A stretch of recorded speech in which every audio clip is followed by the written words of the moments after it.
Dips go cry when Barney wins.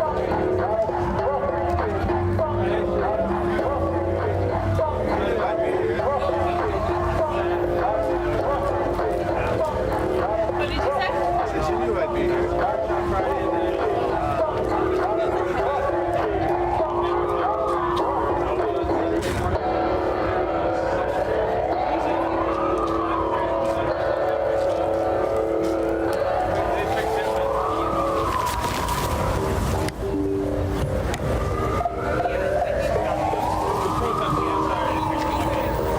Not a member of anything. You probably saw the videos, but I think I don't know how you took me out. Right, but you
I'll leave this here and mention it might be good to stand out where I was with this, just because that's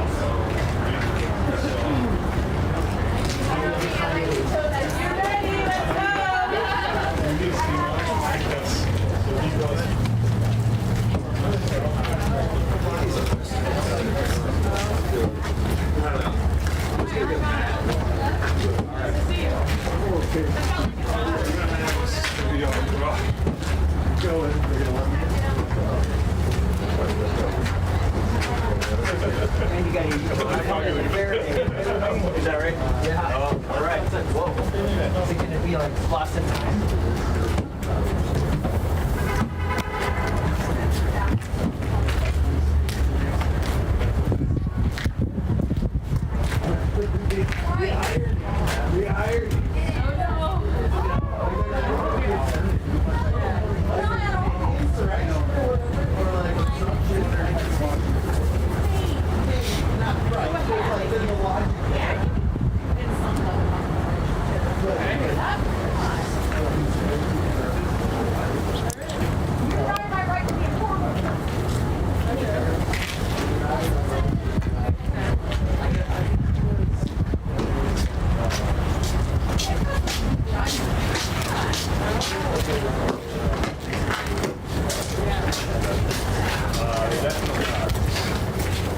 That just feels like a solid something.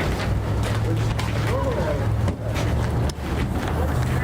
Really? there's no honor amongst the 15 Actually,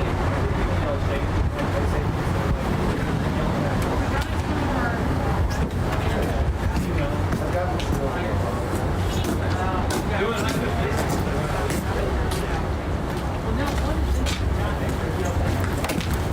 Are you staying out here? I'm gonna say Sure. What's your name? Max. Okay. Oh, awesome. So you could. All right, we have a contingency staying out here? Yeah. Okay, can I leave my shit? I'm just like, no this, no that, no this other. I mean, if you want to look at my camera. Is that cool? Oh, yeah.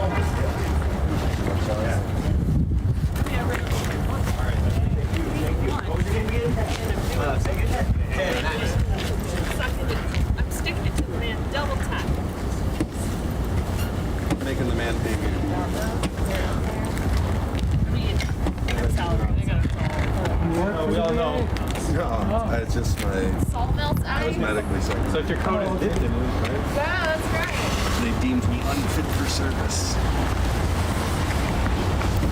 I'm Aaron, by the way. Aaron. Ron. Jokes on Ron. Yep, Ronald. I'm a independent journalist, community-based. I grew up in the neighborhood that is now George Floyd Square. I actually grew up 4 blocks away from it. That's still the neighborhood. So yeah, technically a different neighborhood. You know Marie with the code? Marie, the vet? Yeah, there's a couple Maries. There's the Marie, like Hellfire, Firehouse, Heart, something. Anyways, yeah, this Marie. Are you here for Ian Austin? She lives. Yes. They're not following you on Instagram, bro. They don't. Thank you. Thank you for what you're doing, covering what's actually happening, boots on the ground. Appreciate that. Thank you. I do not take Raleigh.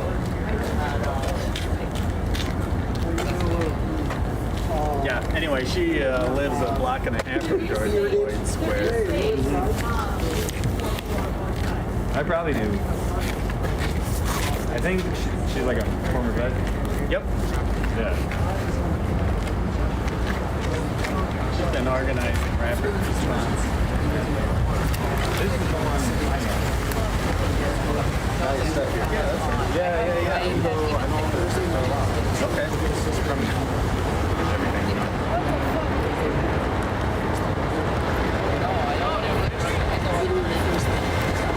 I have a hard enough time with names, and then when they use all these aliases, yeah, completely lost. And then a different name on Instagram, and then a different street name, and then a different government name, and then a different, you know.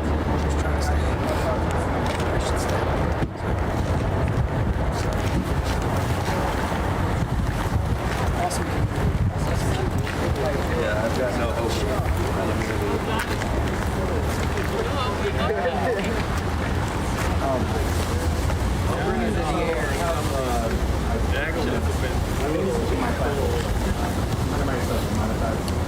So I'm gonna make a little like video.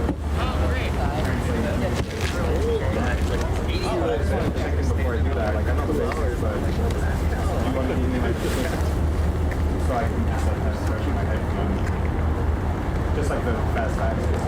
Backstory? Yeah, just like anything you. I was there when he was arrested this time. Yeah. Putting together pieces. Like, this arrest stems from the situation. The churches were cities, Yeah. whatever, with Don Lemon. Yeah. It was one of those. Actually, I don't believe however many days later today on Twitter, verified that he was arrested. That's what stemmed from. He's also a 6-time Afghanistan war deployed, veteran. He was detained last Friday. well, I mean, another time. He was released. Yeah. Before they put the walls up. Yeah. He's taken by said FBI. Taken outside the city. Now he's being transferred You know what? Are they some of the other people in the same time? That's at the minimum, I think. That's why they switched to that. I'm assuming that they're trying to push the deny people their right to exercise religion. That's the only line of logic I can. But it doesn't.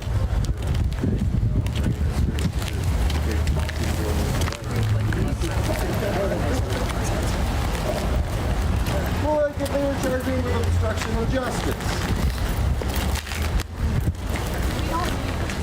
But they're not. Oh, wouldn't it be consideration? I don't know that much. Somebody was saying. Does anyone know the charge? No, but it might be worth. I'm sure Dolly knows.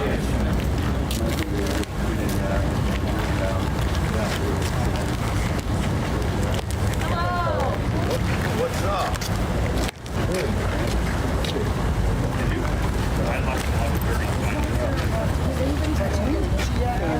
No, it's like bullshit. How you doing?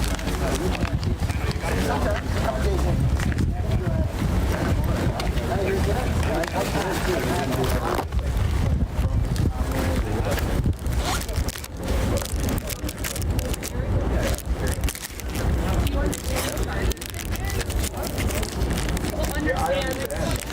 Maybe you know what they are.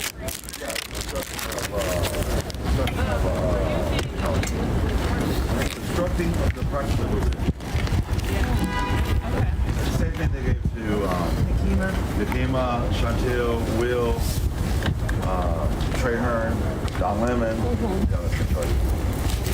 Bullshit. Yeah, it's complete bullshit. Because how many people run up in Moscow, Minnesota? Trump duck check. You know what I mean?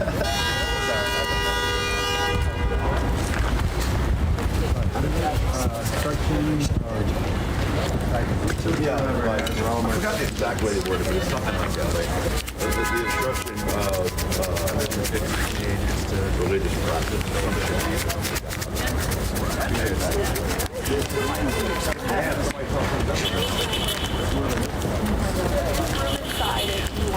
Oh, they are letting people in? Yeah.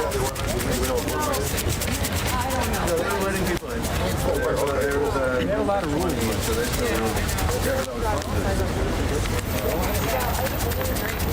Yeah, they sit up for 20 people. Okay, I'd probably say something stupid to And then, sorry, he's having his hearing right now for like the initial hearing or something. Sure. Thank you guys. They'll hear the charges. Maybe his Rule 8. What's that? His Rule 8 hearing. Or they'll read the charges out loud and then just give him bail. What is the name of it that you said? Rule 8? Rule 8, yeah, that's what they call it. Well, is this a federal program, right? Yeah. These are federal charges. Minnesota County will pay right here. When do they come to me?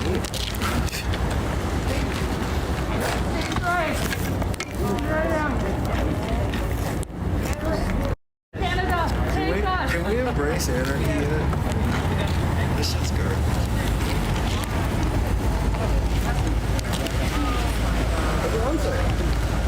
Burn it down. The good ones and Just remove the power structures. That way even the bad ones can only do so much. Oh, there's echo. I like the line on there. Violent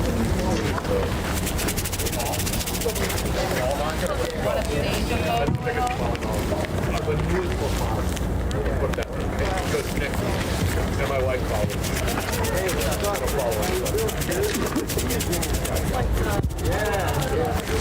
Yeah, I never go everywhere. My wife follows me. Yeah, she wrote me, hey, I'm like, I know that. So I guess I'll follow you know that. Oh, good. So you want to follow all that's good. Yeah. Okay, so if you go down in the dark, there's I think there's one dark. I think they're waiting for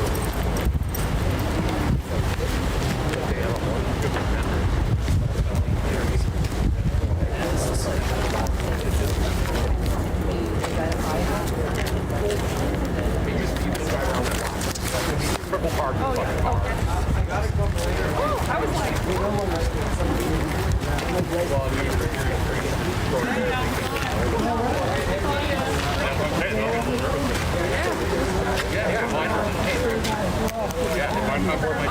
great. Yeah. Oh, okay.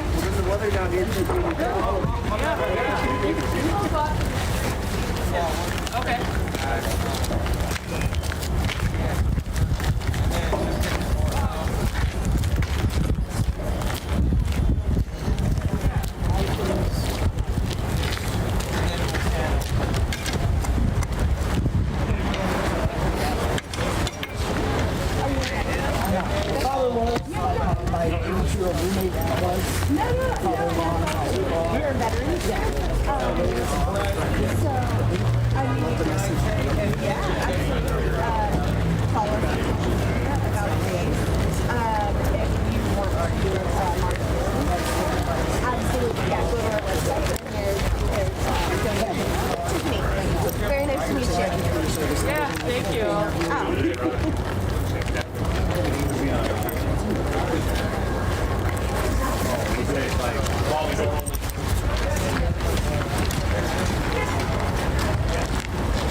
do the face. I don't give a fuck.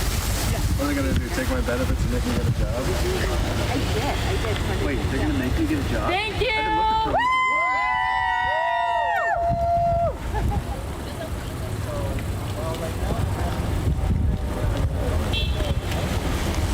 Do you like one? No, I'm trying for Sarah. Sarah went in. Oh, good. Okay.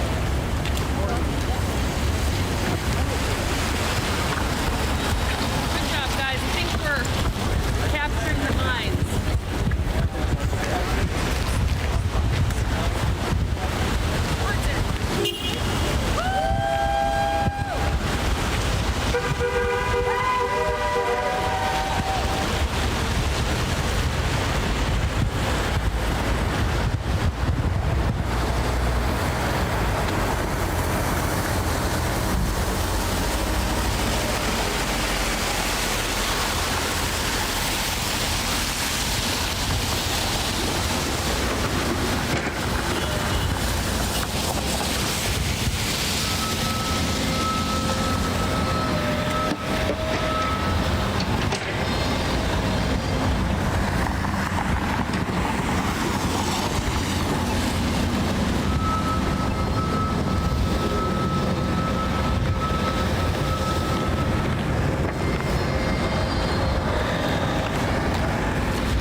Yeah.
there to Sir No Sir.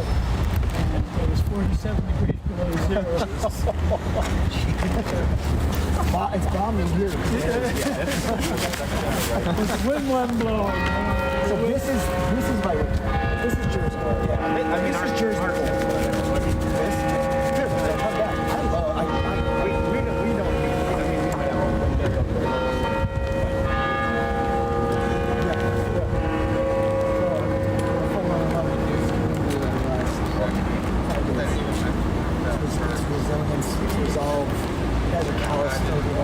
In the best way possible. So I'm saying, for the last 6.5 years. Also, eating each other.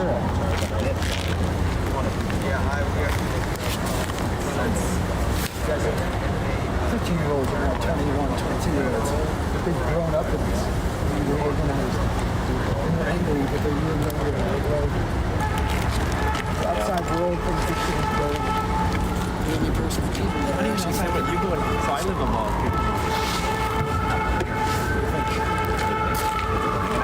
I live down there. That's my favorite.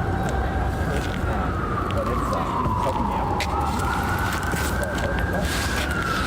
I had people I can that were like, you're great, thank God, like, good, go show up. You're like, God.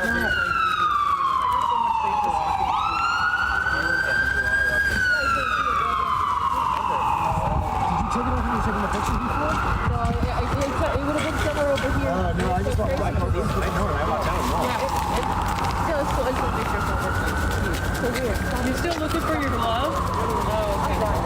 All right, well, I'm gonna head out. Yeah, so I'll see you back at, I don't know if the library thing tonight or back at the house. All right, peace out. What's your plan to check in with folks? Huh? Come back in 2 weeks. And then you're out alone. Oh, yeah. So I'm meeting up with my...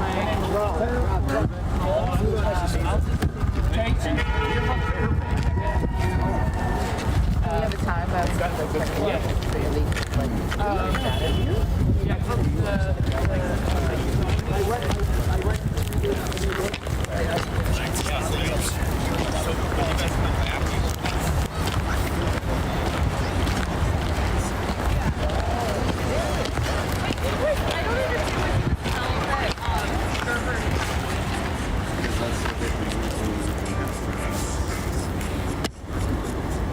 Like a rescue, that's where they go?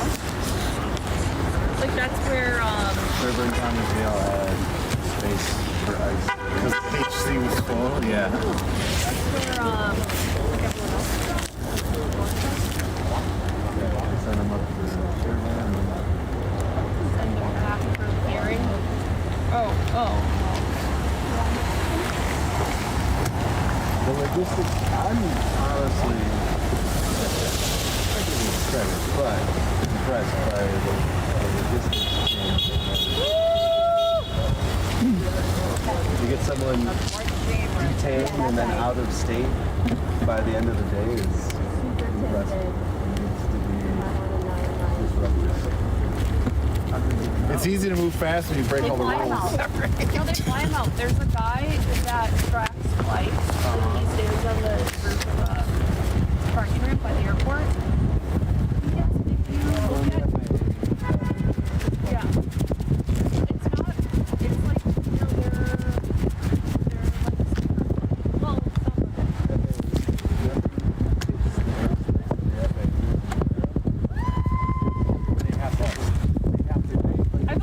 I believe you. If it hits the radar, I believe you. I just don't believe that. yeah, you get F-16 real quick. You get a fucking missile up your ass. Everything's 2001. Yeah, they didn't shoot down one of those planes.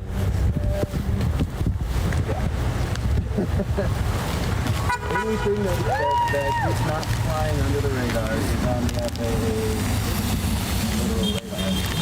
And that is... Yes. I mean, like, it's public, but like, they can't hide stuff.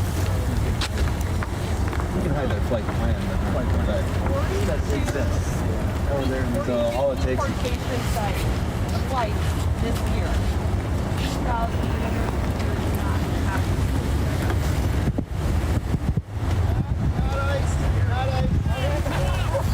Still doing their bitch work. Protect and serve the right community. In a regular car, but Yeah. Stop driving unmarked vehicles. Your car. This guy, we can at least admit that he's driving unmarked or marked vehicles. He knows. He pointed to his badge, like, see, I actually have one. My friend. The police would start fucking kicking ice out of our neighborhood. Yeah. I saw something today that pointed out something really great. Like the cops have an opportunity, once in a lifetime rebranding opportunity. Right? They could get all of Minnesota behind them if they just did one thing. And like, instead of pointing their guns at us, instead of pointing them at ice. That'd be great. Then I'd be like,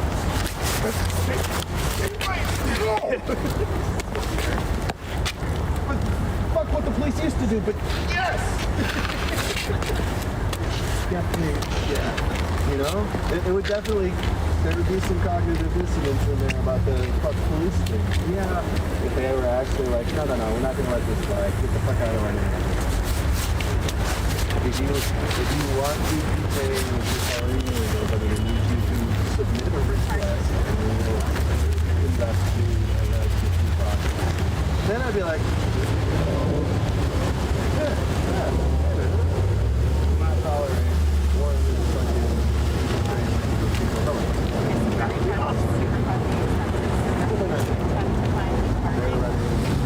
Yeah. So,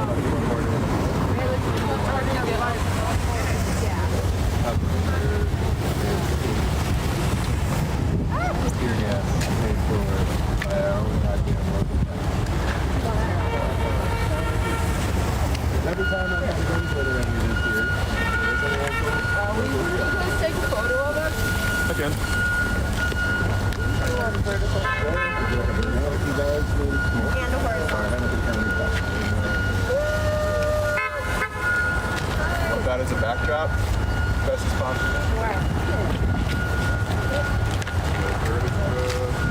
Harry. Oh yeah, sorry. It's okay going low like this? You ready? Go. Couple. Go. Wide low. Federal beast.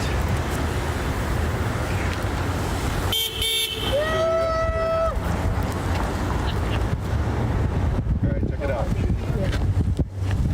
Oh, you guys inspired me to get my ass out here and stand for the Constitution.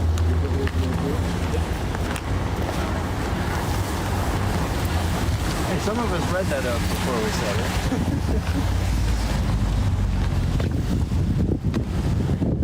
No, a constitutional police force would be beautiful. What the fucking militia was supposed to be, goddammit. Yeah, you read your history too. There is actually, It's already in there. yeah, there's a line item in Minnesota for a militia to be formed. There's one in the fucking Yeah. national constitution.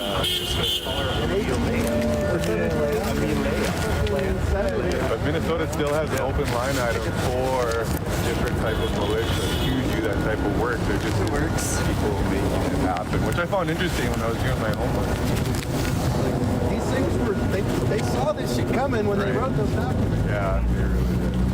They knew. Sociopaths are amongst us. It's not even about sociology. It's just human nature. This cycle has been going on for millennia. Yeah, since we've been even before. Well, that's why in Rome, Roman emperors had a slave whispering in their ear.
Minivan?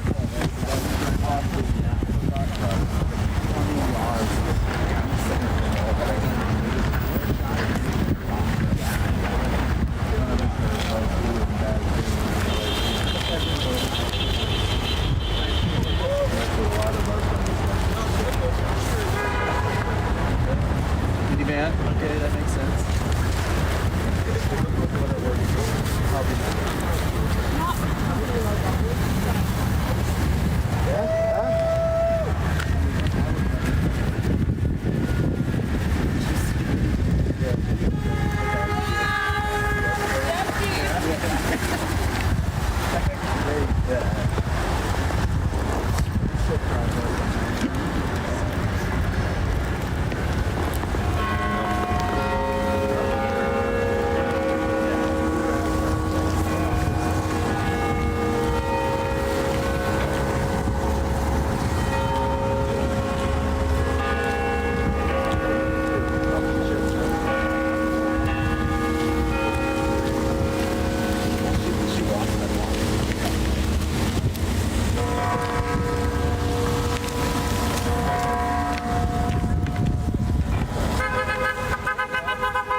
Those are the narrowest handlebars I have ever seen. They're the best!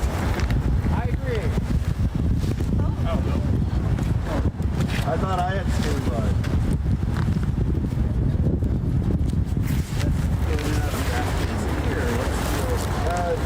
To an extent, when they're that skinny, it's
so safe. Peace out.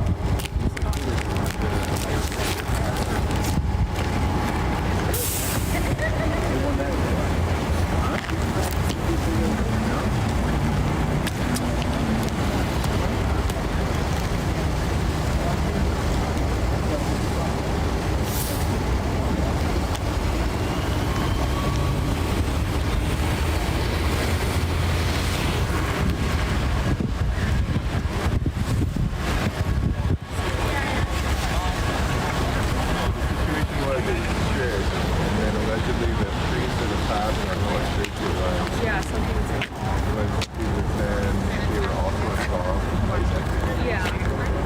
Yeah, not just an officer either. Right?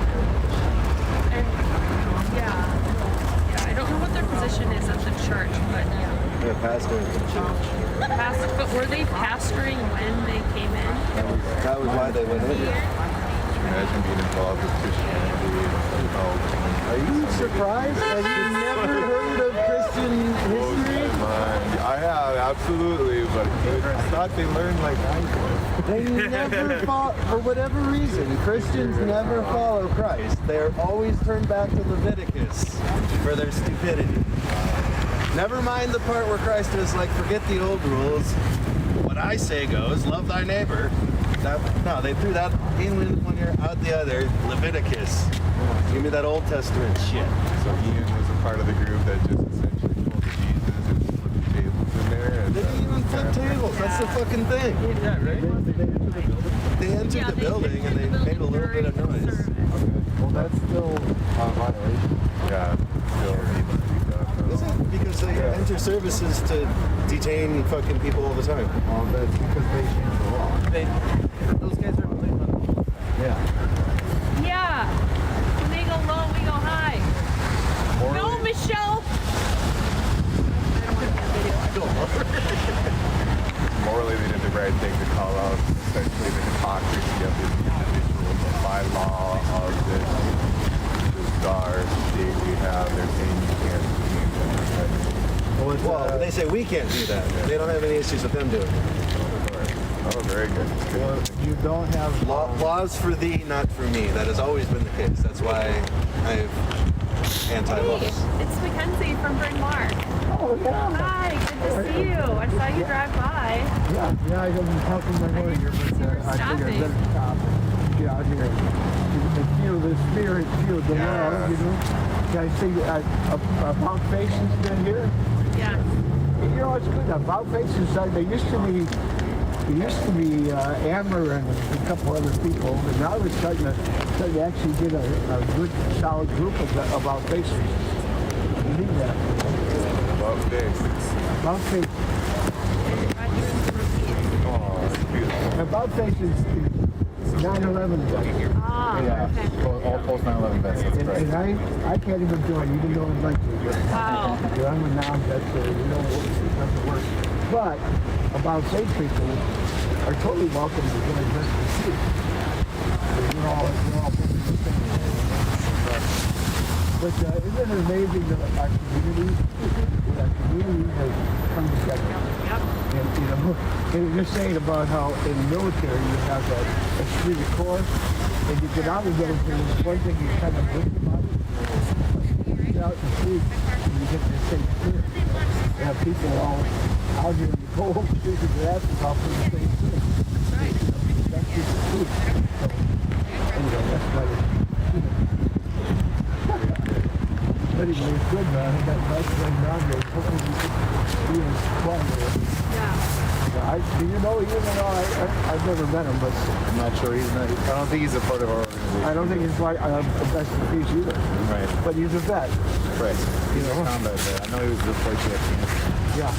Yeah, see, that's, somebody said it was, he had 6 deployments. And that's like, holy fucking crazy place you could go. People have been active for a long time. They had that. In Vietnam, it was usually one time, one time.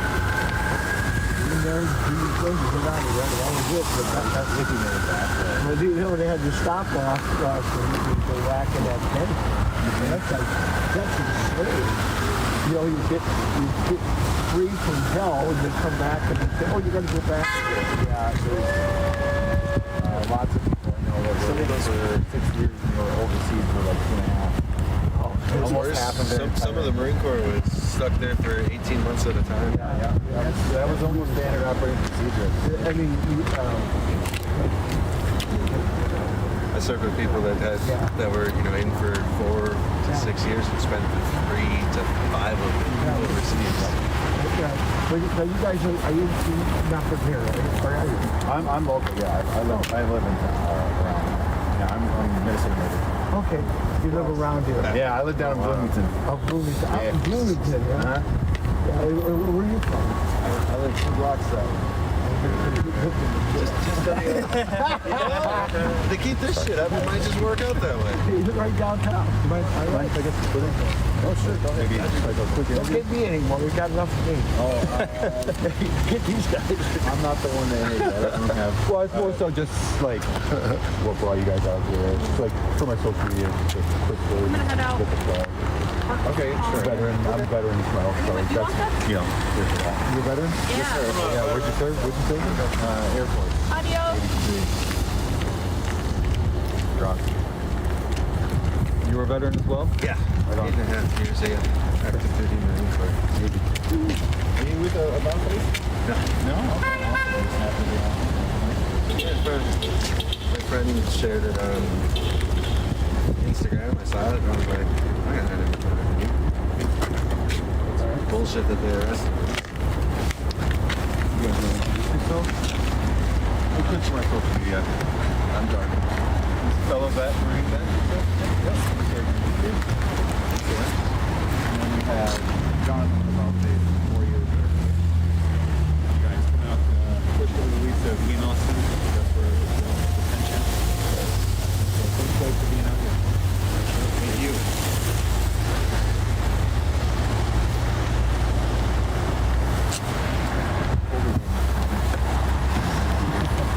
What's your handle?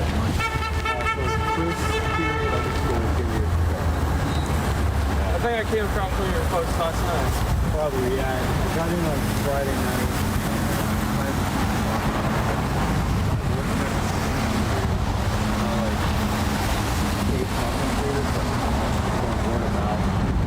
Trying to link up with people where it's been. And tomorrow, I think Oh, yeah. Yeah, they've done incredible work there. Yeah. And, like Saturday, I got to do the bike ride there. What's up with that guy? It's been about 5 hours. Oh yeah, I saw your post on that. Just trying to like shed light on. Like I don't want to go to where.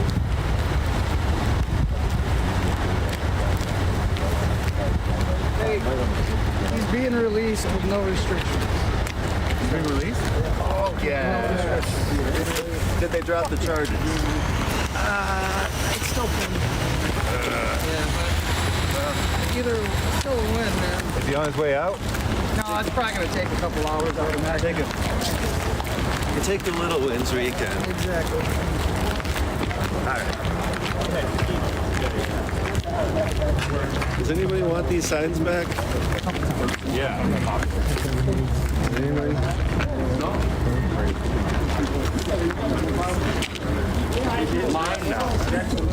What up, DP? Good. These guys have brought us some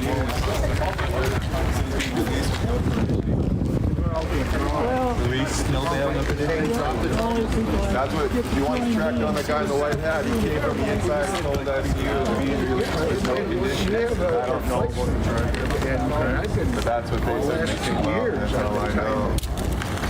I didn't hear the charges, I just heard them say release with no conditions, so that probably, in my mind, that implies You know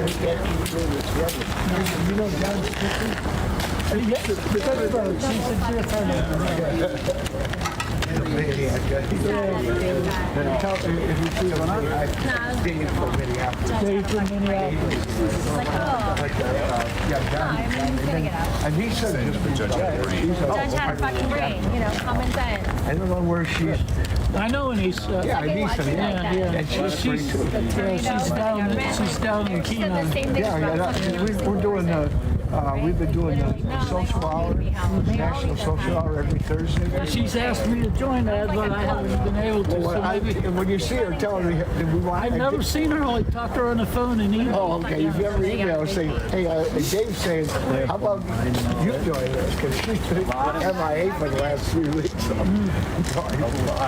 It's okay. She's great. I tried to get her to run for the national board, and she was going to get she back down. I really wanted her on the board. All right. Good news. That's good. That's great news. Yeah. Woo! Yeah, for sure. That's good news. That's good news.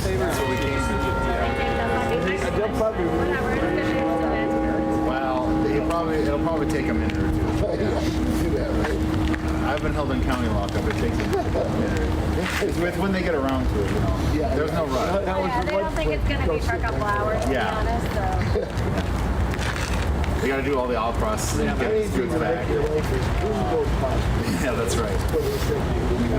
That's half the point of it, in my opinion. They're just detaining people until they get their. That's relevant. Well, I'm in town. I come up here whenever I hear what's going on. Mostly I like just stick with the board, just show up in numbers. Well, you know what? On at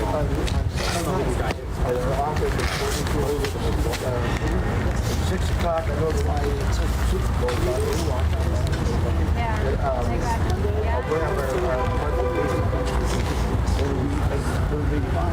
Marie's first meeting on the way of Rada that we're running the show.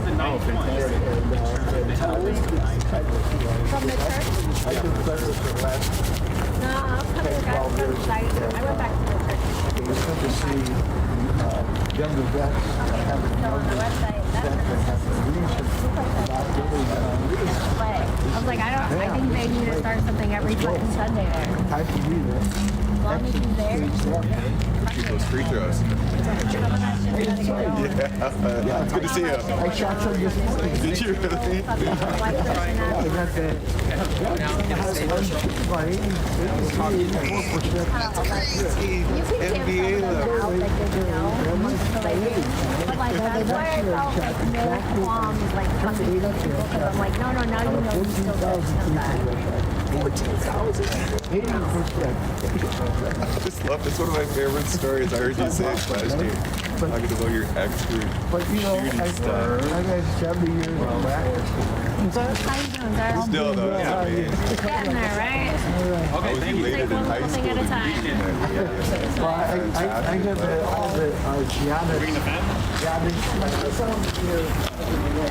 shoes. Yeah. And I said, I could probably shoot other people. You've got great. This is what I wanted. Wow, the bar is hilarious. I know your shoes. I It's pretty cool. although 47. we played 100. Yeah, just get to the line. Get to the line. Get to the line. I think ultimately, I think it's good that you're coming here, but Yeah, but no, come on out to the stories and also like 6 o'clock. And you stick to the wheel. I figure. I think we're going to be talking a lot about Oh yeah. In person. What happened to you? Actually, Brad, come over. Brad is on a new bike.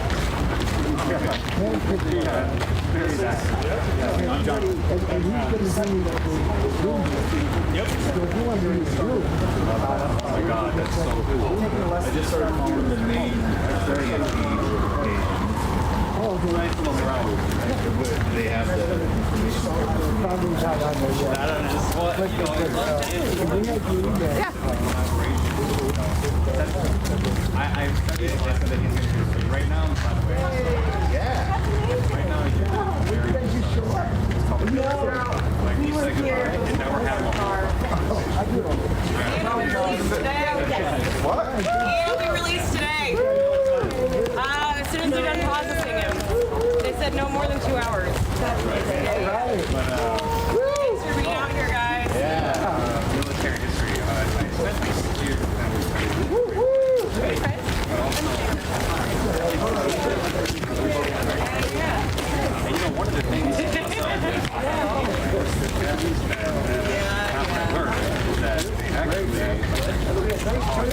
get obnoxious.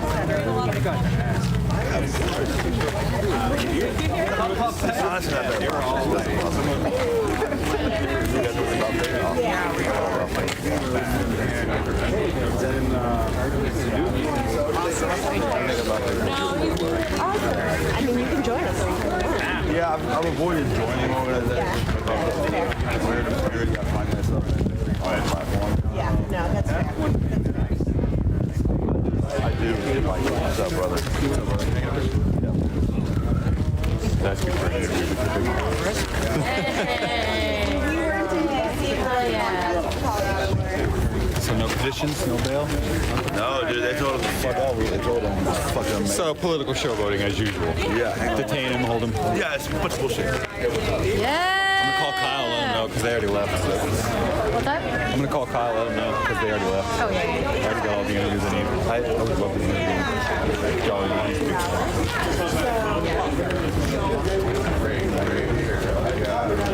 Oh my god. Nice meeting you. Yeah. No, that is my grandfather.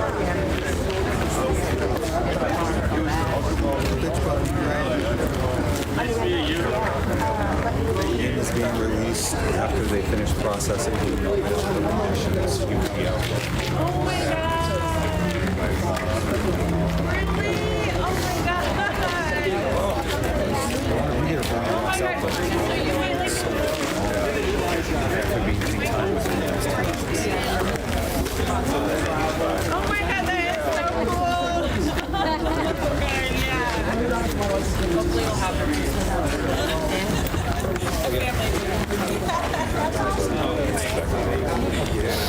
That's so great. That's Skittles. Florida. Great. I've learned a lot.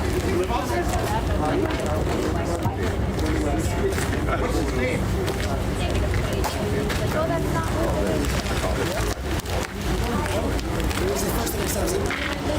now I'm like,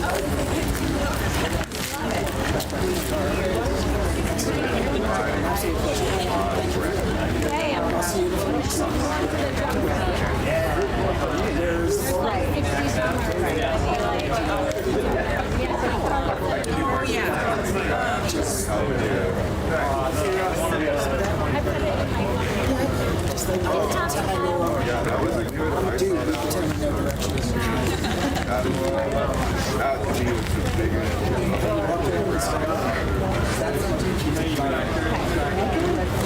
city in the sky.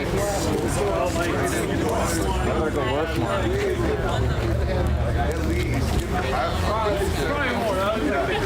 That's good to start. I think they're. Really? You were there?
Yeah. It's just like,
Watch something like that.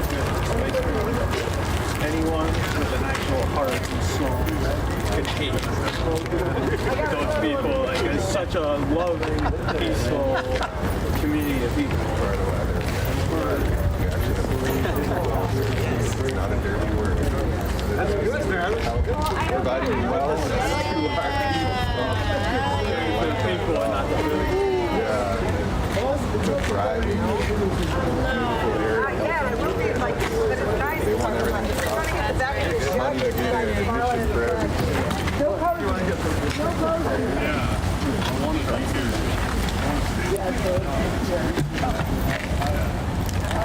Am I in your? I'm just standing. Is that live? Oh shit.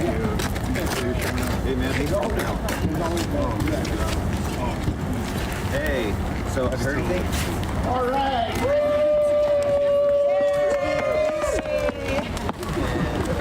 Wow, look at all these people. So do y'all heard the good news? There was a lot more, and they'll be back, I'm sure. Yeah.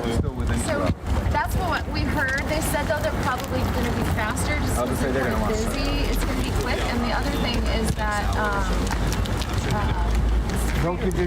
free to roam. Free to roam. Okay. Wait, he is going to be released faster than from here. Oh, like in it, They said it takes 2 hours, but they said the same thing with Noah, and they got him out of there quick. Oh, really? So I don't know if it'll be the same case, but then maybe I would love to maintain presence here until he's released. A nice welcoming party would be amazing. Yes, I agree. Aurora just now. Okay, that's fine. Yeah. But I want to let her know. Oh yeah, it's got about 2-3 minutes. Usually it's just to run to the car and We want to kind of feel out here. Like everyone wants to, What are you? Who you are? My name's Kevin. Where do you? Is Kill Crew your brand? It is not. This is a brand that I. I would go to her. How do I have them support our good causes? It's like a hotel kit. Their proceeds go to mental health awareness. So, He's like, no. Causes, I'd love to exchange information. Yeah, that would be great for us. Yeah, I mean, we make like 500 meals a week, and we have different immigrants that are, around Lake West River too. So were you at the bar? Yeah, I didn't talk to you. It's starting to try. I don't know if you've ever met There's a group that's doing that already.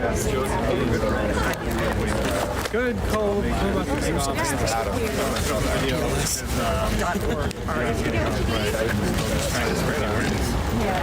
I got court on the 12th. Okay.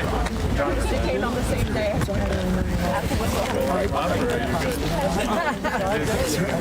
Oh yeah.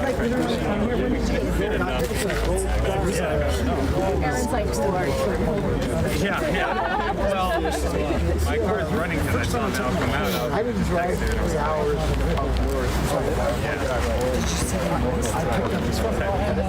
Oh my gosh. Like, I literally just got there. But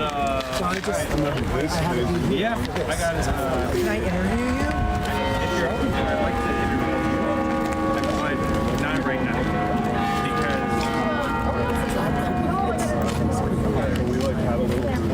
Which courthouse is this?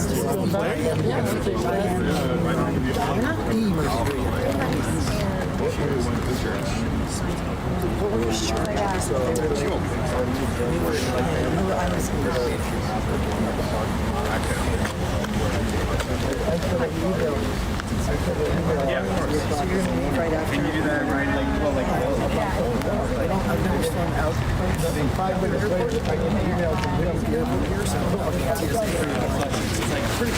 Might you say no turn it out? I'm trying to, because it should be kind of thing. Especially since I just heard this, and then you said, like, good, Are you guys okay just to be doing live and then be talking to you or Jesse or whatever? I don't know why I'm asking you. Yeah, you're right up. I know. I like how she said. To the reporter, I like, you are a public user.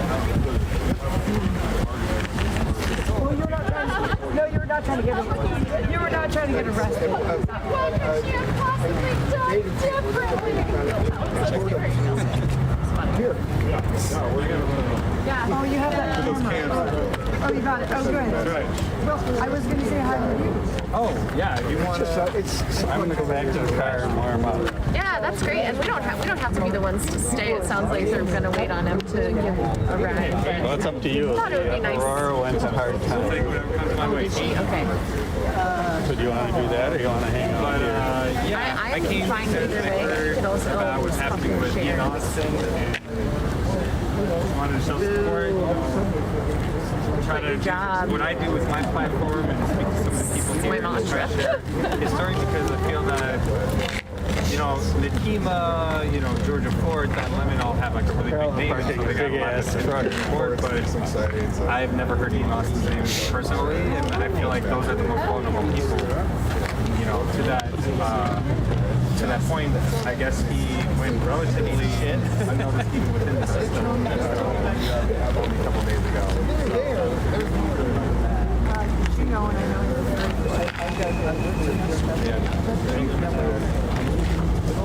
I did not know that he's disabled. Okay. I feel like a weighted Yeah, we do. Be an associate member at Great to meet you. Thanks for all your stories. Yeah. I hope you didn't hold up your day. I know. Yeah, that was really good. On the street. So you're there. Yeah. You know what? Arrested in the first week. I am actually sick to the meat. I tested negative for COVID.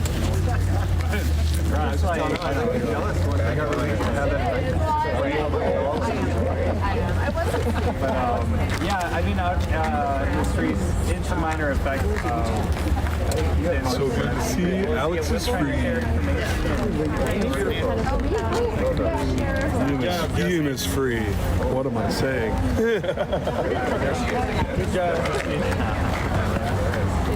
Like Alex is free. Ian is free. Ian Austin is free. My brother. There's a crosswalk.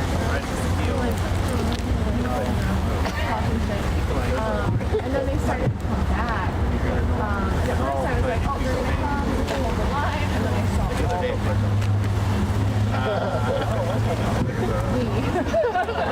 So I had to step back, put my arms out, but it was okay. I've been trying to get these people a couple of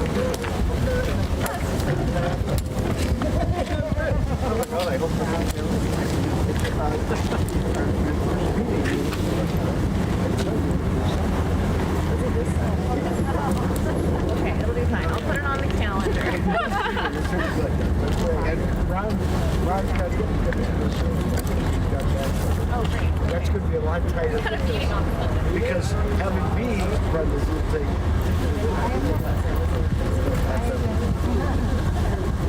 So if you're still in town, come on up. That's like one of the best. Yeah, at 6 o'clock. I'm not gonna watch that Super Bowl anyway. I never do.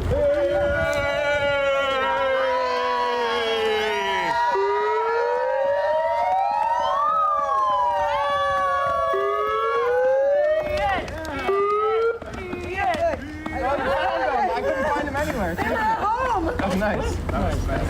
All right. Hey, can I give you a hug?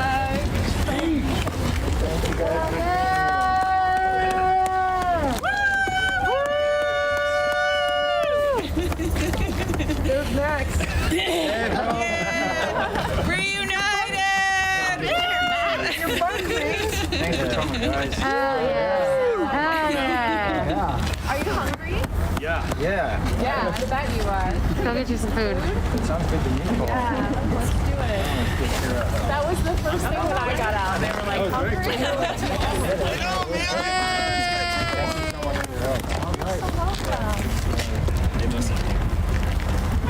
It's funny, like, when they were taking me, like, all I saw was you. And you were like, I'm an attorney, I can help. People went to my house too, but we don't have to go there. So I was just throwing it out. No. You told me. You gotta go. Yeah. You gotta go to see the Okay.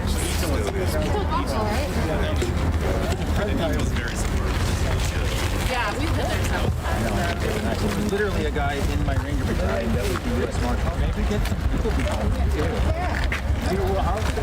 Can you guys gather around this photo, please? Hell yeah! You don't gotta give. You don't have to give a veteran's order. Squeeze in a little more. Oh shit! I gotta do it sideways. Oh my gosh! Like, Even if you're not a vet. can you get in? Yes. Don't back up. No, I'm kidding. I'm kidding. It's a joke. I'm sorry. So hold still. Better in the Minneapolis war. Even the prisoner of war. Okay. Make a face. No, Hell yeah. Thank you so much. Yeah, so he and our buddy was arrested on Friday in relation to the church incident with Makina.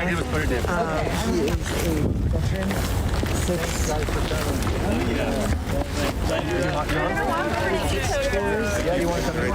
He is a veteran from Army Ranger. Yeah, you're fine. You're good.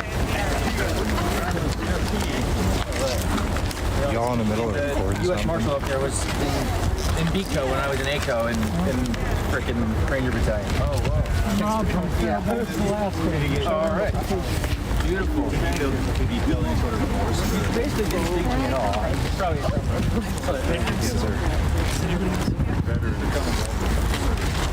Yeah, one of your American. Slow burn. The itch throat.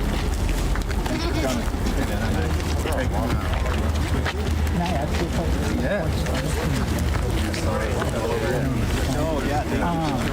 So your friend told me about how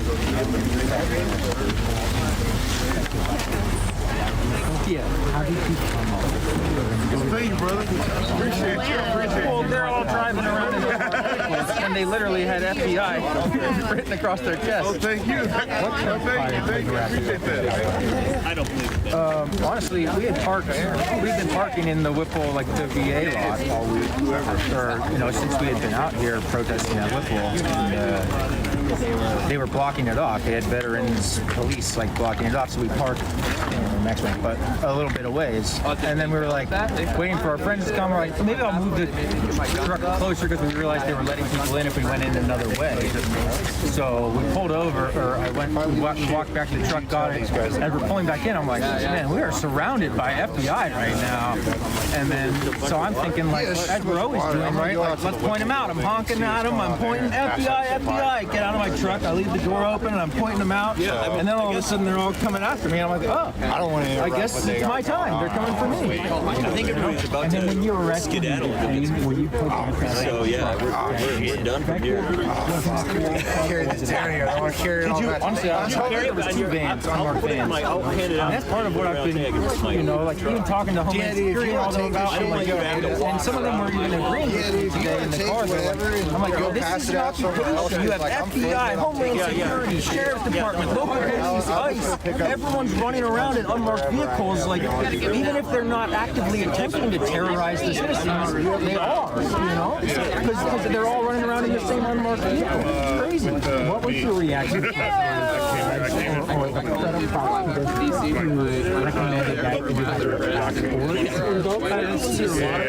I mean, I knew that was coming. You know that they were going to say that. That they were going to try it. But I was also, you know, they've been, I'm like the last in the line of these people being arrested for this, right? So I was kind of warned, like, they're going to try and do everything, and it's probably the judges are having. Okay, what you do at British church, like and what do you want regulated? Well, I guess that's a bit of a sexy question. Yes. If you want to pass. I don't believe, like, in doing that day, there was no part of me thought, oh, maybe this is illegal, right? Or maybe this is against the law. The only part of me that was thinking about what was happening is this community is being terrorized, and, you know, as Nakima said, sometimes you have to flip a frickin' money table, and we flipped the money table. It's like people need to be paying attention to what's going on. Black and brown communities are being terrorized. People aren't able to leave their homes.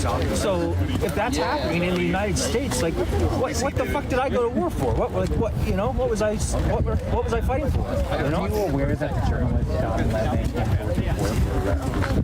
you know what? I don't think you should talk about any of this shit right now. I'm tired. Yeah, get some food. The attorney did tell him that. Yeah, let's take it easy. Let's take it easy. Yeah. You got lucky. Let's get the man a burger or something. Dude, are we allowed to talk? Don't talk about the case. And we are allowed to talk if we're not witnesses. Can I give you a hug? Brother, I'm so glad. Yeah. And holy shit. So they were able to hold you for the weekend. You got arrested on Friday. They did that 1 hour extension shit. Yeah, they tried to do that to me, but they did it to Nakima the day before, so I got spared. You were in Sherborne all weekend? Do they at least keep you in your own cell? Come out of cell. Got a nice little poem written. I can give you that. I can give you a poem. Yeah. Can I ask you some unrelated questions about your stay? Let's hear your poem, man. Like not in All right. I normally write things like over a very prolonged period of time. So, a political prisoner of a government 6 times I went to war. This ain't the mothering or the do unto othering that he stood for. Taxpayer-funded, state-sanctioned hate, standard procedure how the U.S. operates, separated by race and religion, nowhere near Jesus or Martin Luther's vision.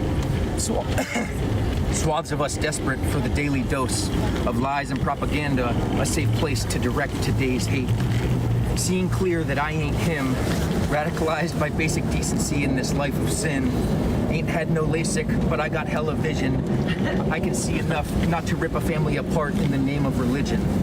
I'd ask how did we get here, but we already know. White indifference decides which way the U.S. goes.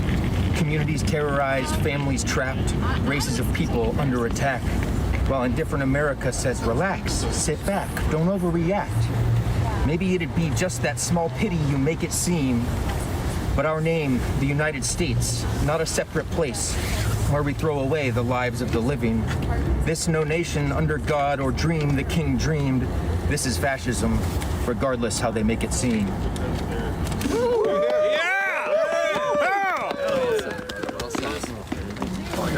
Before I forget, so wait, there's I don't know what this group is, Atlanta. So get in contact with them. They're starting a legal fund for defending everybody, also as a part of the protest. Which one is it? James? No, James Cook is for the civil action. This is to raise for defense, a defense attorney. They had to change his number so many times. It's like all the numbers we had on our body kept all wrong. changing. I had the wrong one too. I was calling it. It went to a machine. Like, ah! Right down the right number. I'm so glad you're free, man. Yeah. Oh, all right.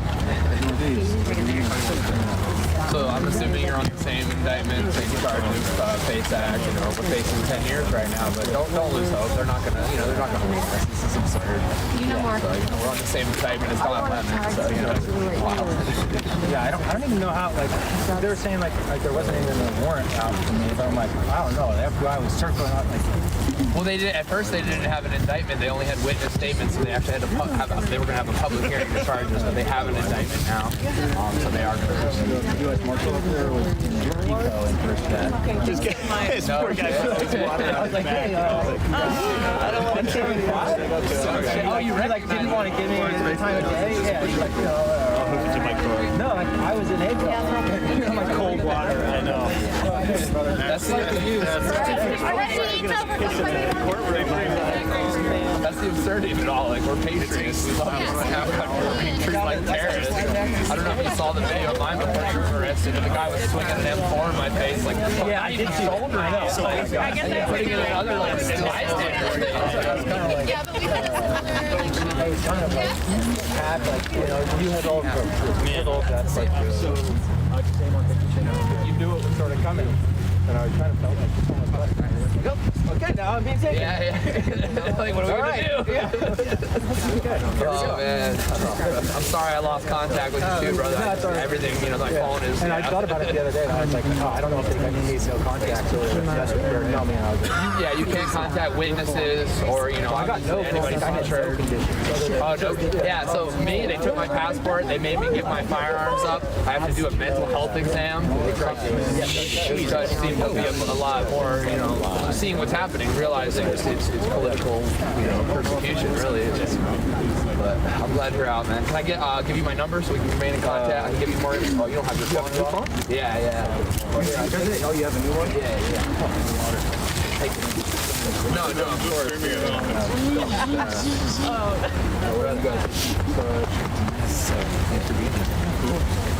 Yeah, you're not going anywhere.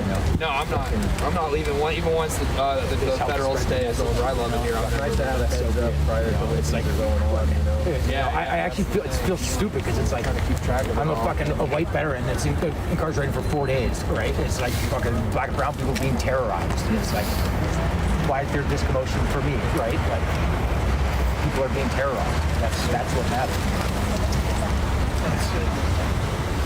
Fuck, I need some rectangle. There you go. Do you need a ride? I don't know where we're at. I don't know. We got your car. I guess I gotta get my. Oh, you have it? bag out of your car. Oh, wait. Matt, we don't have your car here. Okay, yeah. It's in impound, right? No. Oh, awesome. Okay. They told me I'm in government. Really? My friends were right there. I'm okay now. Wait, they broke my window? No, it's shut down. Oh, okay. We just checked on another way here. I was like, damn, I wasn't even kidding. It's safe. It's a Northwest place.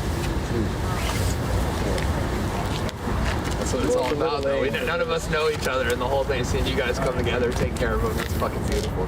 Just for a cause. That's what it is, though. The communities come together. It's fucking For an amazing human being. For a She was brother. like standing right there. She's like, I'm a lawyer. I can help you. What's your name? Ian Austin. Please help. with you too, brother. Everything, my phone is. And I thought about it the other day, and I was like, I don't know if they need. Can I give you my number so we can remain in contact?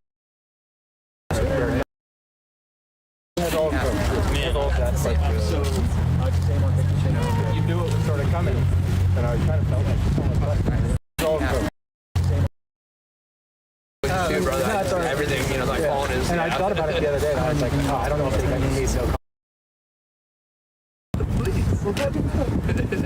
Somebody figure out what his number is. No, we've been talking to him and Chase the whole time, trying to. But then even them struggling to get information because they're not in the registered in federal court here.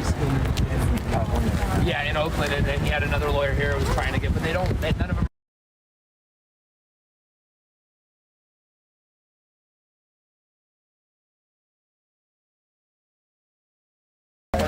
And the guy was swinging an M4 in my face, like, yeah, I did shoulder. I know. I get that. Putting it in other bystanders.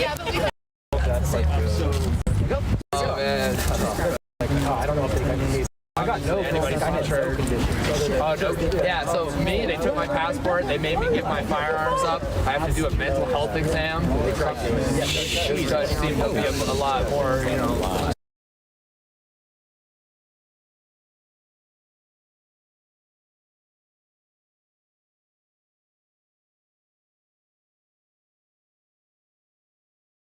Yeah, I did shoulder it. Yeah, so me, they took my passport, they made me get my firearms up. I have to do a mental health exam.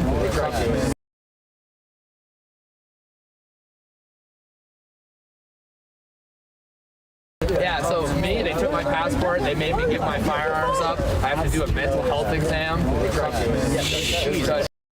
Yeah, so me, they took my passport, they made me get my firearms up. I have to do a mental health exam.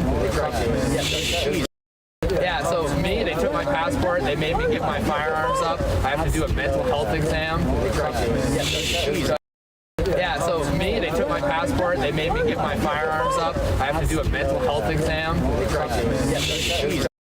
Yeah, so me, they took my passport, they made me get my firearms up. I have to do a mental health exam. Yeah, so me, they took my passport, they made me get my firearms up. I have to do a mental health exam. Yeah, so me, they took my passport, they made me get my firearms up. I have to do a mental health exam. Seeing what's happening. We just checked. It's a good place. That's what it's all about, though. None of us know each other, and the whole thing, seeing you guys come together, take care of them, it's fucking beautiful. Just for a cause. That's what it is, though. The communities come together. It's fucking fruit. For an amazing human being. She was like standing right there. She's like, I'm a lawyer. I can help you. What's your name? You're Austin. Please help. Please. Somebody figure out what his number is. Nobody can freaking get it. No, we've been talking to him and Chase the whole time, trying to get. But then even them struggling to get information because they're not in the registered federal court here.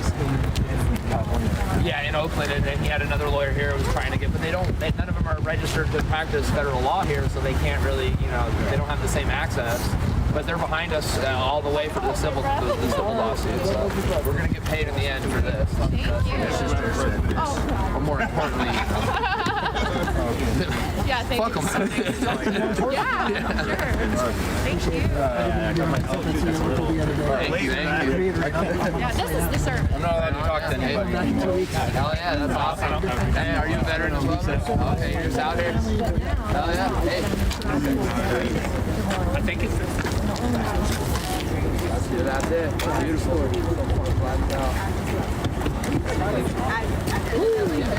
Bars. Put a beat behind that. Hit the Grammys last night. Let's take some from Kendrick.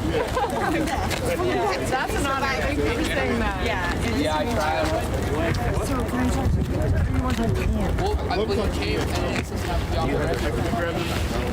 violence, he came and he wanted that violence. I know that he's surprised he goes to the White House often. So he came to get that violence, and so I tried to stop it because that's what it is. And I didn't think so. I love your thing. He's an asshole, he's a fucking Nazi, but violence is not there. Never is. Do you want me to try to snag in for y'all? Huh? Do you want me to try to snag I in think for somebody, yeah, if you want that, please. Yeah, that'd be great. Yeah, for sure. They got my phone. So they already have one. Okay. I gave the card to Ian. He's gonna make phone calls. Thank you so much. Oh yeah. I'm not. Yeah. But my flight's not till Thursday, so get some food. That's what. She's not. I was not in the flag team. Yeah, he's ready. Okay. Ian's ready. Oh yeah, you guys ready. You guys. Yeah.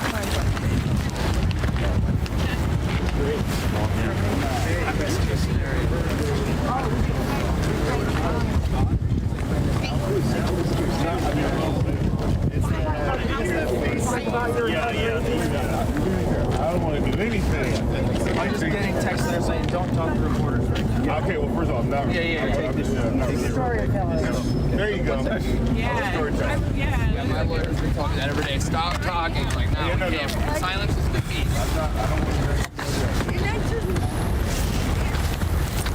It's pretty nerve-wracking.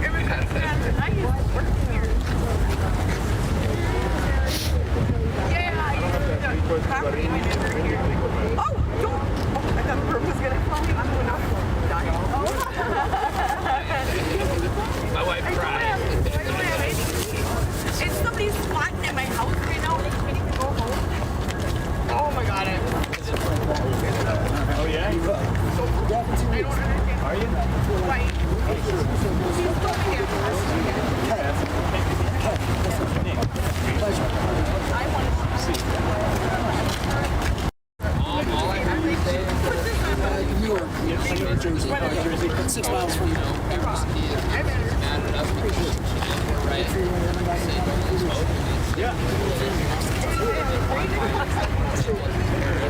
So by being peaceful, by standing in the streets, by being a person of rights, the right way. So stay loud, don't lose hope, and marathon is all power to everybody. That's what we're doing. I will.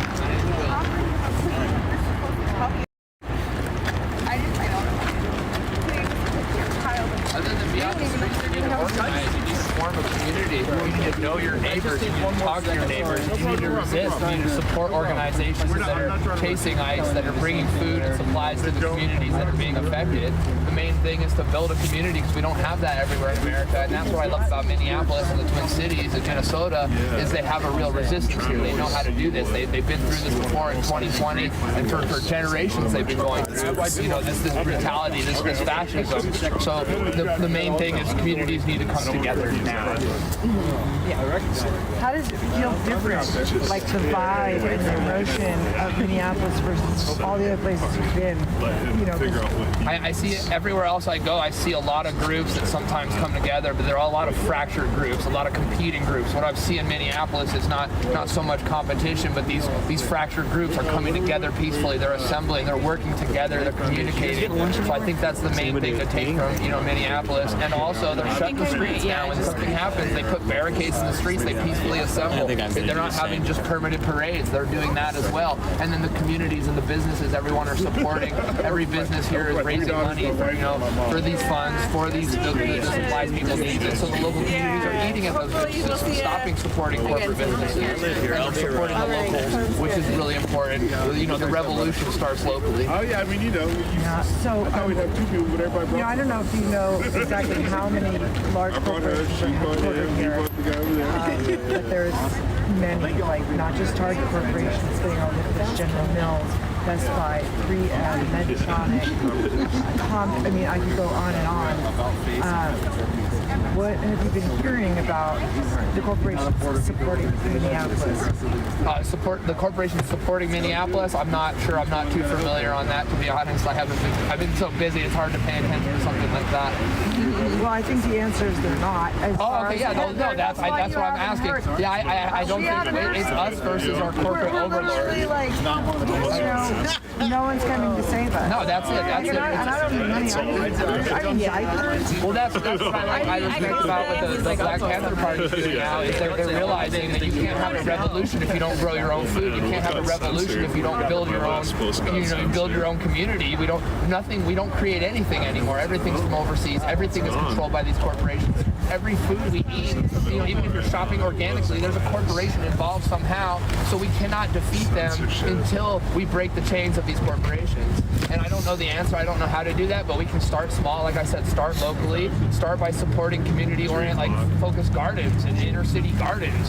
Start growing some food. It's that simple, I think. I hope, but I'm continuing to see this growing every single day. So I think something greater than just resisting Trump is happening in this nation. I'd love for you to visit us. These guys can talk about that later offline, about us growing our own food and making meals. That's enough of this one. I'm like, I'm not sure. Are you ready to go, Matt? Austin. Andy and Austin over here. He's working on. Yeah, You want to say anything too? I really agree with what Bill was saying about we got to create systems that run along our systems that exist already. So that is how a revolution starts. Is we have to break away from a system. We have to have things in place that we can seamlessly transfer over to. And I mean, it won't be an easy task. It won't be seamless, but. Can you talk a little bit about the veteran piece of this and why you're here from another state driving? I just felt the call to action to be here. I felt like being in Idaho wasn't going to be as productive in helping the community, helping the nation that I served, that I swore an oath to protect. Oh my goodness. You know, so I jumped in my car and headed to freaking Minneapolis, man. I didn't know what else to do. I couldn't focus at work, and I just did what I had to do. What was the defining moment that made you quit your job You know, and drive that night? After Renee Good was murdered, I was kind of just watching the behavior of the ICE agents and what was going on outside of Whipple every single day with the confrontation between the ICE agents and the protesters, and I was seeing how their rights are being violated.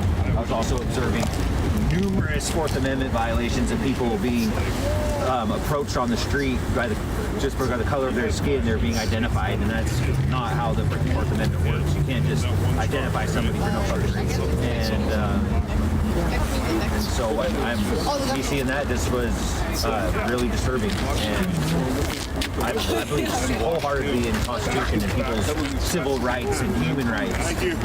Yeah. I'm going to come back to you. I'm going to come back to you. I wanted to, yeah. But yeah, that's so. Sorry about that. I just got distracted. We have another appointment. Which I've heard a lot. Which I'm not around a lot. Right near here, but Never really shared about your follow-up question. Sure. I served in the Army. I was in the 82nd Airborne Division. I was airborne infantry. Yeah, we were around. I did a tour in Afghanistan in 2011 to 2012, and came back, got out of the Army as soon as I could, because I realized it wasn't for me. I didn't really believe in that war. I didn't believe the reasons why we were there, and now I feel like if I'm going to go overseas and fight a war for people that are against people that are basically defending their home, I should better be able to do that and willing to do that for my home country. For people like me, we hear terms like airborne. Airborne's infantry, but I don't know exactly what you do. So the difference between an airborne infantry and just a regular infantryman is I jump out of airplanes. Oh, I thought that was paratrooper. Oh, yeah. Wow. No, you don't want to do it, I promise. Okay. I'll never, like, you have to pay me I'm never going to go pay to jump out of an airplane. You're going to have to pay me a lot of money to do that. Like, I've jumped out of enough airplanes. Yeah, I bet. So it's spinning out a large group.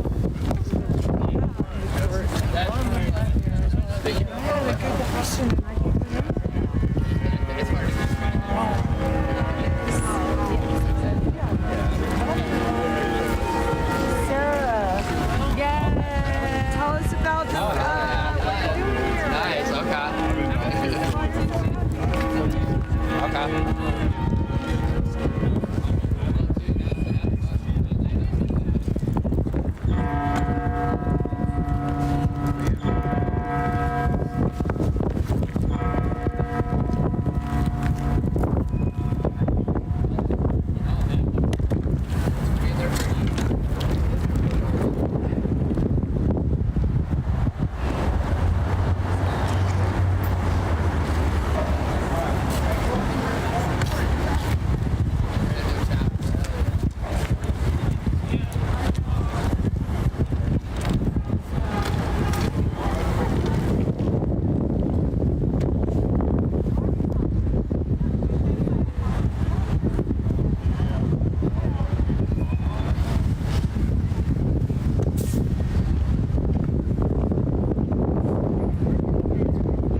They're telling me we need to Juicy Lucy. Yeah, Oh, Matt's or Matt's or Red Cow. Or Red Let's go somewhere else. It's off hours, I could ask them. Or Red Cow Northwood. That was my other. That's pretty Do you live?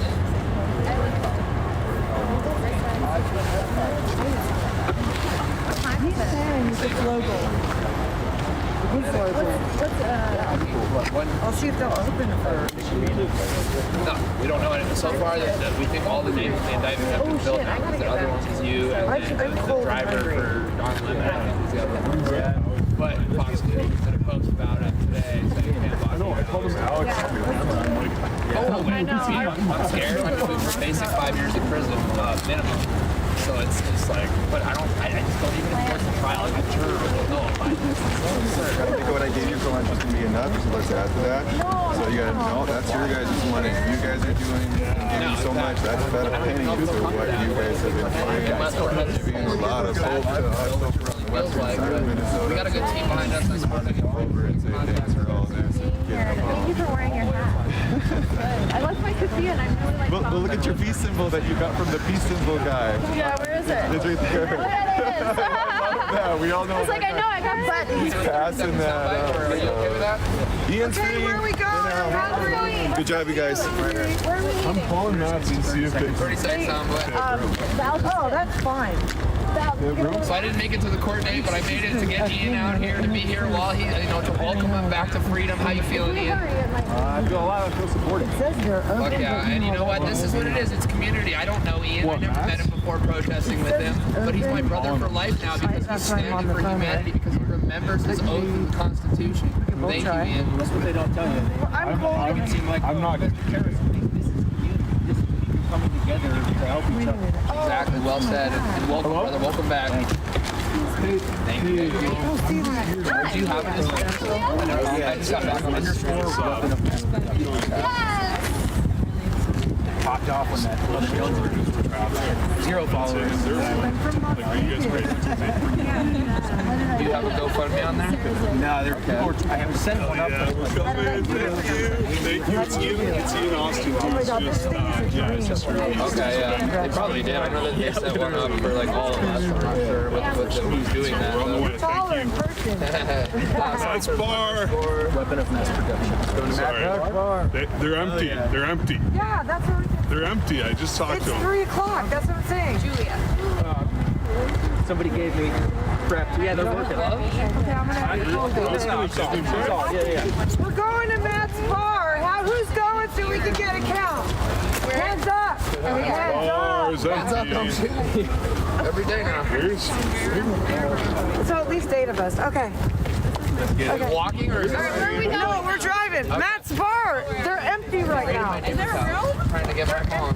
That's how incompetent they are. Lucy, stack them up. I told them the whole story. Yeah. I said it. Did you drive? Yeah. Oh, yeah. Did you drive? No, he didn't drive. I didn't have the. Matt's bar is called? Yeah. Okay, I'll see you there. All right, bro. Look at my truck. If anybody else needs a ride, I have it. All right. Yeah, I'll see you there. All right. Hey, you want a buck?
I regret to inform you that the time has come yet again for award shows. Celebrities wear stupid outfits and everyone gaslights you into telling you how great they look. Where celebrities pat themselves on the back and bloviate about how important their work is while virtue signaling and lecturing everyone about what they perceive as society's ills. Yay. Everything about Hollywood is fake, from the performative reactions to their faces. Anyway, the Grammys happened, and celebrities did their thing. So here's my top 5 most terrible cringe moments of the Grammy Awards. Number 5, Ice Out pins. It was a small performative gesture, a pin that said Ice Out. Otherwise, you might have forgot Justin Bieber was there. You might have even mistaken him for the local drug dealer who apparently used to weigh 500 pounds. Number 4, Kalani's message. I hope everybody's inspired to join together as a community of artists and speak out against what's going on. And I'm gonna leave this and say, ICE. Unifying. Number 3, Bad Bunny. I'm gonna say, ICE out.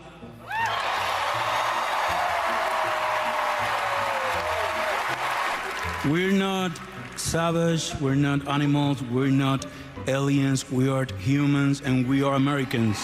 Deep, profound, clop, clop, clop. The hate get more powerful with more hate. The only thing that is more powerful than hate is love. Wow, this truly is one of the philosophers of our time. Number 2, Billie Eilish says something liberal. No one is illegal on stolen land.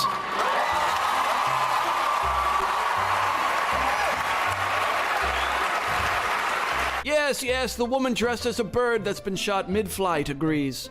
I know that liberals just say that and they don't really know what they mean, but I just want to emphasize that this is a direct repudiation of the country's existence. That essentially the citizens today have no right to enforce laws, any laws, because the country is illegitimate. Anyone who says this phrase is basically saying, I hate America, and I don't know how you can interpret it any other way.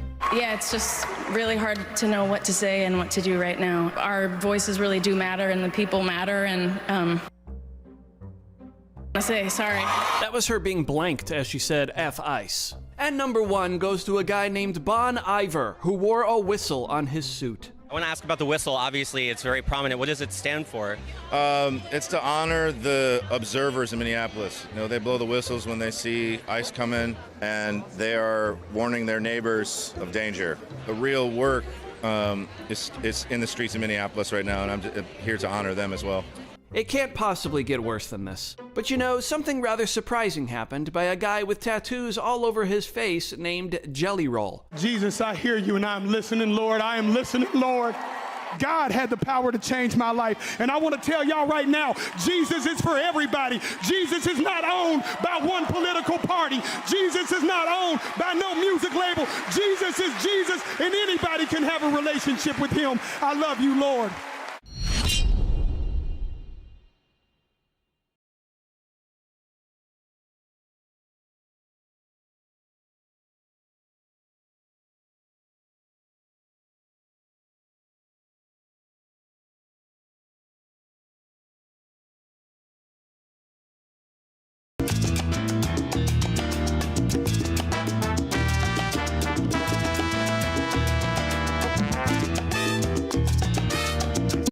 If the government wants to use biowarfare on us, we can use it on them too. Do not let your pee go to waste. Do not let your tampons go to waste. Do not let that blood that you collect in your disc go to waste.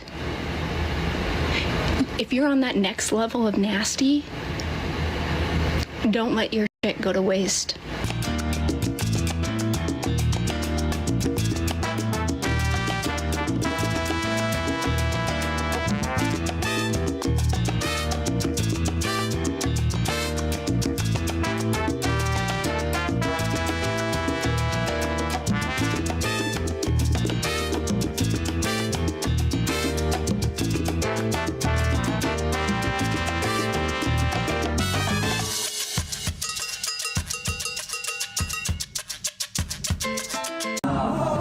There you go. There you go. Very nice. Yeah. There you go. Just enjoy. A little more. Enjoy the energy. amazing. Amazing. Why aren't you a racist? Amazing.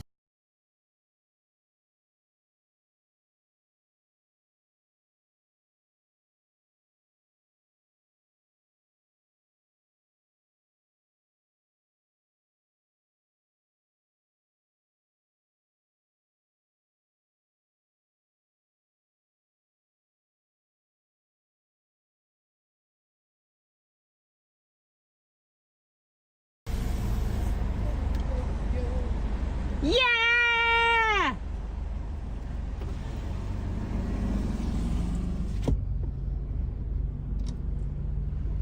Oh my God, he looks awesome. Oh, that's amazing. The sky's great.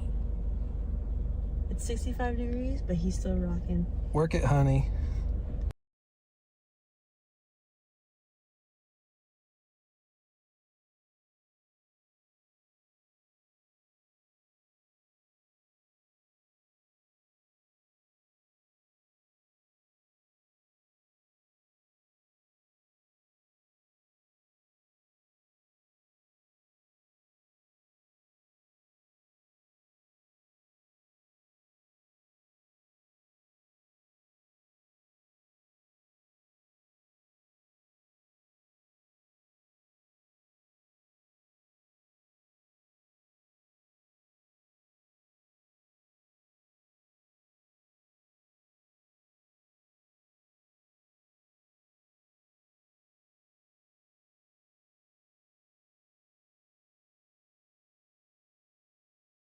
This is the Dancing Man of 2nd Street in Long Beach, CA.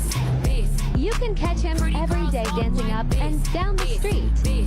He's confident and is primetime entertainment for people. This is the Dancing Man of 2nd Street in Long Beach. Any longer, come on, shake your body, baby, do that conga. No, you can't control yourself any longer.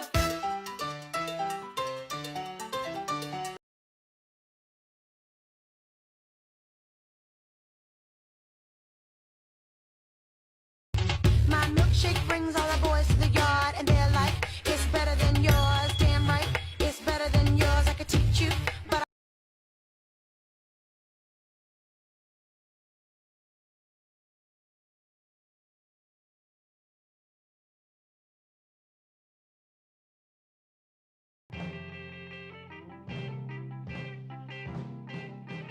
out of all the reindeers, you know you're the mastermind. Run, run, Rudolph. Randolph ain't too far behind. Run.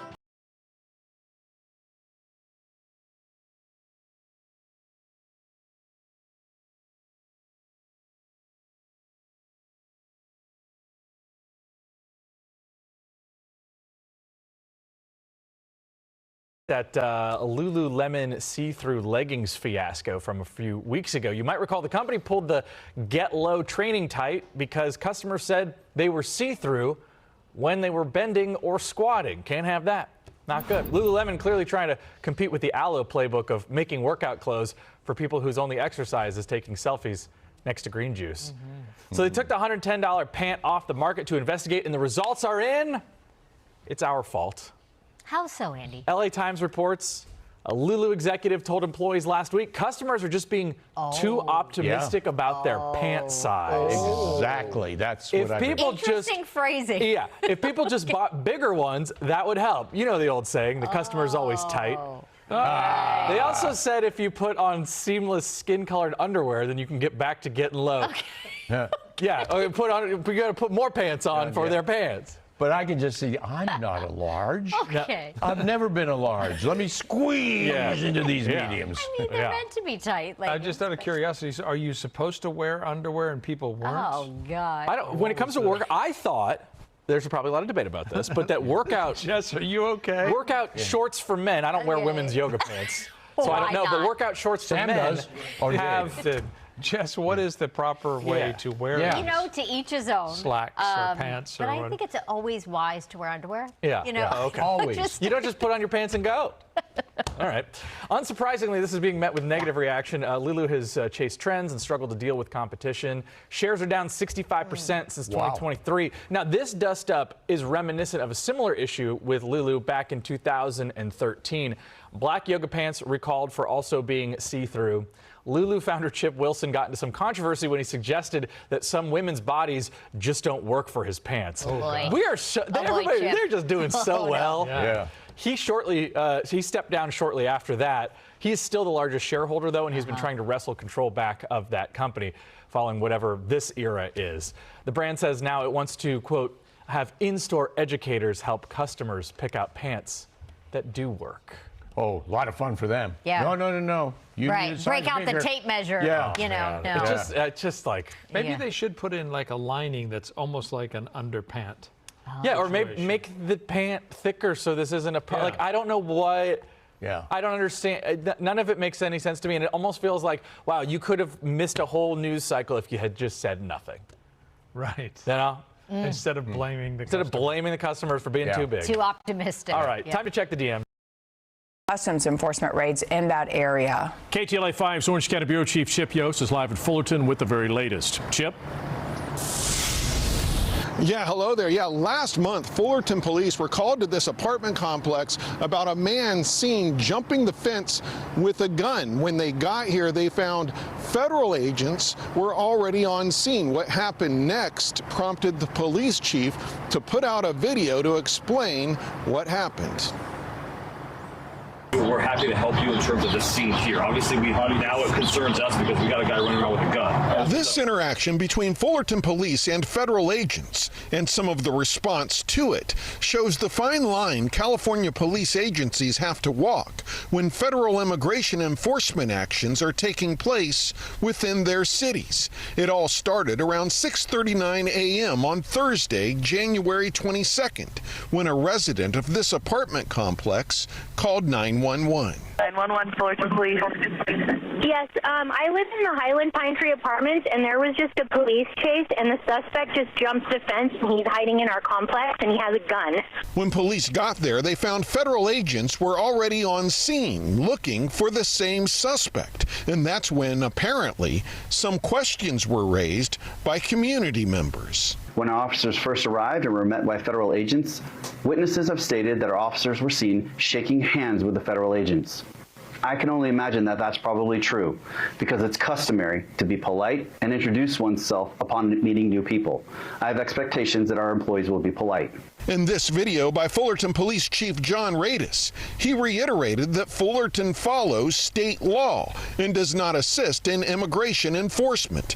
He says what happened here was about public safety. In this case, the report that prompted our response did not come from federal agencies. It came from a resident reporting an armed individual running through her complex. Immigration status was irrelevant and was not a factor in our response. When we receive a report of an armed suspect, we will respond every time. That is a public safety issue.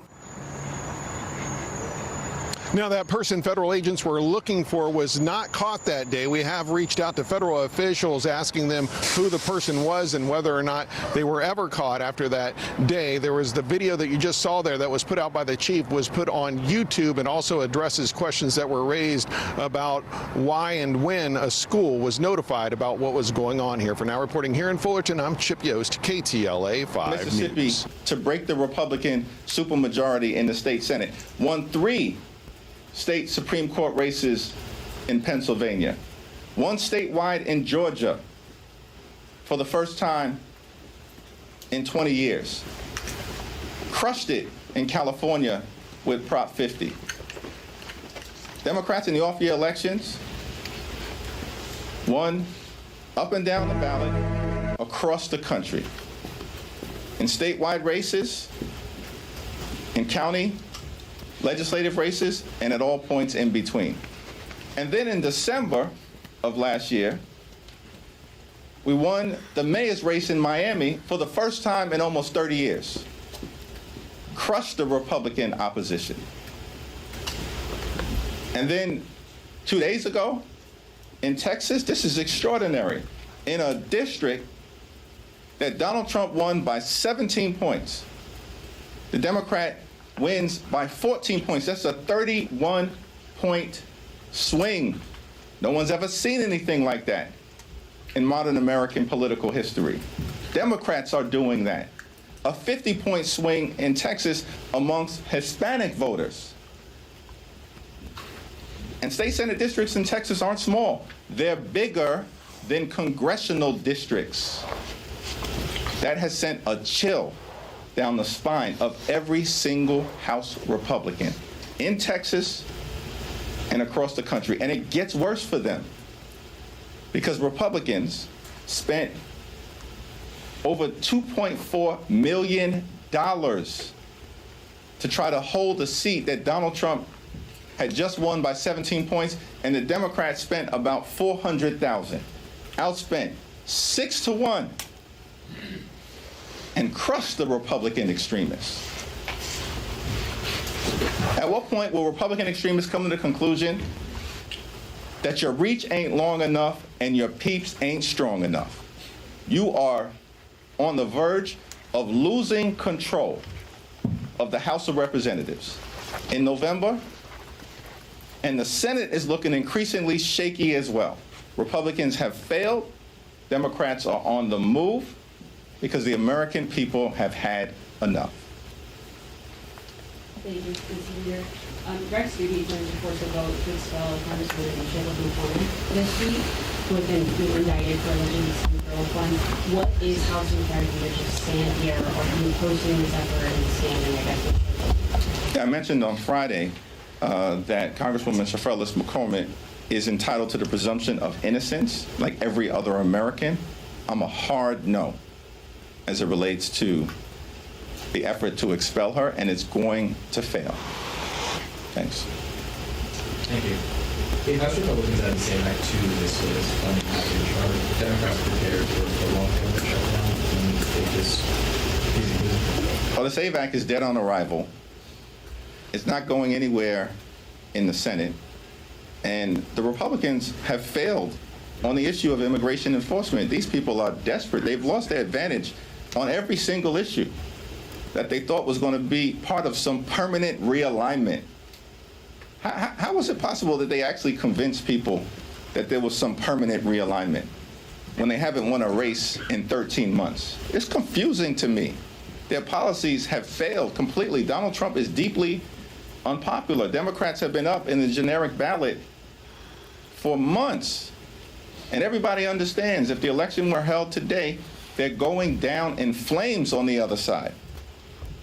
Because Democrats are the only group of people actually focused not on partisan bills like the SAVE Act, so-called SAVE Act, but on actually making life better for the American people, driving down the high cost of living, fixing our broken healthcare system, cleaning up corruption, making it clear here in America, our view, you work hard, you play by the rules, as hundreds of millions of Americans do, you should be able to live an affordable life, a comfortable life, live the good life. That's what Democrats are fighting hard to bring about. Good paying job, good housing, good health care, good education for your children, and a good retirement. Thank you, everyone.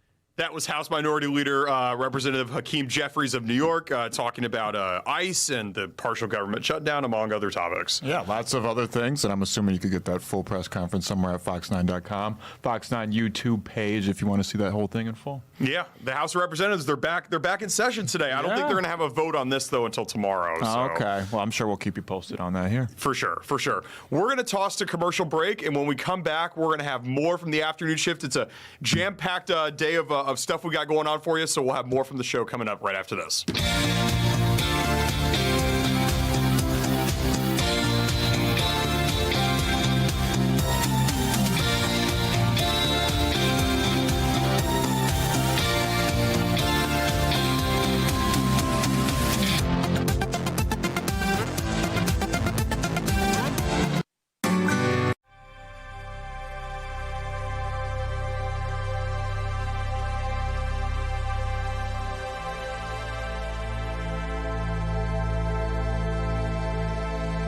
off, badges on, real accountability for the egregious abuses that we have seen.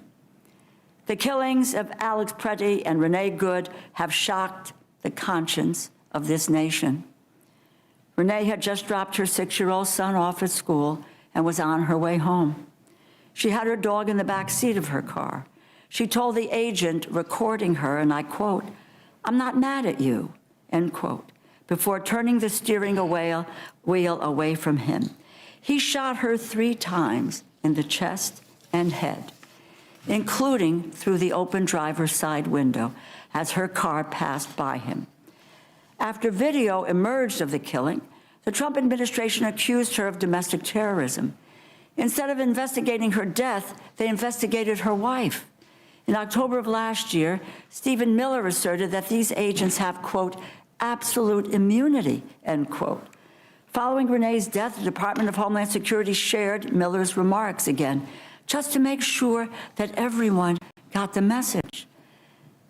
Let me give you a reminder that during the first Trump administration, Stephen Miller, who's an unelected bureaucrat, he was the architect of the family separation policy. And today, there are a number of those children who were separated who have yet to be reunited with their families.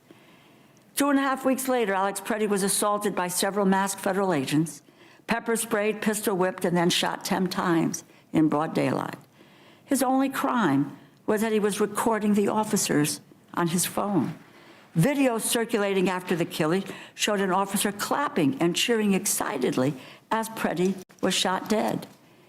He was not there to hurt anyone. He was helping a woman who had been thrown to the pavement, unprovoked, by the same agents who would murder him moments later. The Trump administration proclaimed that he too was a domestic terrorist, that he was an assassin, that he intended to gun down federal officers. None of those smears contain an ounce of truth. He was not a terrorist. He was a nurse at a VA hospital who was trying to protect his community from unlawful abuses by Customs and Border Protection. He had no criminal record. He has not been charged with any crime. After sustained public outcry, the Department of Justice announced the Civil Rights Division has opened an investigation into his killing. This has to stop. There must be accountability, not only for those officers who killed Alex Pretty and Renee Good, but for all those who have been beaten, harassed, intimidated, and unlawfully detained law-abiding citizens and residents who were simply going about their lives when the agents crossed their path. I will support this package, which secures funding for the 5 bipartisan bills which fund the Department of Defense, Transportation, Housing and Urban Development, Health and Human Services, Labor and Education, State and Treasury for the rest of this fiscal year, which extends funding at current levels for DHS for 10 days. What does that do? That gives us time, and it gives us leverage to secure the protections that we need for our communities, for if we do not do that, we will not be able to bring the kinds of pressure that is necessary to make sure that ICE does not continue to terrorize our communities. The American people are demanding these protections. Thank you for your time, and I look forward to answering your questions. Thank you very much, Ms. DeLauro. I'm going to defer my questions until later. Ms. Fishbach, recognized. Thank you, Madam Chair. And I appreciate you both being here. And I think, Mr. Cole, you said it felt like deja vu. But very quickly, I think you mentioned in your opening statement that there was an agreement. This was all agreed, because when we left, it was our understanding. We voted, we passed it out. My understanding that the Senate was all set up and it was going to be done. Well, that's correct. That's your statement's correct. There was an agreement with the Senate. The bills had been negotiated in a bipartisan fashion. We tried to work closely with our Democratic colleagues, both the House and the Senate, to send it to them in the manner in which they requested. My friend, the ranking member, requested one thing, wanted a separate vote on that bill.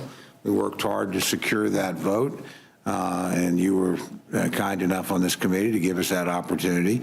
And then, look, I've been arguing all along we should have been doing this earlier in smaller packages. I just think that's a better way to proceed. But the Senate wanted 6 in one bill, and so they got what they asked for. And then they decided the situation, and I'm not going to speak for them, but obviously what happened in Minnesota impacted the deliberations of the Senate, and they changed the deals. That wasn't done in consultation. They basically broke one out. That was a direct negotiation, as I understand it, between the president and the minority leader in the United States Senate. Procedurally, that requires us then to look at the packages again. But there's no substantive disagreement on the 5 bills that we've negotiated in either chamber. I mean, they've passed the Senate, and if we take them up on the floor and pass them here, those will become law.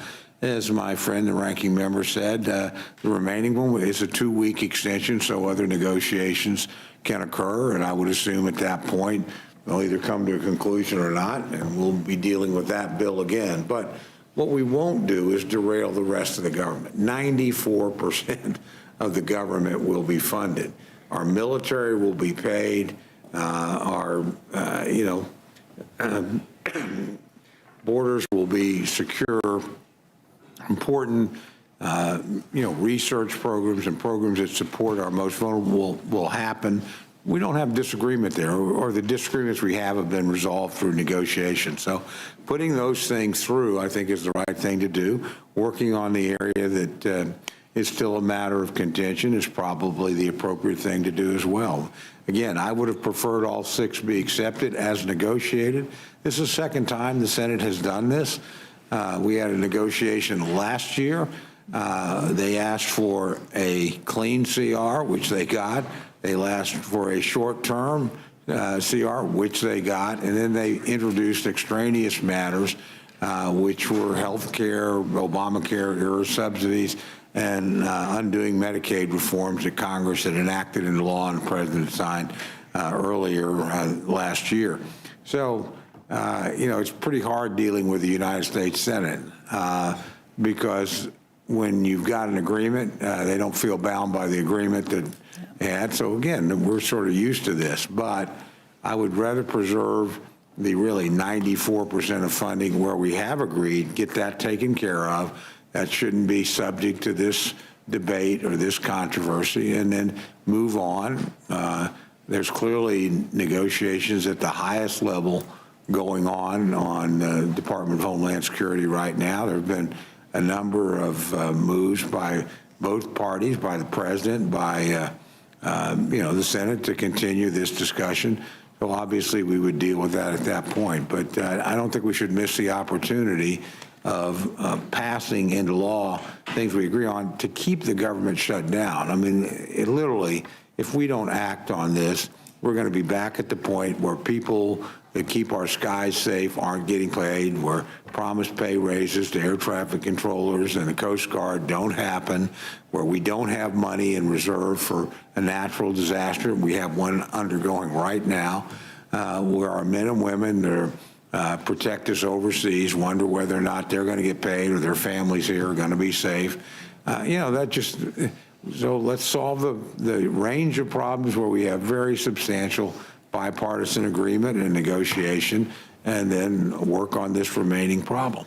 And Mr. Cole, I agree with you, and I'm hoping that a majority of the folks, when these gets to the floor, do agree with you, because you're absolutely right. We need to keep the 94% open, and I'm just sorely disappointed that, I mean, when we left, and the Senate was supposed to come in, that the agreement that was struck was not honored, and it's deeply disappointing, because I know that everybody worked very hard, and we took the votes to make sure that would happen. So it's unfortunate, but I do think, that at this point, you're right. We need to keep the 94% open and let that bit that's being held hostage, essentially, until they get their way, that we will we've got the 2 weeks to deal with it, but in the meantime, let's get the other done.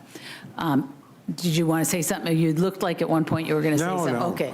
All right. Well, then I yield back, Madam Chair. Thank you, Ms. Fishbach. Mr. McGovern, you're recognized. Yeah, well, I don't really want to spend a lot of time on the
Those were live pictures from the streets of downtown Minneapolis, where over 100 drummers are trying to bang out ice here, basically. Yeah, and in like 30 different street corners? Yeah. It's a jam session on a bunch of different corners over in downtown Minneapolis. You saw just first right over there on the corner of First Ave. That's right. Right by the Target Center as well. And various other street corners in Minneapolis. All types of different musicians, drummers gathering together to let their voice be heard via the drum. That's right. That's right. Yeah, and we're going to get Maury Glover out there pretty soon, just about in 10 minutes. And he has a drummer that we're going to be able to hear from. And, you know, I feel like this is a lot of coordination. So I'll be interested to see, you know, how they organize it all. But yeah, it was 20 different street corners, over 100 different drummers. And Max, like you said, it's a city of the arts, and they're really using artistic ways to show their feelings about what's going on. Yeah, absolutely. And if you've been to the protest or seen any of the visuals from there, lots of creative signs, lots of really artistic work and creativity being put into the protest efforts here. And we're seeing the drummers of Minneapolis come together, and 20 different street corners, a whole jam session on dang near every corner in downtown. That's right. That's right. One big institution protesters have been making their voices heard on is against the corporation of Target. This weekend, there was a number of sit-ins across Twin Cities. Target's they have a brand new CEO as of today. Yeah, he's got a full plate. Absolutely, declining sales and a bunch of stuff going on back here on Target, where Target HQ is located. That's right. That's right. Target held a press conference earlier today, so we're going to go to commercial break. Why did he seem come back with happy that about presser, it? And we'll talk more about Target and their new CEO, Michael Fidelke, coming up right here. Don't go anywhere. Yeah, who the hell are they? Any of them. And the lady was in charge of everything. She was pressing buttons. She was changing the volume levels of them and shit. They're a bunch of DEI hires, dude. What it is. DEI is its strongest in many. They're ground zero for DEI. Are they? Oh, you're floating down a river in a canoe. There's a duck next to you. Quack, quack. Quack, quack. You pass the duck. You never see it again. Quack, quack.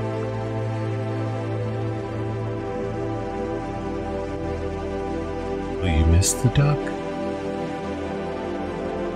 Will it miss you?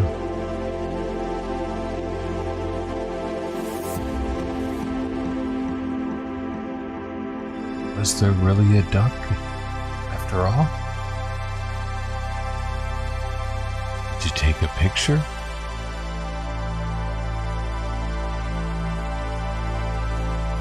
Why not?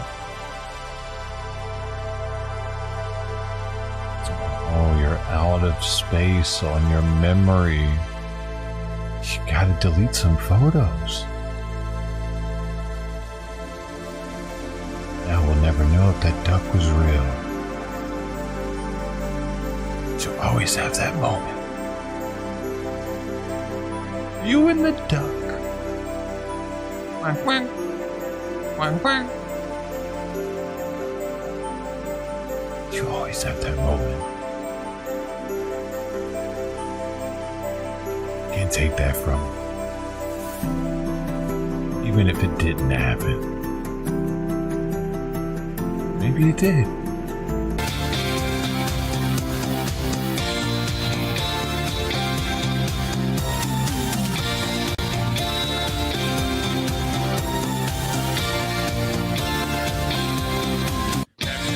Talking about some of the protests that were happening at these Target stores across the Twin Cities this weekend. Yeah, and it sounds like there was some protests at Target in Minneapolis? Yes, Minneapolis, St. Paul, they were all in the suburbs. They were people sitting in, playing music. I mean, some of these videos on I was watching a lot of them this weekend, and it's pretty profound. And even the police, they're just kind of they don't want to arrest people. They're just trying to just kind of shoo them out of the store. So right, and there's a lot of pressure on their new CEO. We'll be talking to a guest about that in a short little bit here in a couple of segments. But we got some protesters that spoke over the weekend about their expectations for the new Target CEO. That's right. Don't even look at me. I didn't get shit done today. I did a lot of research, so. Minnesota, Target. We thought we told you, ice out of Minnesota, Target. We thought we told you, ice out of Minnesota, Target. We thought we told you, ice out of Minnesota, Target. We thought we told you, ice out of Minnesota, Target. We thought we told you, ice out of Minnesota, Target. We thought we told you, ice out of Minnesota, Target. We thought we told you, ice out of Minnesota, Target. We thought we told you, ice out of Minnesota, Target. We thought we told you, So I have to reduce the amount that I'm feeding. I'm overfeeding these cats. You're not supposed to feed outdoor cats as much as indoor cats, apparently. Oops, I've been fucking up. Target. We thought we told you. Ice out of Minnesota. Target. I'm supposed to be feeding like half of what I'm feeding them. Half a can each, it said. We thought we told you. Maybe a little more for Fluffy. Minnesota. Target. We thought we told you. Ice out of Minnesota. Target. We thought we told you. Ice out of Minnesota. Target. Oh, the dude. Good morning, everyone. The baby My name is kitten. The baby kitten was fixed. The gray one was sleeping in my backyard this morning. It's like near the front door, kind of tripped me out when I opened it and saw her there. I didn't know if she was okay or not. And then I saw the ear clipping and I'm like, oh, what if that just happened? And she's like kind of lost or something. But yeah, Tips clip. No, the other one, I did Shiloh. The one that was smaller, that was lighter gray, that was eating down there more. Well, I fed. Okay, 4 cats were in my backyard this morning when I went out there to put the trash out.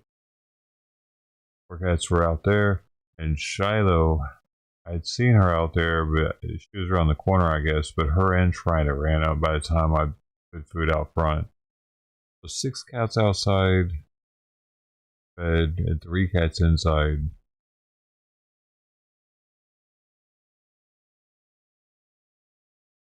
Veronica Mendez-Moore, and I'm with the Ice Out Now Minnesota Coalition.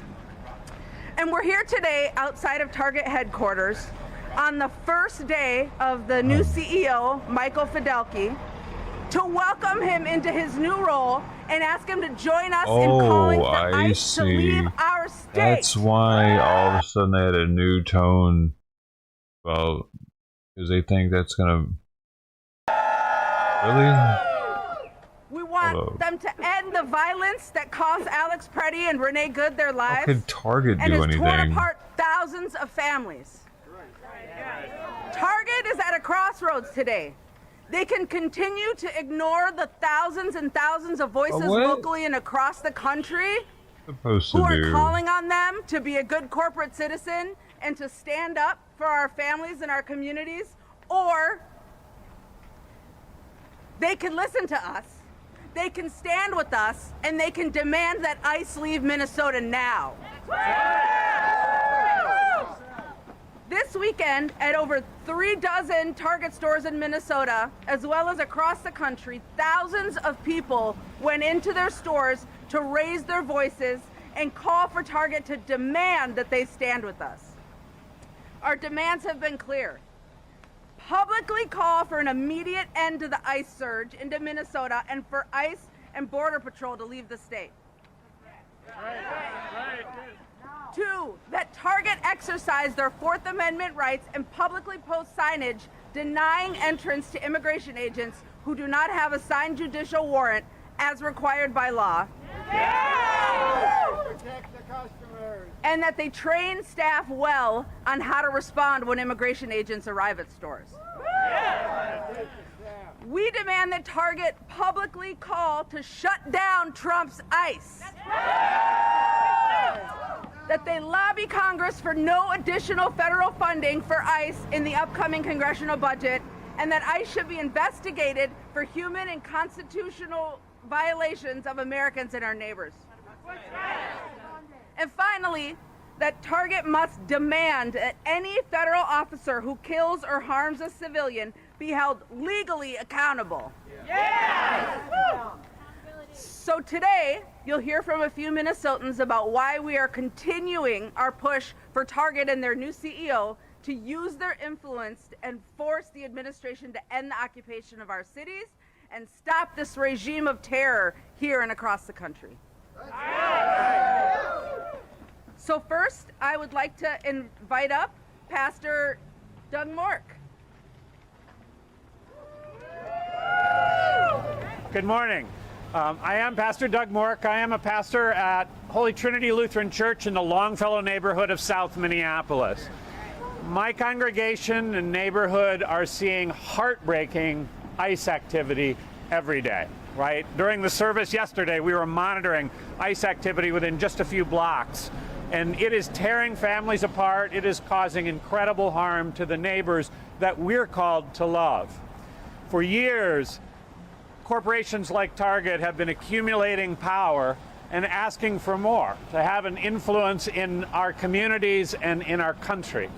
We are asking them to show the same level of courage that neighbors are showing every day who are answering this call to love neighbor and are stepping into the mix. We're now asking Target to do the same, to be courageous, to follow the call to love neighbor, to lead as a Minnesota homegrown company, and to speak out against the things that are happening, to protect their workers in stores, to speak out and use their voice to turn this administration and get ICE out of Minnesota. I just don't get it. Why didn't they go after Walmart?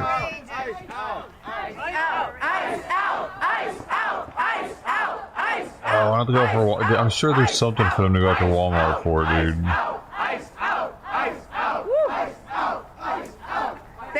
Thank you, Doug. Next, we're gonna invite up Heather. Let me see. I'm gonna see if the Hello, AI I'm will Heather can Hecker. find I'm with something. Unidos, Minnesota. I'm a Minneapolis resident. I'm a physician assistant at a local hospital. At home, I'm seeing a caregiver at my neighborhood daycare center be abducted and transported to Texas, even though she's a legal resident, leaving behind her 3-year-old to live without a mother. At work, I am admitting people to our mental health hospital because of the stress and trauma caused by ICE, while getting reports that ICE agents are trying to illegally enter our ambulance bay. This is a crisis that's going to require all of us coming together to resist what is happening. Just as it's not sustainable for our communities to continue being terrorized by ICE, it is not sustainable for Target either. Target will not continue to profit if we live under authoritarian rule, and Target will not survive the moral injury of staying silent in this moment. The statement Target released on January 25th with 60 other Minnesota companies was far from enough. Regular Minnesotans are being brave. They're standing on corners at 6 a.m. to keep children and mothers from being abducted. They're boarding up each other's front doors after ICE knocks them in with battering rams, and they're using their voices to speak up. We are asking you, Michael Fidelki, to be brave with us, to stand up and say that what ICE is doing is not right. Until now, Target has been silent. We are asking Target to demand an end of the terror that ICE is wreaking on Minnesota. As you know, Michael, Target relies on immigrants, from the workers in your stores, to the drivers who deliver groceries for Shipt, to the people who grow and process the food that you sell. We're asking you to speak out against the violent abductions of those workers. Our neighbors, our fellow workers, our family members, they deserve dignity. They deserve work permits and a pathway to citizenship. We are standing in solidarity with Target workers who have been asking you to protect their Fourth Amendment rights and keep ICE out of your stores and parking lots. We are asking you to listen to your workers who are just wanting you to protect their constitutional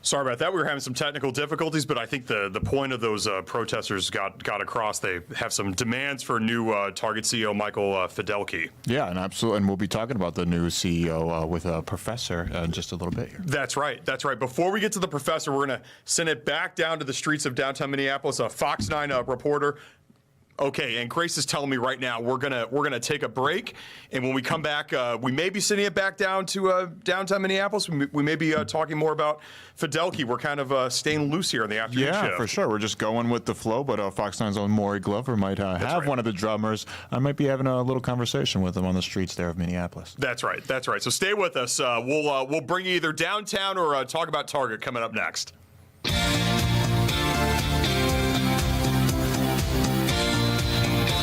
Drummers and their full drum Seems kit so fake. on 3 corners of this 4-corner intersection. They've been playing music. They say this is a different way to protest and to bring their message and what they'd like to have happen, to have ICE to get out of Minnesota. I'm gonna grab the organizer of this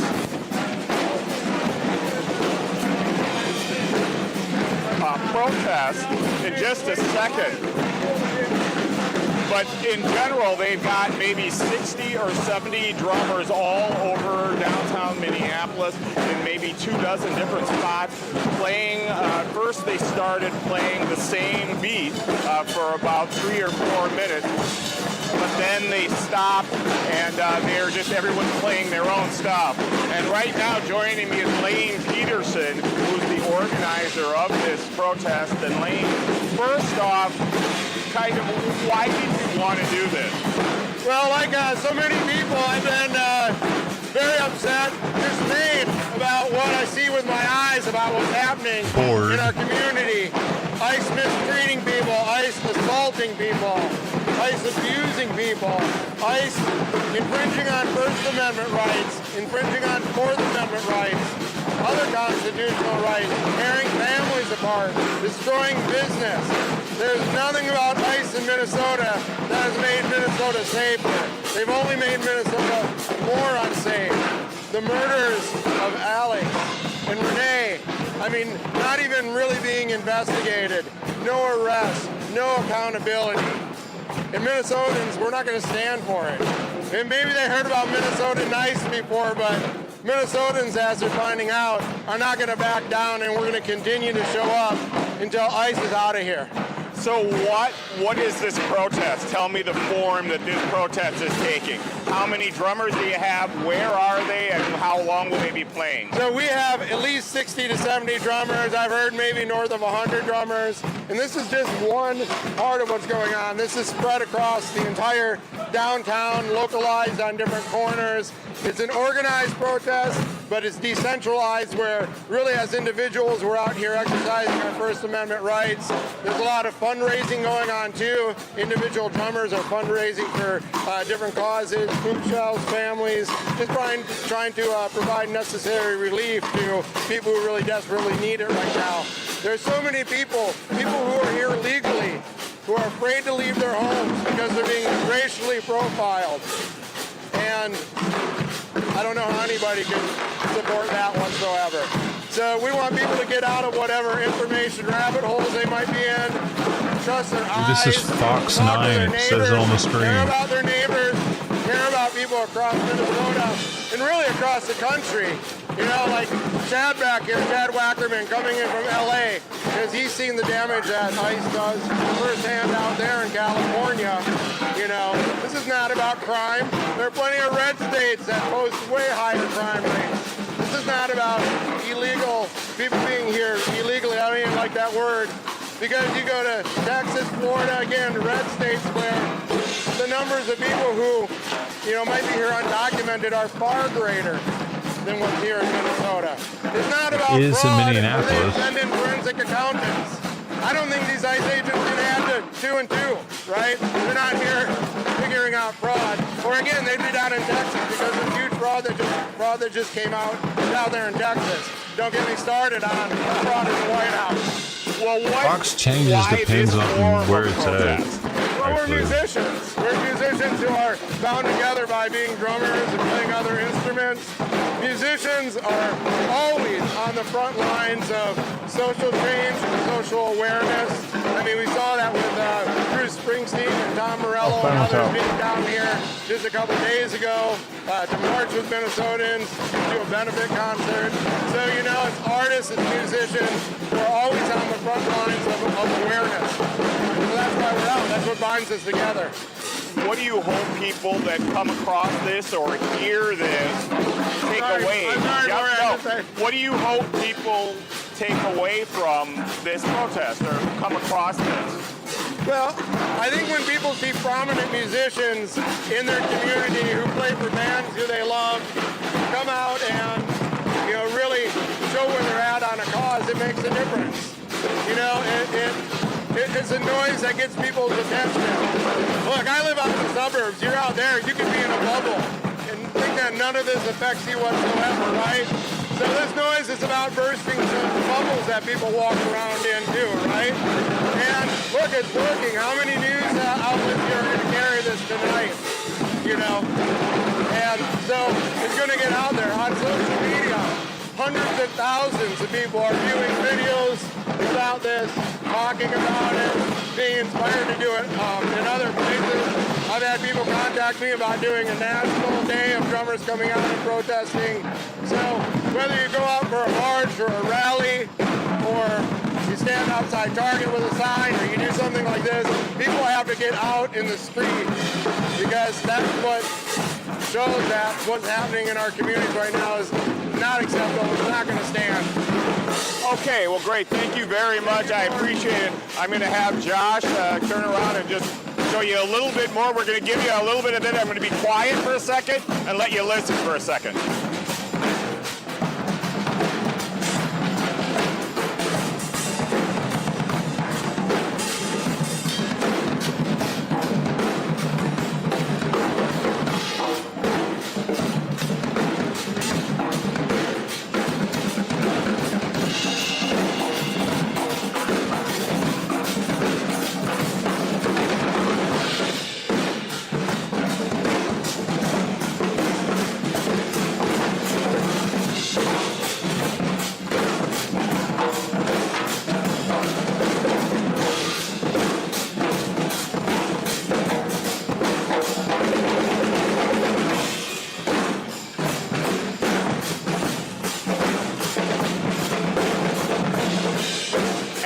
Just so you can tell, it's pretty loud down here. So I hope you heard all this. I can feel it in my bones, the beat that they're playing here. So this scene right behind me is being played out on corners all over downtown Minneapolis, and this will be going on for the next hour or so.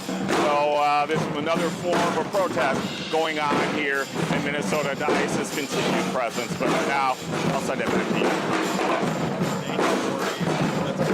Assignment to have, just listening to the drums all day, but they're good. I know, that's what I was thinking too. I was like, sweet day for Maury. He gets to go to a free concert, several free concerts down there in Minneapolis. And yeah, obviously, clearly some strong words there from the organizer, and just talking about how deeply people feel about it, how everyone in Minnesota's society is moved by this, and they're finding whatever ways they can, whether that's going out and protesting, you know, buying groceries for your neighbor, you know, Venmoing somebody money, or, you know, giving out a free jam session there on the street corners in Minneapolis. There's a bunch of different ways to let your voice be heard. For sure. You know, on Friday, I know you were out there. You started the show here, but then you gave us some, by the way, some great visual image of camera shots. Frankly, we did not have of the stage and the people.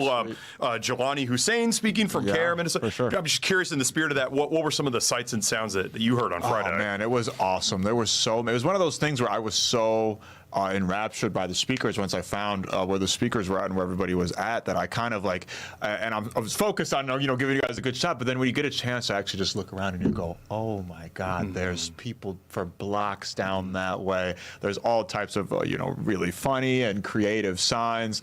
And again, like we talked about before, there were older people, there were younger people, there's people of all different races, all different creeds, and it was just really cool. Again, the circumstances are obviously incredibly tragic, they're incredibly depressing and infuriating, but it was really cool to just be in that environment. It felt like a release, you know, to just be in that environment with so many other people that you know are working tirelessly night and day, giving all their energy and effort and spirit towards the same goal that you are, you know. And it was really cool to be around that, and just to hear the variety of different speakers like we talked about before. You know, back in the day, kind of we see videos.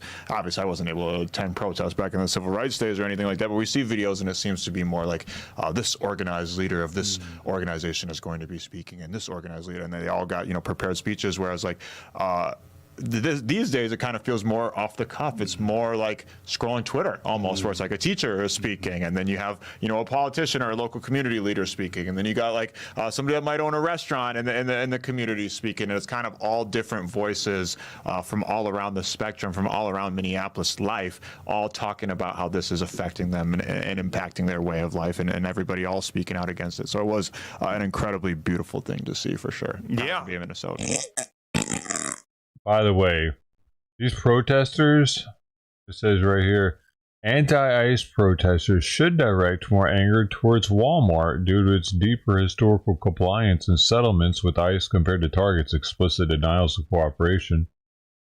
Walmart's 2005 $11 million ICE settlement involved admitting contractor hiring lapses and committing to E-Verify audits and training, steps seen as enabling enforcement. Recent fines and firings for immigration violation and reinforce this pattern. Target publicly states no cooperation agreements, with ICE facing internal employee pushback and protests over perceived inaction during Minnesota raids. It complies minimally with law but avoids partnerships. Given Minnesota's anti-ICE strikes hurting local economies more than ICE directly, protesters prioritize symbolic corporate targets with compliance histories like Walmart, but they're not. Walmart's past aid to ICE enforcement makes it a bigger focus than Target's resistance stance. That's how dumb they are. They really should be out there bitching at Walmart. Store down in Fort Worth. Seems like he's really getting on the ground to understand. It was like immaculate. It was Dr. Seth. All the pressure the company is facing is University of St. Thomas marketing professor Dr. Seth Ketron, our friend here. Dr. Seth, what's going on? How are you? Doctor. I'm lovely. How are y'all? We're good. Thank you so much for joining us. What can you tell us about Fidel Key? I know he's been with Target for over 20 years. Fox on, it's a on YouTube. Big deal. You're the new CEO of Target. This is a big story here in the Twin Cities. Yeah, Target's really had, interesting last several years, especially the last several months. The new CEO announced back in the summer, and now is his first day. I was just looking at the news and I saw he was visiting a store down in Fort Worth. Seems like he's really getting on the ground to understand, in the store level what's going on and really connect with the employees. But he definitely has his work cut out for him in this environment. I saw that the news released earlier. I think Target, came out with a kind of a statement about the new CEO and whatnot, and then there was a memo sent to employees about kind of their priorities heading into this new era. Could you talk about some of Target's priorities entering this new era with their new CEO? Yeah, they're really trying to recapture that upscale, upmarket, Target image, and they really did a good job of crafting brands and building assortments that would appeal to the customer base that they were really going after with that. And, they've gotten away from that in the last few years, and they've struggled with things, of course, like tariffs, which have affected retailers all over. Customers just sort of kind of drifting away. The backlash around DEI being rolled back, of course, there were a lot of customers that were upset by that. And, are they really going to go back to Target immediately? What's it going to take to bring those customers back? There's just a lot of questions that should be top of mind right now that, trying to build that upscale image along all of these other pressures. There's just a lot of stuff going on. Dr. Seth, you mentioned that Target sort of brand that they're trying to recapture, that spirit that they're trying to recapture. What is Target's targeted audience, if you will? Are they trying to attract a different customer than a Walmart per se, or some of these other competitor stores? Yeah, I mean, Walmart's going to draw in people that are interested in getting super cheap prices. They're not really that concerned with a store environment that's really entertaining or comforting. You look at a Target, and they're not necessarily trying to be the cheapest price. They do want to offer affordable options, but they want to give more of that kind of upscale luxury feel at a more accessible price. And so their customer base generally are going to be people that, are looking a little bit more, let's say, aesthetically fashion forward, something a little bit more unique, mixed with, the national brands that they might find at Walmart, but with a more, I would say, entertaining or exciting in-store experience.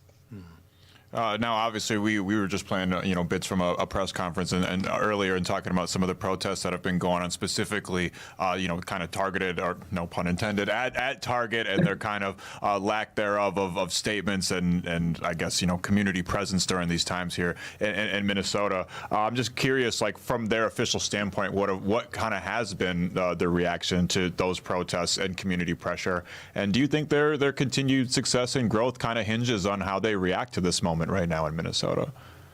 Yeah, I mean, for me, I think it's kind of a continuation of that DEI conversation, right? Their target market for many years was a large segment of the market that responded positively to their DEI-related efforts in their assortment and their messaging.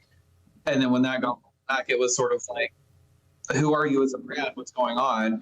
And now what's been going on in Minneapolis with ICE, we see the protests and we see the company kind of being like, well, let's de-escalate the tensions, let's turn down the heat.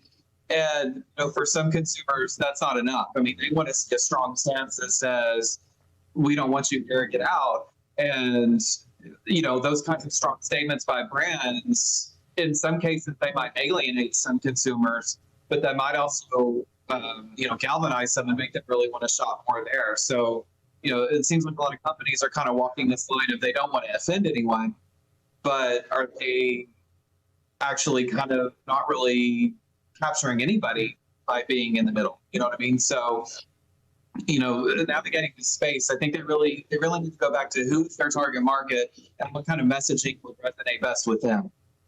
I find this fascinating, Dr. Seth, of trying to kind of stay in the middle so as to not really upset people on either side.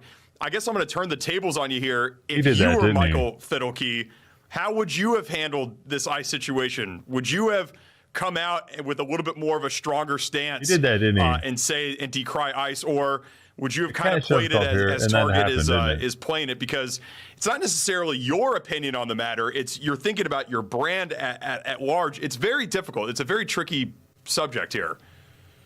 Yeah, 100%. And being a brand new CEO is probably like, do I want to rock the boat? Do I not?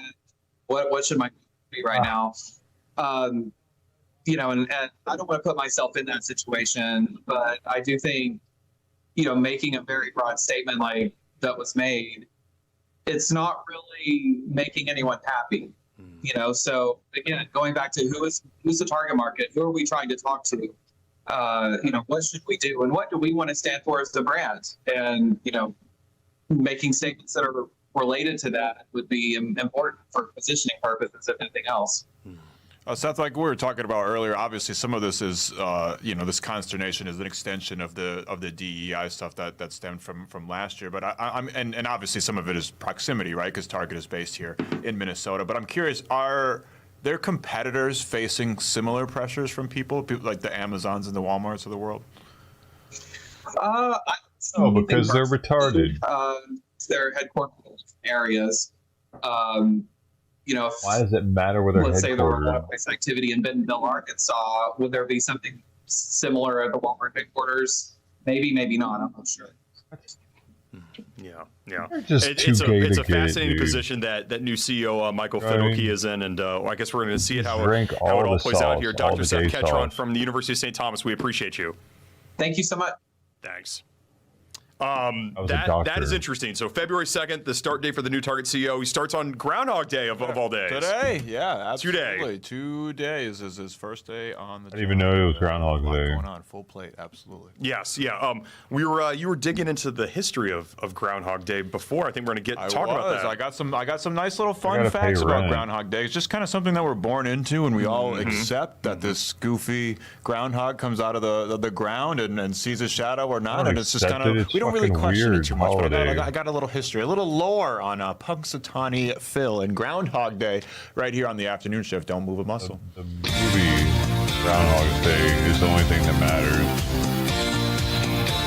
Because it shows how stupid it is. He has to do it every day. Dude, one of these fucking cats farted hard. Damn it, man. What the fuck? You're now floating down a river in a canoe made of poop. As you float down the river, it starts to disintegrate as the fish eat the poop. They love poop canoes. That means you're not gonna have a canoe soon, though. Hope you can swim.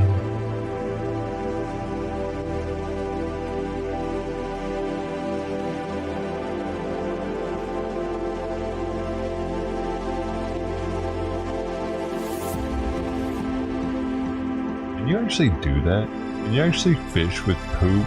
Like if you had to? If you put poop on a hook, will a fish eat it? Fish eat my shit. I'm hungry, I wanna eat you. You gotta eat my shit first, so I can put you on my plate. It might be a thing. Dogs eat shit, why not fish? They're dumber than dogs, aren't they?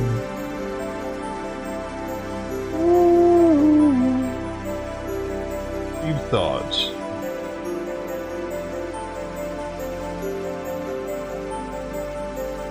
Can I fish with shit? I just wanna know. Dude, I'm gonna ask the AI. I bet it tells me I can. Can I use human feces to fish with?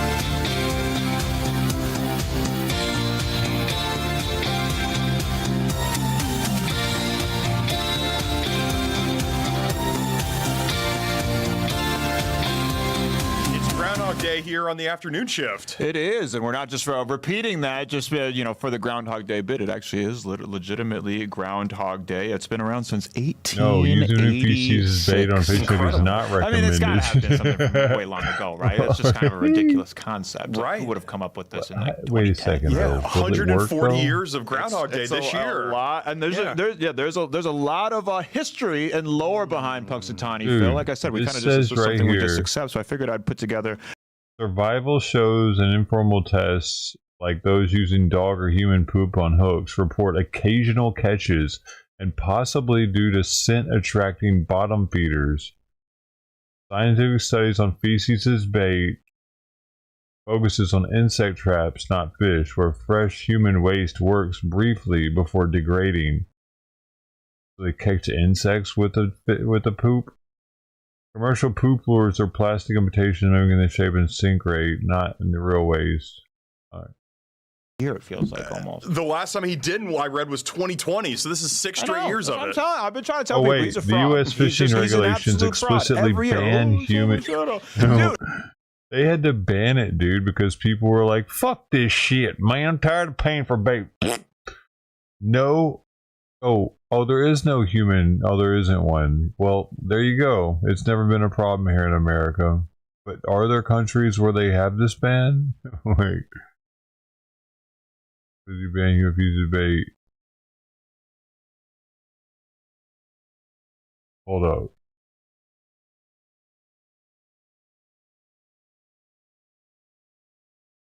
Yeah.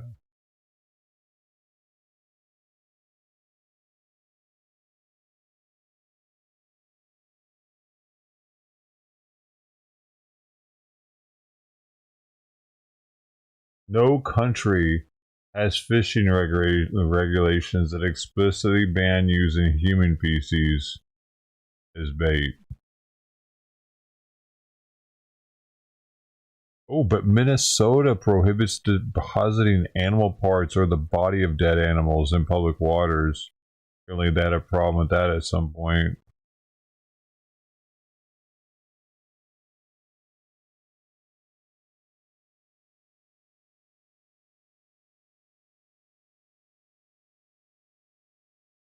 I mean, you can use human feces if you want anywhere.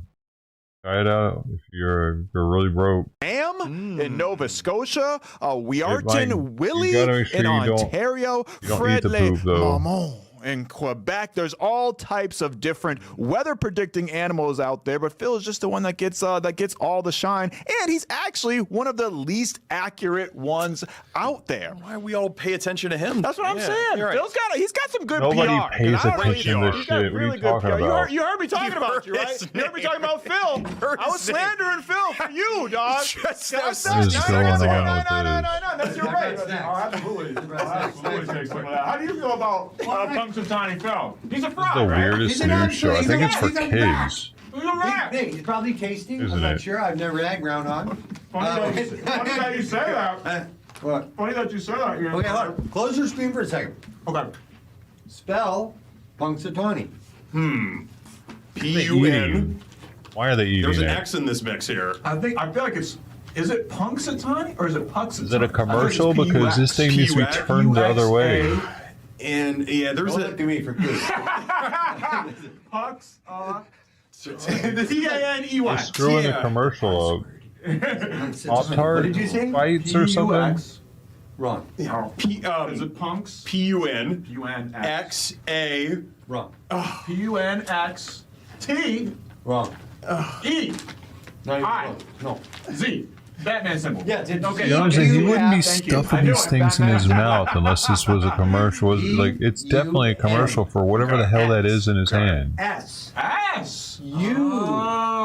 U-T-A-W-N-E-Y. Is it on TV right now? Phonetic. He's a fraud. jerk. He's an absolute fraud. He needs to be stopped. I'm telling you right now, this rodent must be stopped from forecasting the weather. That's it. That's it. Get him out of town. You don't believe in him at all? Like not even a little bit? You know what? Does this if change you your mind, though? if you had a magic here, I'll get down here. Yeah. If you had a magic Popcorn. cape on, you were shaking and saying, "Will it be I don't think warm it's tomorrow?" popcorn. Oh yeah, and you wrote that It's too down. heavy looking. You'd probably be more right than Punxsutawney Phil. Yeah, he's a High calorie content for I serving know what too. people at home go, "Yo, you Popcorn. guys aren't exactly right all the time anyway."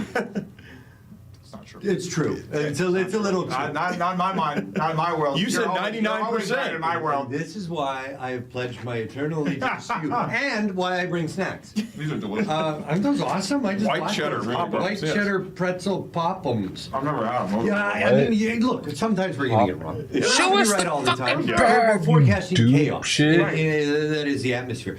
But a rodent cannot. No. I'm just telling you right now. Bread is sugar. And Bread you is know they have one in fluffy Canada. sugar. His name's We're all Wyerton gonna Willie. die from Also a sugar. fraud. We're all What gonna about the die. one from Quebec? Really? What about the Quebec one? Ah, yeah, Quebecois. Fred La Maman. Oh, yeah, well, Fred La that's a cool Maman name, though. is poo-poo. We leave. They're all frauds. I'm Rip telling his you head. right now. But you know what? It's a good bit. They've been doing it for like 150 years. It's a good bit. A long time. And 18 actually, years. take it back to the very first one. Uh-huh. You said that we should stop Phil. They did. They ate him. They ate him after the ate very Phil? first one. You're They ate making my point. Phil. Right? They ate Phil. Can you eat groundhog? Yes. You know what Randy Meyer used to eat? They said it was tender. Badger or Gopher. He used to hunt gophers when he was a kid. And he you ate don't 'em. eat that? Yeah. Apparently. What did he say what they taste like?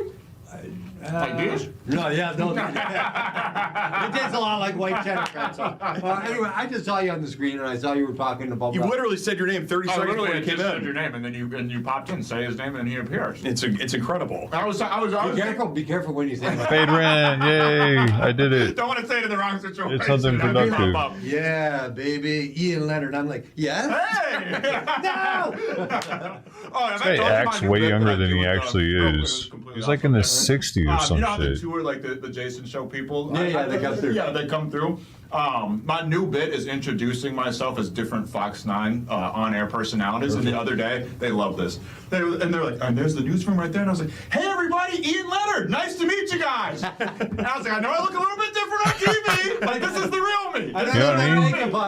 All the overacting and Loved shit. it. Warmed it right up for Jason. Yeah. Okay, so The resemblance is uncanny right here. Look at that. Get the solo there. Get the solo there. There it is. Twinsies. Twinsies. Soft. I have a Probably been challenge on for the you now. news for like You know, pull 3 plunge season decades. started. Oh, yeah. That's Right. Just past weekend. That's right. Bear Lake. It's always the first one of the season for us. 12 degrees at plunge time. It was cold. I got 4 plunges in. This weekend is Maple Grove. The next weekend is Waconia. The next weekend is Prior Lake. The next weekend after that is Nokomis. The next weekend after that is Eden Prairie. I'm giving you 5 lakes. 5 lakes. To join me. I'll do it. Okay. I'm in. And plunge into the water. Oh, he just talked about how soft his hair is, dude. Now he wants to see him half naked. No, I'm not. I'm used to it. This sounds like a way to get sick, but I support Special Olympics. I know it's all for a good You cause. can't get sick from getting cold. That's a proven fact. That's a scientific fact. Okay. You don't you get sick by viruses and bacteria. Right. But jumping in a cold lake, you're not going to get sick. Okay. It'll test Hypothermia, you. maybe. Sounds like it'll test your form. You know Seinfeld where he said, I was in the pool. It's a lot of that. The Wim Hof method. Check it out. I would love for you both to even think about it. Paul and everybody else, Special Olympics Minnesota. Last year we raised over $5 million, a largely volunteer-run organization, over 9,000 registered athletes for Special Olympics Minnesota. That's right. And they're all so incredibly wonderful. They're the best people We've I've had known some on in this my very life. show, for sure. And the USA Games are right here. USA Games are here in June at the U. I did a big throwback. I wear weird costumes every time. Yeah. The National Games were here in '91 at the Dome. Yes. So I wore a 1991 tracksuit. You'd have loved it. Oh, man, I wore this tracksuit and a bad bucket hat. But yeah, if you do so choose, I will also provide your costumes for the day. Oh, absolutely. The challenge, or as La Mumu, the Québécois would say, the challenge. The challenge. The challenge has Remember been that issued. one. I've never Win done a Hoff. challenge that I haven't accepted. So I'll be Rookie out numbers. there. Do we what? It's clothes optional, right? You could be booty boy naked. Is that part of the? That's the special night. Accidentally did it. It's a nighttime plunge. It's not with all the people around. Right. Yes. So that's what I was talking about earlier. Our new show, the afternoon shift XXX. That's right. Uncut. That's our right. our new late night show. You can co-host it with him. You can sit right here. Yes. What the fuck is going on right now with this shit? This got really Epstein Island. You can swear all you want. Yes. Weather forecast. Have you ever wanted to swear? Have you ever sworn on the air? No. Although I did say, like, how do you wink at a darn? And all right, mother. This city council member in El Portal, Florida, had an emotional outburst for the ages. The council, do we have any last questions or comments before I ask for a motion to adjourn? That's the mayor? Go ahead. The other day I was traveling north on Biscayne Boulevard. It's the mayor? I saw a CPB officer in a parking lot with a car pulled over. Okay, now he tells a long and drawn-out, boring story about how he found out the officer had pulled these guys over because of the tags on their car, and somehow this is an outrage. Let's skip ahead to the end of this part. That's what a CPB officer pulled over somebody in Miami-Dade County for, and then as an excuse to detain them. Guys, I don't know how to tell you this, so I'm just going to tell you it like this. I'm going to explain to you exactly why every white person in this country who voted for Trump is a racist piece of shit. I'm going to tell you that right now. How do you wink at a nigger? How do you wink at a nigger? Oh my God, please stop. All right, motherfucker. I learned that from a 10-year-old son of a police detective in my hometown growing up. His father, a police detective, his best friend, another police detective. All right? My entire existence growing up, yeah, walk away. Walk away. Do it. Walk away. We're coming. Everyone's in the streets. All right? What? I never heard either one of these detectives say anything other than the N-word when they were talking about black people. Not once. Not once ever. What does that mean? Now, if you think that's a all vile like that? joke that I just told you, I already told you guys in meetings in the past, I got 50 more. I learned them all by the time I was 10. Guys. 50? Yo. Yeah, a collection. Ice. I collected different stuff. If you don't wake the up to what is happening right now, you don't deserve this country. Stickers. Get the out. Get the out. ICE and CPB. You guys better pay attention to what the is happening. I don't know what's wrong with all you privileged assholes who sit on your ass and don't get out in the streets and protest this shit. Thank you very much, Councilperson Urban. It's over. It's over. You better get in the streets. I do understand that you're trying to make a point, but even in trying to make a point, I do think it is a grossly offensive word to be mentioned in any context. And so it needs to be put in white people's faces that this is what's happening.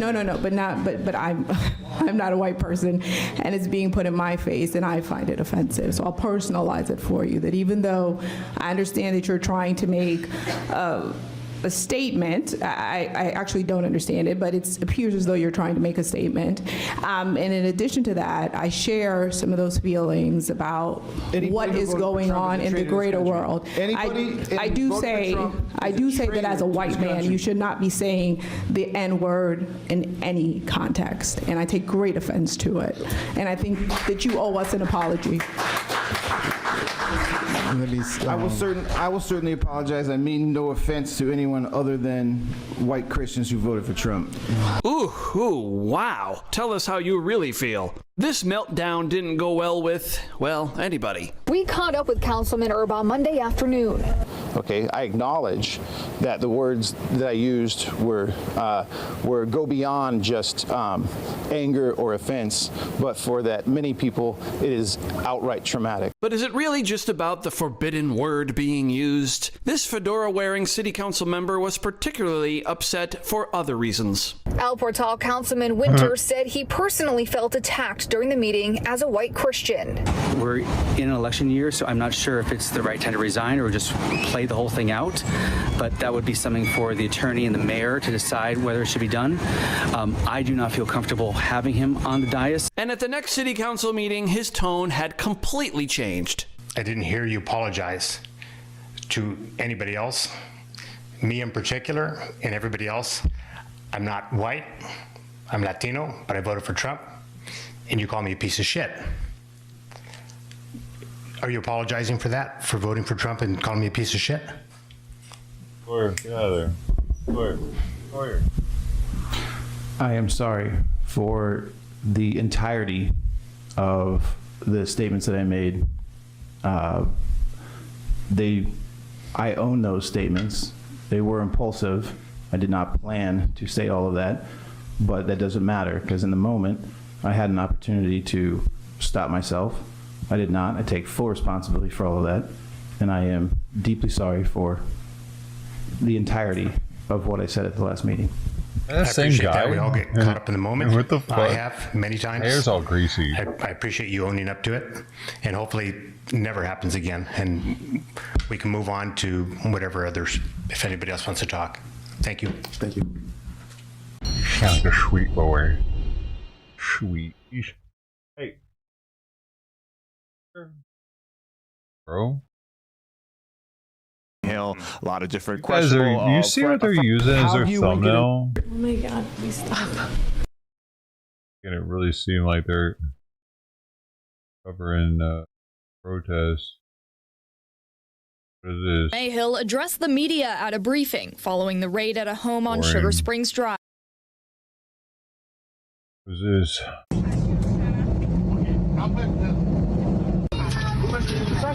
Короче, все это знают. Дайте мне выйти просто. Я никого ничего не обвиняю. Дайте мне свежего. Все. Speaking Russian? А вас я запомнил.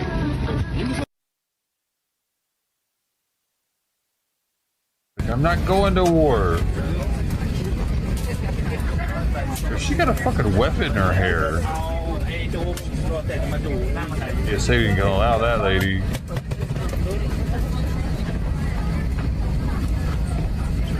That's not me coming to America.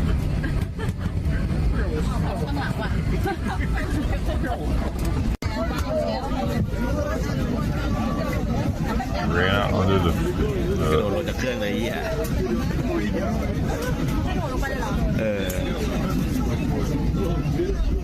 like, just get me away from Russia, please. I want to go back to war.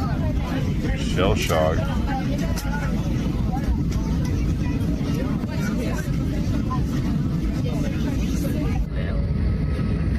Really could be something like that, dude. He was speaking either Russian or Ukrainian. And most people are desperate to leave. Especially the war-fighting age men. He looks pretty strong. Any more? I have flown hundreds, if not thousands of times, and I have never encountered anything like, wait, can anybody just fucking tell us what he was saying, dude? Bangkok, Thailand. Nobody has a translation. Why can't anybody in the chat know what the fuck he's saying? That's what sucks. We're in America, home of the supposed melting pot, right? I bet the fucking Russians are talking about it amongst themselves. Their little salad bowl. And keeping us in the conversation. We don't know what the fuck's going on. Gotta go to the Russian site. All the American Russians are at talking about it. Their secret language.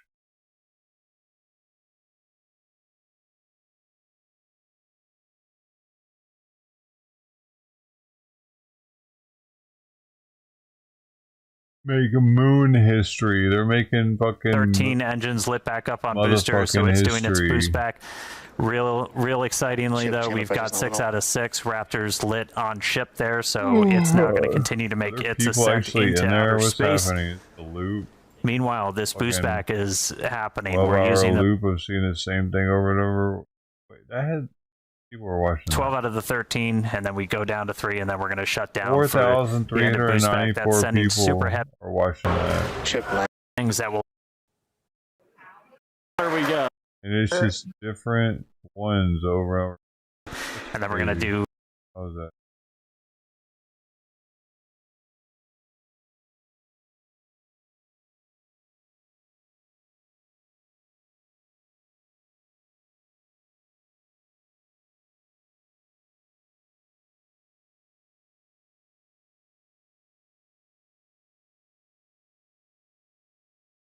Anything is going up right now.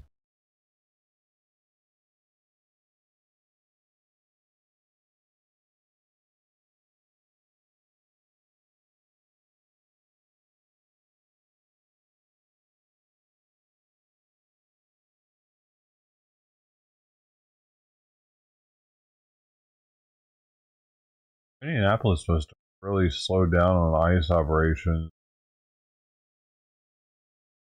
For old Mercado Media not to be going live with anything.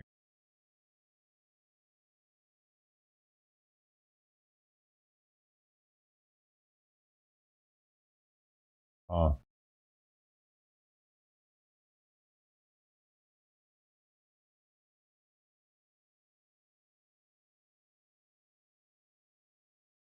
Everyone's set up, we never started it.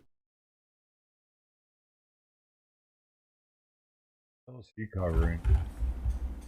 What is this? Annis says maybe blood in the home.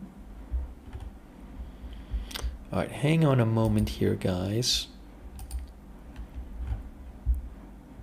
Savannah Guthrie's mother. We might want to look at what they said last night, even though it was earlier than today. I don't know. Because probably just walking around somewhere.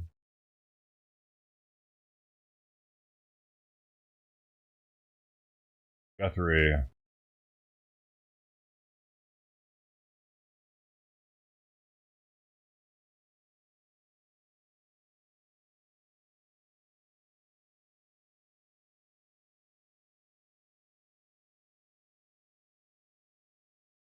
They kept pushing the stream back today.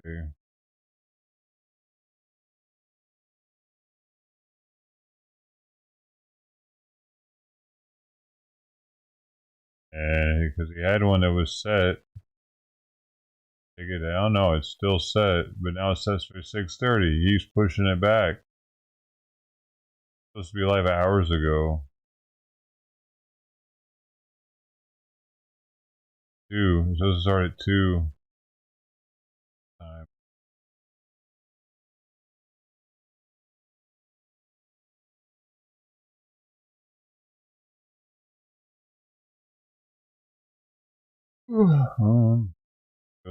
Shows his driving, man. He didn't show us his driving.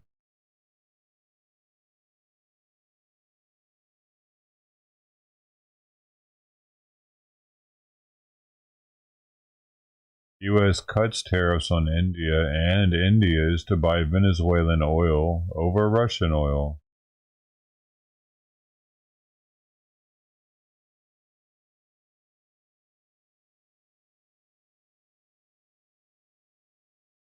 Well then.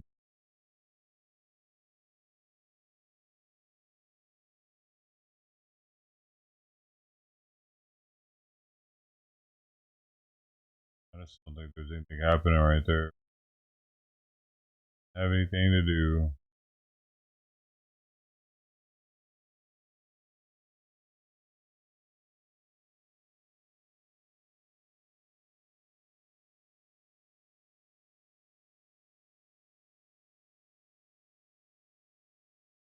CashApp Today co-host. That's who that was.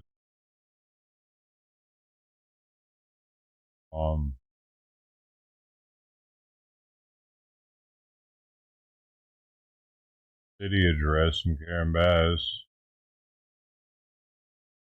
12 minutes. I bitch about Trump some.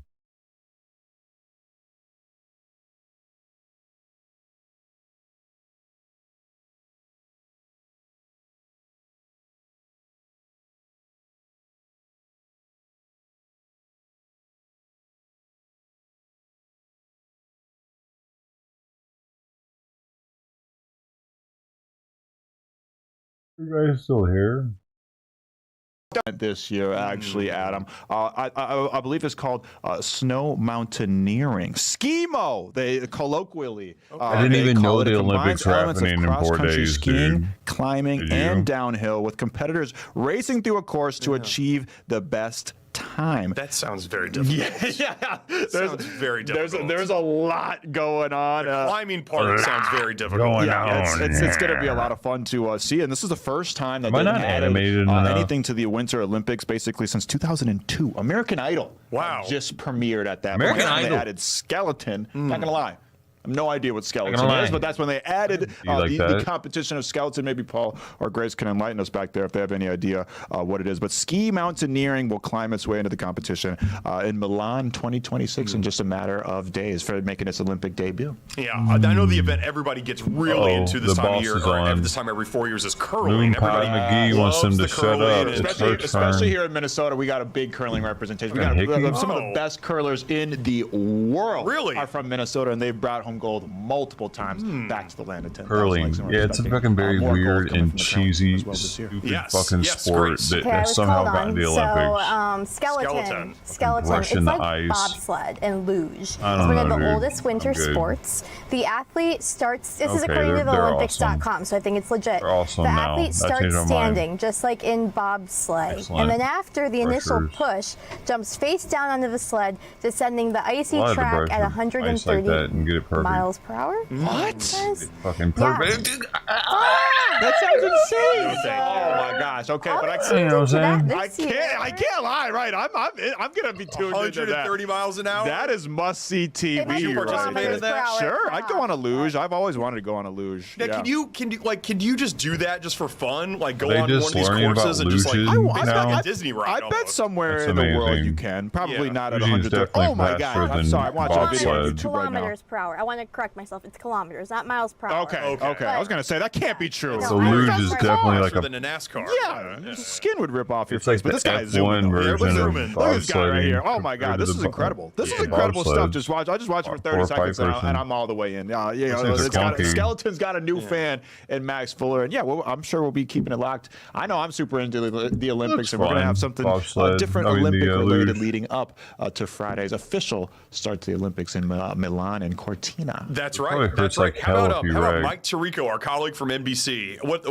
the week that he's got? He's going to call the Super Bowl on Sunday, and then he goes right from the Super Bowl to Milan. Doesn't even look like they're doing anything on the luge either. What they're doing. If you don't know who Mike Tirico is, trust me, by the end of February you will. Yeah. Because Like you'll they're see just him on Sunday, going. and then you'll see him all in Italy. He's exact, and he's an Italian legend. That's a deep cut. If you know Mike Tirico, just Google Mike Tirico in Italy. Hopefully the Olympics pop up for his sake, but something else might pop up. But he's an absolute legend. I don't think there's any broadcaster that comes more prepared to any broadcast than Mike Tirico. One of the best in the business across multiple disciplines. Super excited to hear him call the Super Bowl, and super excited to hear him on coverage in Milan. That's right. That's right. It's gonna be a fun month of February. Lots of different sports all kicking off and taking place this month. Let's send it to break. When we come back, we'll round out today's episode. What do you say? Let's do it. Let's do it. More to come after this. I'm just ready to go home and eat my salmon patty with my cat in my lap, giving it a bite or two. It wants one.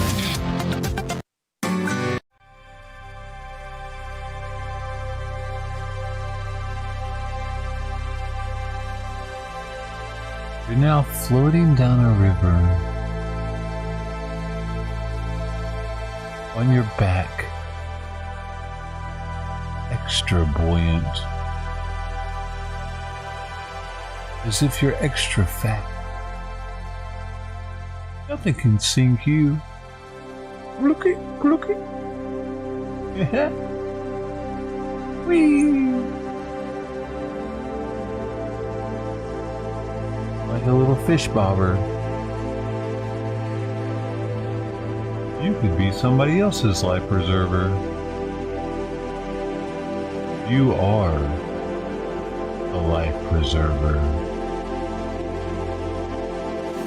As you float down the river, a birdie that lands on you. Tweet, tweet.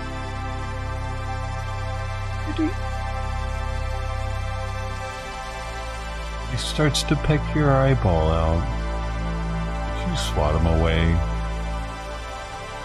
It's only a flesh wound. You'll live. Floating down the river.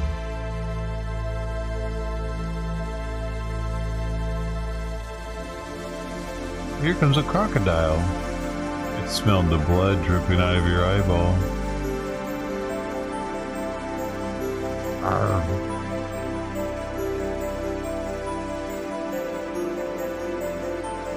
Should have probably gotten out of the water while you had the chance after your ball got pecked. But now you're gonna die here in the river.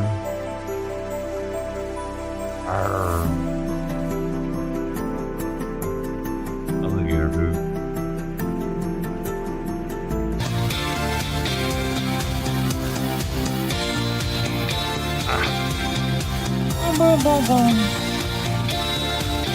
This is the 3 more minutes cheesiest left of our show Groundhog Day on episode, YouTube, Max. I think I What were some found it. more Punxsutawney, or however They're you say not it? letting them leave yet? Punxsutawney Oh, wow. Phil, yeah. Yeah, because we were not so rudely, so kindly interrupted. 5 more minutes with they have to Right. talk. You said his name and he just appeared. And he appeared.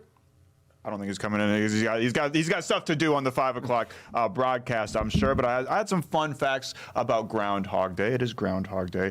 However, its first one is 1886. I don't know what the quick math on that 140. is. 140 years. Yes. 140 years Yes. of Punxsutawney Phil and his predictions. Again, unfortunately, he's not the most accurate. It says, according to the National Oceanic and Atmospheric Administration, say that 5 times fast, the groundhog has, quote, no predictive skill. Sounds like a little bit of a rivalry. I know. I kind of Karen Bass. Karen Bass. Karen Bass. Oceanic and Atmospheric Administration. I got to alone. But regardless of what the stats and the facts say, a lot of Fucking people, Karen Bass grown music, dude. people in the United States believe that Phil is 100% right. 4% of people, which doesn't seem like a lot. Probably a little too many to think that Punxsutawney Phil is 100% right. It's a lot of people. 4% of people believe Phil is always right. And the how would they Groundhog know Club, that? which is kind of like his beneficiary, they're kind of like his representative, his that? PR I team. never They claim answered. he's never wrong. And they say it's just their fault I needed for to answer that misinterpreting for his, them to know groundhog that ease. type That's of what they call his language. information. They say it's not his fault. They just misinterpreted what he was saying. So the Groundhog Club maintains that Phil has 100% prediction correction. Is he predicting for that area in Pennsylvania, or is he predicting for the whole? I think he's predicting for everybody. So for Honolulu, it's 6 more months of winter, I guess. I guess so. It's good for you guys. And we talked about it. It's been around since 1886. According to the Groundhog Club, this is the official Punxsutawney Phil lore. Yeah. He is immortal.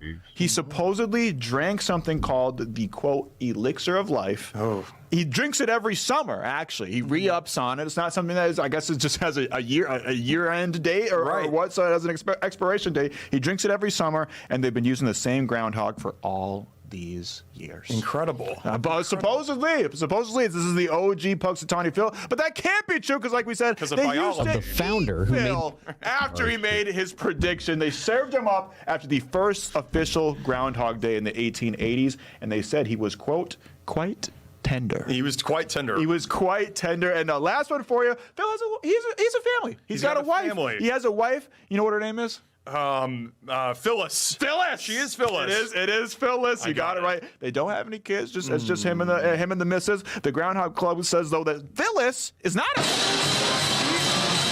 Whoa. He's in LA, dude.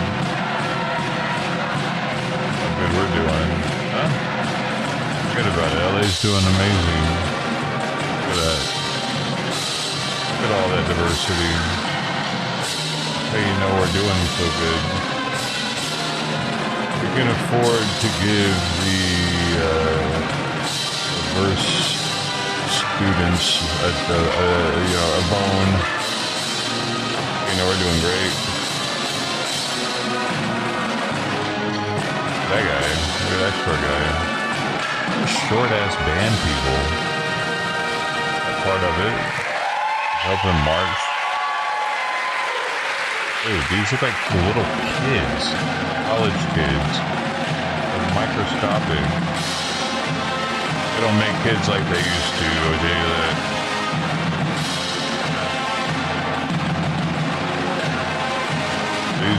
This is USC.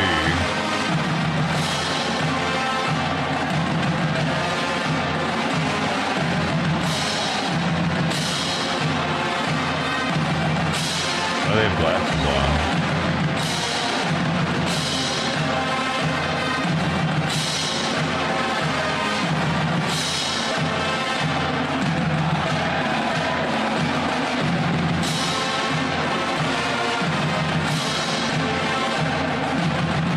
The college thing is so weird because it's so hard to get into even these colleges. Gotta bust your ass. Be on their band, you gotta stress even more probably.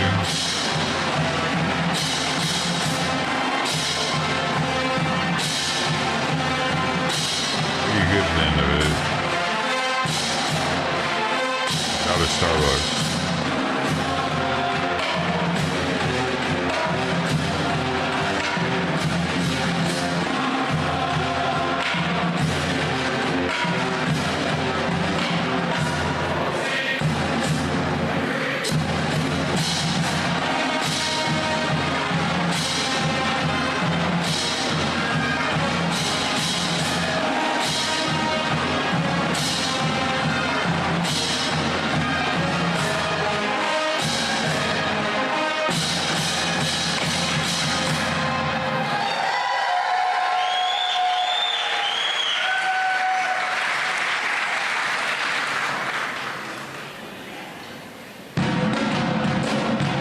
They gotta do another song because they're taking too fucking long.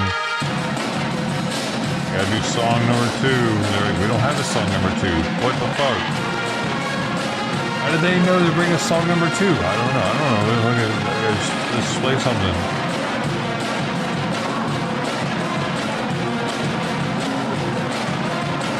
All the Trojans dudes are like, man, what the fuck do you mean song number 2? Guys.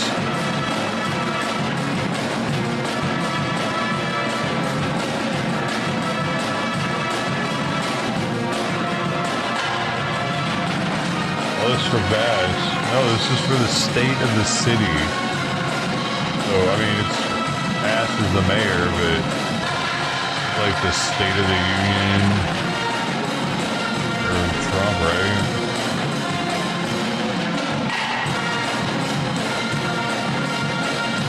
I do this every time. I never watched it. We do it. Offspring, bro.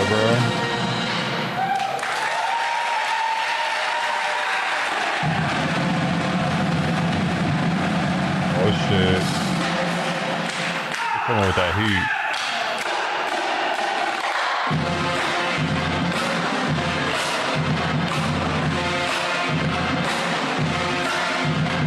Like a competition, USC versus UCLA at this point. Got a rivalry.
To get one of these tickets,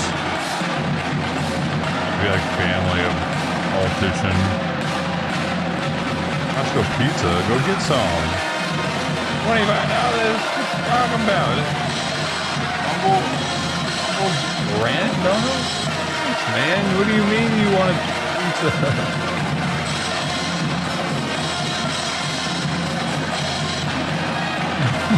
Thanks, dude. Oh, coming through with a 25.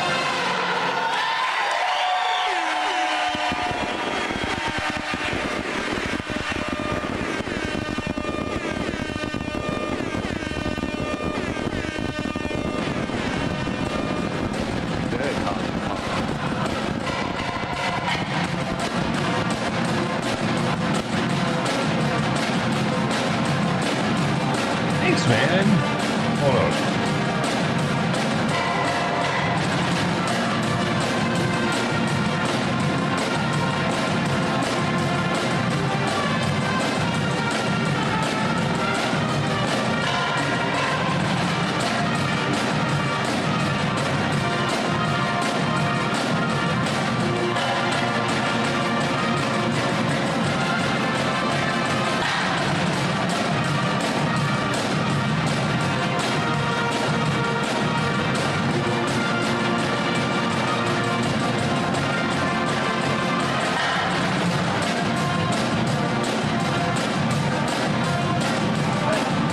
Wait, I can't have it delivered.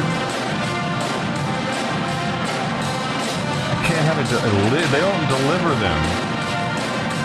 You have to go pick it up. That's why they're so cheap.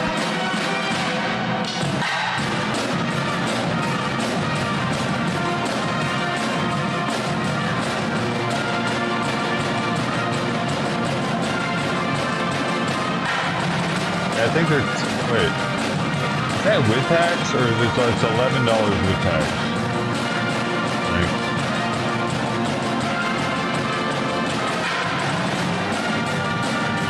Yo, they got the fucking USC guys over there sweating a little bit. They're looking.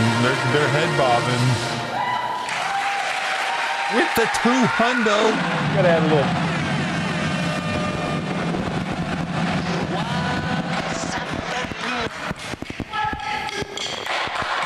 I appreciate you, dog.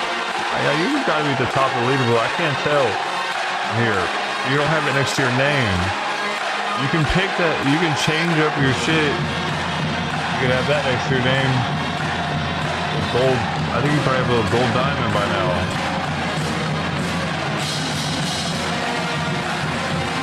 Here, dog. Okay, dude.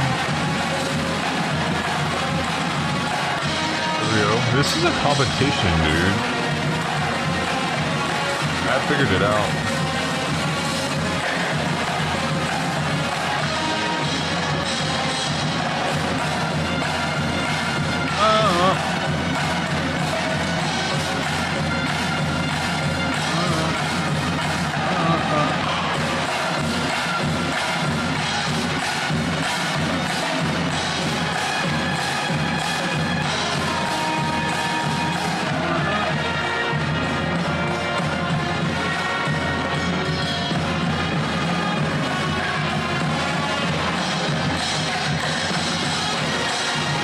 Lincoln Park.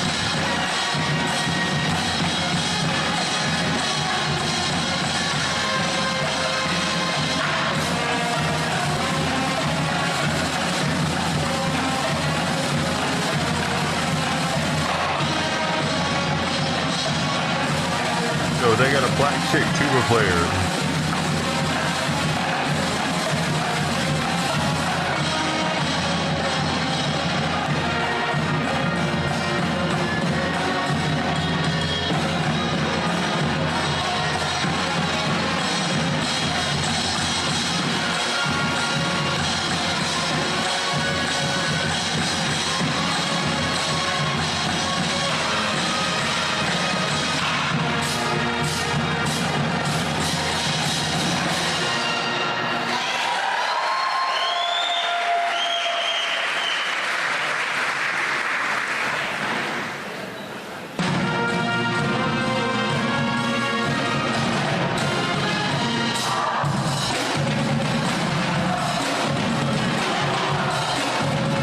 I wonder which one's more woke.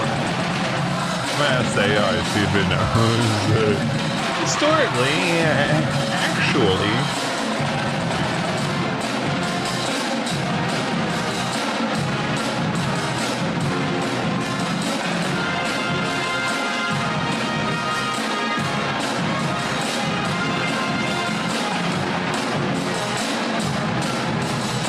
With more progressive ideologies, is how it works. The UCLA is generally considered more woke, progressive, or left-leaning in campus culture than the USC.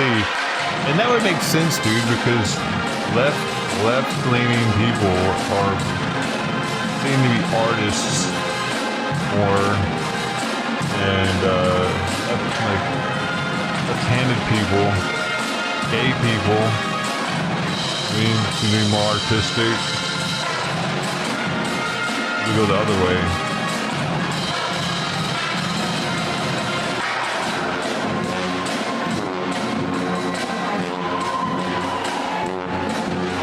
Because what do you think? Like, if you think of what right-wing musicians we have,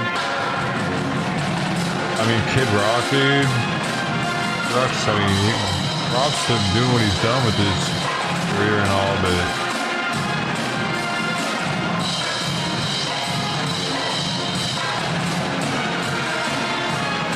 That's it. That's all we got. The Rock.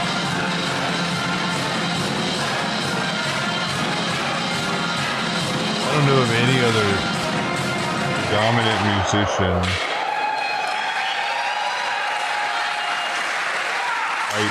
White, not the Nicki Minaj.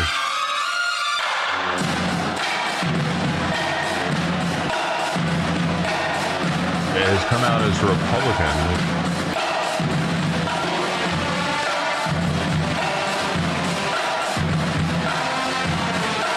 Yo, Karen Bass taking her sweet time, ain't she? Jelly roll? Oh, did he? Only part I saw of his speech was this Christian thing. I mean, that's not necessarily... Oh, has he come out publicly as a Trump supporter somewhere?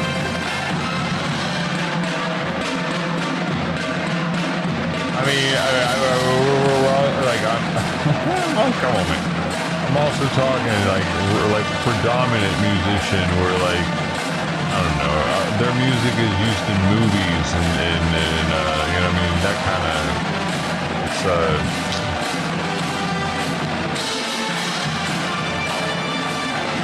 that is niche. And then the old school 70 rockers are coming out as Trumpers, are they? Or like the 80s rockers.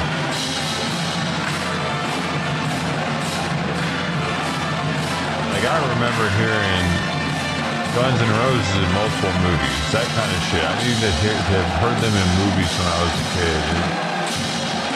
None of them I can think of, because they're getting paid the biggest bucks. They pay that movie money.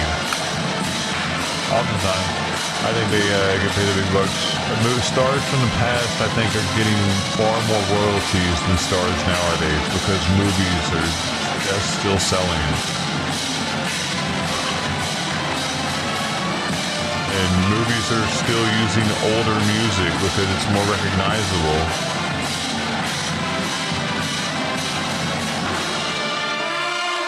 Maybe even more marketable because it's already been used.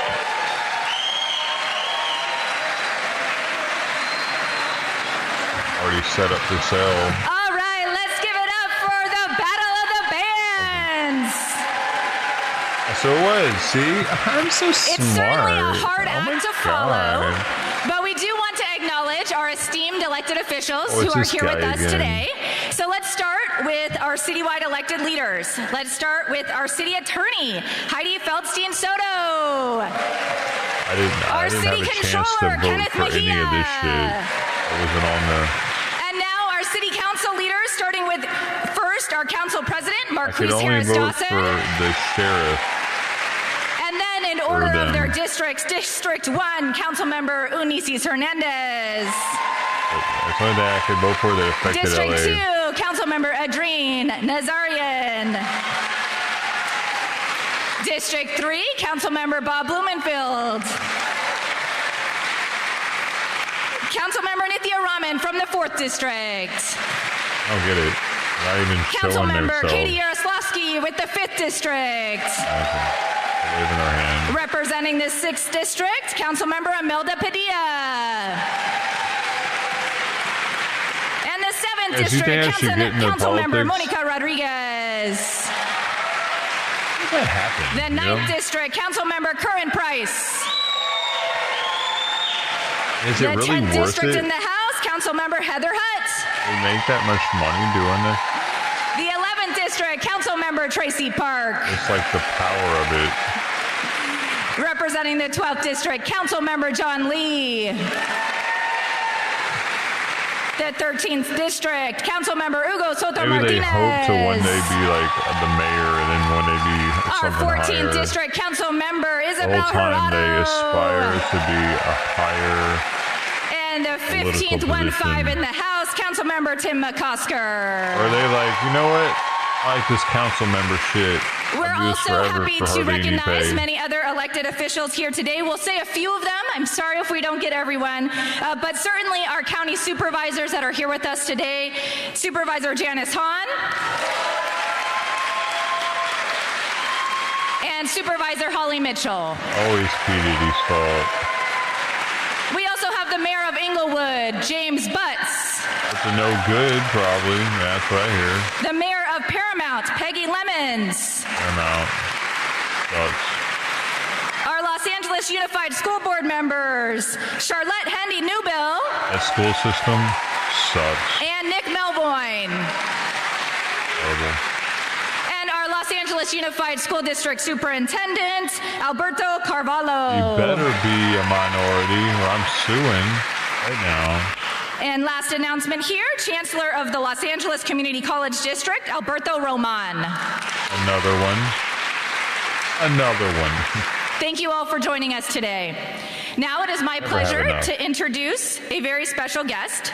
She is an accomplished entrepreneur and leader here in Los Angeles and well beyond. She has made an indelible mark in sports and entertainment. As the president and co-founder of the Angel City Football Club, she has led the rise of the nation's foremost women's professional soccer team. She is a fierce advocate for gender equity. Please welcome to the Do stage, women really Julie need an outlet Ehrman. like that? Is that a thing? Is it like, because I understand boys sports, if they're not fucking doing sports, they might be doing some really dumb shit. Thank you and good afternoon. How Do women need incredible an were the outlet like bands, that? right? Wow. Wouldn't they need to learn how to cook? I've never been played on by a band. I might have to do that again. My name is Julie Ehrman, and I am co-founder and CEO of Angel City Football Club. I am so honored to be here today representing our incredible fans and club here at Expo Center in the heart of the city that doesn't just host global moments, it creates them. As we look ahead to welcoming the world for the World Cup, Los Angeles is already showing what it does best, bringing people together around joy, culture, and possibility. If you don't know us, you know that from day one, Angel City was built with a simple belief that a sports team should make its city stronger. That's why we've embedded community into our business model and why our partnership with LA Recreation and Parks is so special to us. Today, I am incredibly proud to share that we're renewing our commitment to LA Rec and Parks for another 3 years through 2028. NASA hit by Fuel Leagues during countdown practice. This partnership will invest $3 million to impact over 45,000 girls and gender-expansive youth. Through this extension, Angel City Football Club and Recreation and Parks will deepen and expand a portfolio of initiatives designed to remove barriers to soccer. From recreational leagues and neighborhood parks, to Leadership Academy for our teens, to competitive club play, to clinics, camps, and a growing network of coaches who reflect the diversity and brilliance of this city. Gender expansive youth are young people whose gender identity or expression doesn't align with traditional bias. So we have another term for this shit? Wait, why? Why do we need multiple terms for the same shit? Can we just call them tranny kids? This term acts as an umbrella for identities like transgender, non-binary, queer, genderqueer, or gender fluid, often encompassing those who challenge or expand beyond male-female categories. Stupid. Can we stop with this stupid? They're expansive. It sounds so nice. It sounds like they're doing better than we are. They're expanding their minds, man. Hey, man, why aren't you expanding your mind? You're being so close-minded, dude. Why don't you try some mushrooms or something sometime? Bro, bigot. Network of coaches who reflect the diversity and brilliance of this city. We believe Los Angeles is the best sports city in the world, not just because of the championships we celebrate, but because of the communities we build, the kids we invest in, and the values we put on display when the world is watching. Extending our partnership with Rec and Parks is a commitment to being part of that story, season after season, neighborhood after neighborhood, as this city steps onto the global stage. LA. My team is here, so if any of you would love to meet the Angel City folks behind this, Chris Fajardo is leading it. Chris, raise your hand. He's incredible. Now, it is my honor to introduce you to a leader who embodies that same commitment to equity, opportunity, and prosperity. Equity. Mayor Bass, thank you for your leadership and your vision for the city. We are proud to stand with you today, and it is my great pleasure to invite you to the stage to deliver the State of the City address. Please join me in welcoming Mayor of Los Angeles, Mayor Karen Bass.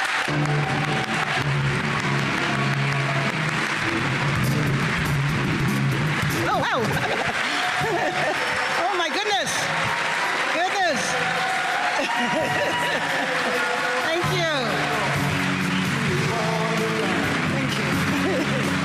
Hey, busy. Hey. Having balls. How'd you get the Frank? Over the beans. No, under the beans. Why is she coming out with Toy Story music? Hello, She's everyone. Good afternoon. She's like a toy clown. It is amazing to see everyone here today, and thank you so much for taking the time out to come. And how about our schools? UCLA Bruins in the house. USC. It's so fake, dude. Thank you all so much for coming today and showing the Battle of the Bands. But at the end of the Battle of the Bands, what was it about? It was about we love LA, right? Because we're together. And let me just thank all of you, especially all of the community leaders that are here today, the community members, the elected officials, all of everybody that took the time out to be here today. Our police chief, our fire chief, everybody's here to celebrate our city. Well, both of them and better to show count up down because they're put in for office the by you. amazing events that are going to come to us in less than 122 days. And I know Mayor Butts is somewhere in this crowd. Where is he? Where is Mayor Butts? I know he's here. If he's not, he's coming here. Because in a few short days, there's going to be the All-Star basketball game. And then when the World Cup actually comes, it is in Inglewood. And I call him the mayor that transformed the city. So what a great place to gather here today. The day after the Grammys, where artists from every background came together right here in LA, and the world watched once again. And that feels familiar for this city that we love. Just think, we are a city that was built by native communities and Mexican pobladoras, by Asian and black families seeking freedom, by immigrants from every corner of the world who arrived with little more than faith, but left an indelible mark. Now, this story's personal to me because my father was one of them. My father came to Los Angeles during the great African American migration from the Jim Crow South in the 1940s. My father, along with others, came carrying more hope than guarantees, more faith than resources, and a belief that this city could hold a future for him. And he wasn't alone. Los Angeles was built by people who believed in something bigger than themselves, and they made a brave decision to build a life and a future together. Saying the wrong words.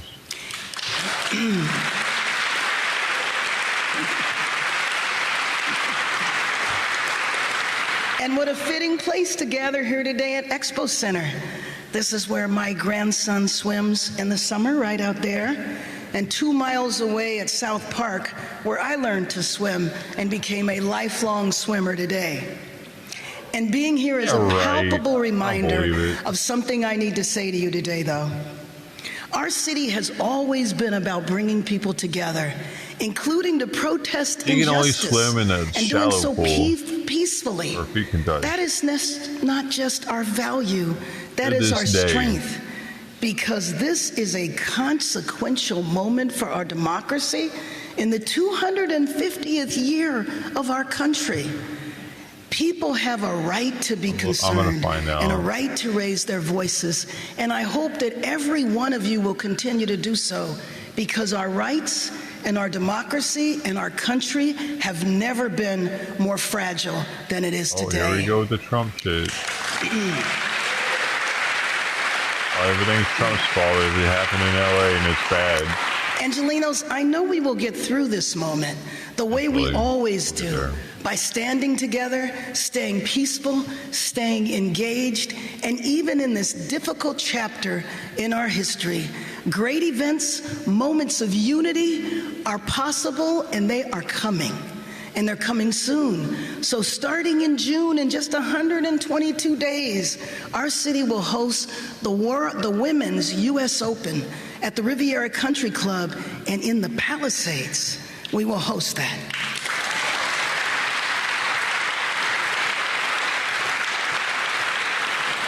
And fans across the city, and days after the U.S. Open, fans across the globe, not just the city, will come to LA for the FIFA World Cup. Now, let me be clear. I know that's going to be really, really exciting. Now, let me be clear, though. These moments will not belong only to those who can afford the seats. Have you seen how much they cost? Well, they're going to belong to all of us, because that's why I'm so excited to announce today that we will host more than 100 watch parties and events throughout every city council district during the World Cup, and they will all be free and they will all be open to the public. There, bro. Yeah, no, it's kind of sucks. It's so stupid. Because I want Los Angeles to know, when we say games for all, we mean for all of you. For everyone here should participate, and every neighborhood should benefit when these games come to our city. If people didn't do the same thing. So I was born and raised here, and I'm a proud graduate of Hamilton High School. And oh, some Yankees in the room. Oh, to get some of them I also Olympic attended tickets. several of the great colleges of this city. Sweet. Figure out what that means. I grew up in neighborhoods where you learned early that LA is complicated, it's diverse, it's imperfect, and it's always in motion. Give me some perks for living in this county. Before I ever thought about holding public office, I worked in hospitals, and I cared for Angelenos at their most vulnerable moments. I saw firsthand how systems can fail families when they need the help the most. I saw up close both extraordinary opportunity and painful inequality.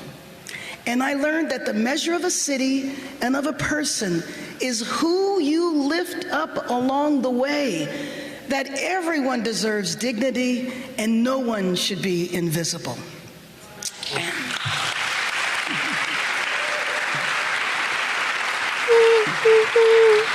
And I want you to know that that's what guides me every day as your mayor.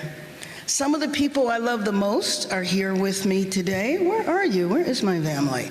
My daughter Yvette, 2 of my 3 grandsons. Come on, you have to stand up. So Yvette and Michael. And she looks like a bitch every time she smiles. My son-in-law Michael. And the newest addition to our family, Oliver. I think I will say that he's the first child born at the Getty House. Well, he was actually born in a hospital, but you know what I mean. They are the reason that the future of Los Angeles is deeply personal to me. Getty House? Every day I fight for a better future for them and for each of you. From our labs and classrooms, from our small businesses and neighborhood storefronts, from family kitchens and to community tables where we argue a lot, huh? We gather, we listen, and we laugh, and we understand one another. We are all of us neighbors in this city. And I don't know about you, but do you remember how it felt that Monday after the Dodgers won back-to-back World Series? All right. Oh, I don't remember. I don't give a shit. Nobody cared that day where you were born, I got an LA how Dodgers you prayed, shirt or on, how you voted. We were all one city, and we were all proud to be on the same team. That's the feeling I want every person in this city to know. The feeling that says you belong here. This city is yours. And we all need to remember that what unites us is far stronger than anything or anyone that tries to tear us apart.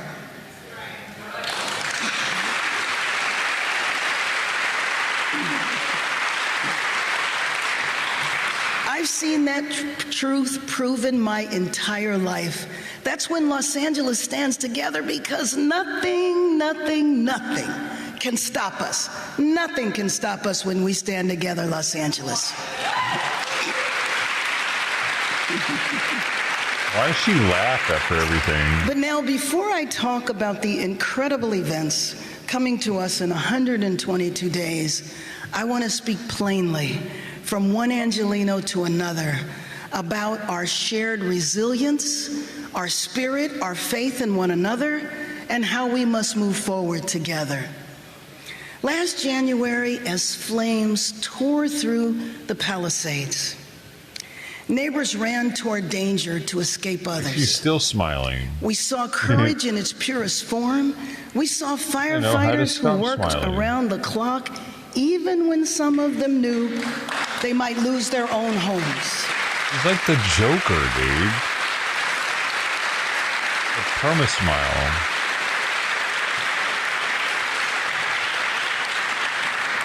Angelenos reached out with food, clothing, and open arms. Angelenos of all kinds handed out water and masks and guided strangers to safety. She had too much This city refused to turn away from one another. Now, over the past year, Angelenos, I have heard your grief. I've heard your anger, your exhaustion. I have sat with Palisades families who lost their homes, their livelihoods, and all sense of normalcy. And I carry your stories with you, and I want to take a moment to thank you for your honesty, for your resilience, and for making me a stronger leader.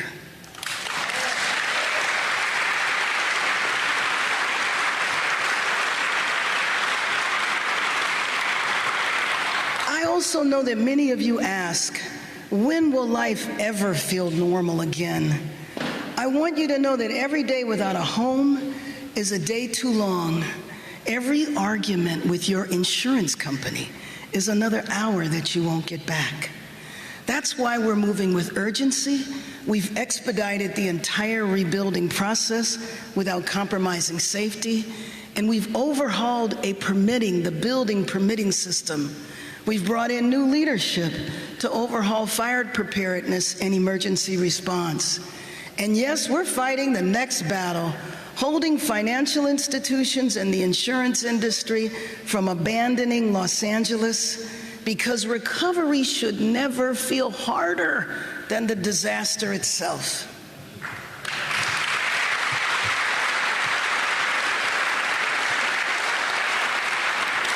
That's why next week I will travel to Sacramento along with Councilwoman Park and a delegation of Palisadians to make clear to the state that continued investment in rebuilding the Palisades is not optional, it is essential.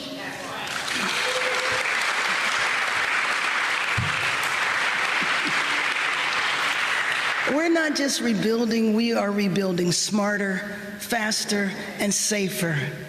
And today, more than 400 homes are under construction, and hundreds more have been approved and are ready to rebuild.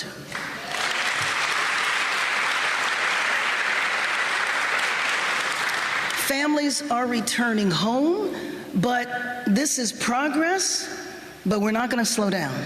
We will continue building stronger and better, and we will be prepared in the city if and when the next disaster hits. We will be ready.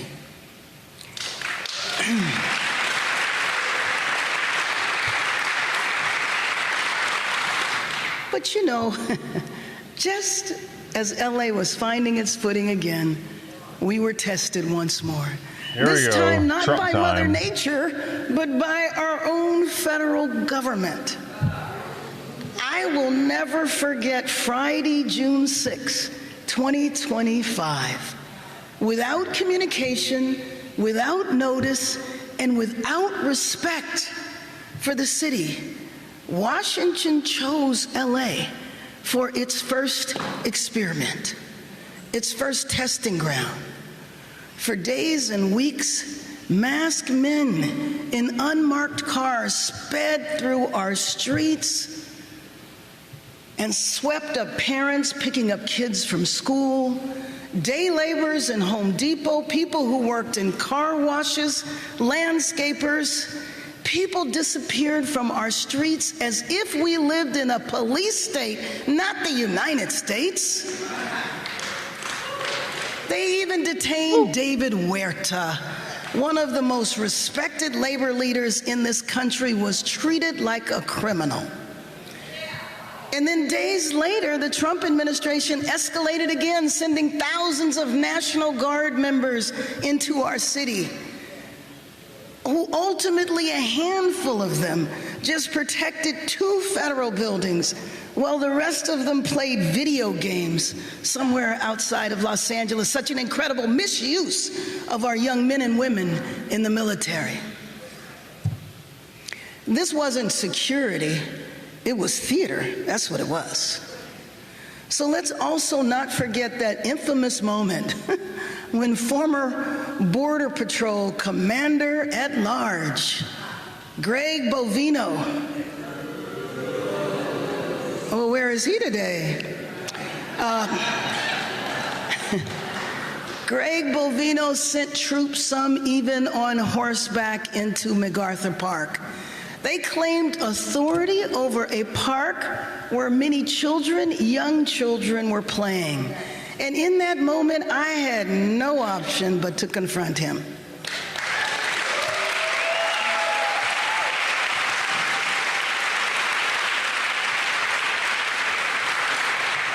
Because no leader who loves her city stays silent while Angelenos are terrorized on their neighborhood playground.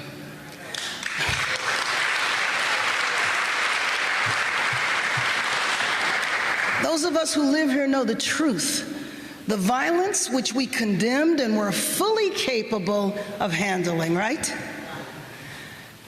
It was contained to a few blocks downtown in a city that is 500 square miles. But the administration preferred a made-for-TV crisis to the facts. And yet, during those long summer days, I want to remind you that neighbors looked out for neighbors. Communities formed rapid response networks. People stood together to defend loved ones and strangers. I felt so proud to be an Angeleno, and I bet all of you did as well.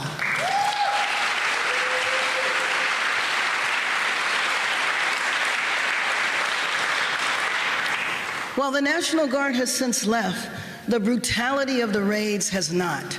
Raids continue every day in Los Angeles, and with them have come the devastating losses of life. Here in Los Angeles, Keith Porter, a 43-year-old father of 2, was shot to death by an off-duty ICE officer.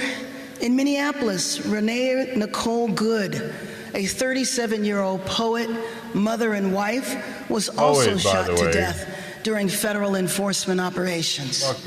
Days later, Alex Petty, a 37-year-old intensive care nurse for the Department of Veteran Affairs, was also shot to death. So staying silent or minimizing what has happened is not an option. Fucked up by shooting this administration Petty, dude. doesn't care That's about why ICE safety. had to back the They fuck don't care out. about order, and they most certainly don't care about the law. Dumbasses. This senseless death, lawlessness, and violence must end, and so must the presence of ICE in Los Angeles.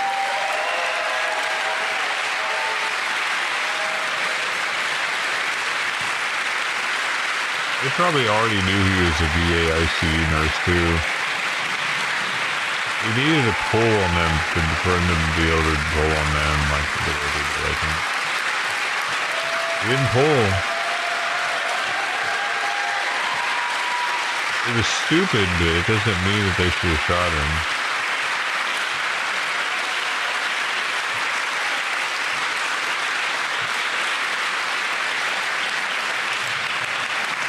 Let me make this clear. Across this country, mayors and local leaders have become the last line of defense for democracy and people's daily lives, standing where federal leadership has abdicated its duty to protect you. That's why I joined over 130 mayors across this country when the raids began, all of us determined to push back through our offices, through our communities, and through the law. Many years ago, just think about this, from the ICE raids to my memory, and I think maybe a few of you here remember this, I was honored to be in the Coliseum right behind me, Simon's Med time. where Nelson Mandela spoke.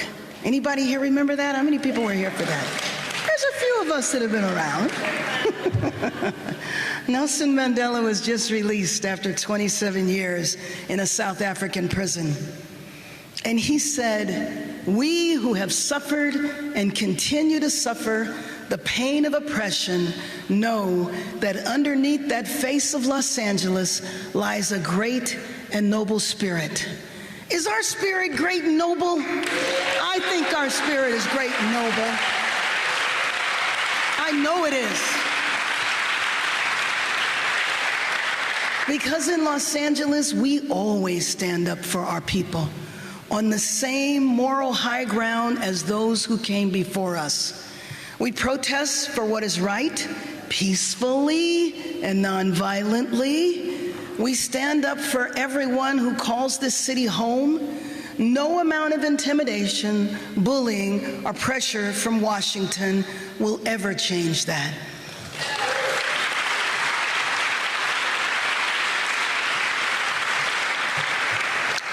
But standing up for our people is not just about words, it's about action. It's about confronting the challenges that shape daily life for millions of Angelenos. And a few of those crises: affordability, housing, homelessness, good paying jobs, and public safety. That is the responsibility we will meet together. The greatest test of LA is whether people can actually afford to live here. Across Los Angeles, too many neighbors are packing multiple families into one apartment or working 2 and 3 jobs just to stay housed. I know many of you are wondering if you'll ever be able to own a home. And if you're a young person listening today, you already know this because you live it. That's why my first executive directive fast-tracked affordable housing construction across Los Angeles. And so far, we've accelerated more than 30,000 housing units across the city, and 6,000 are currently under construction.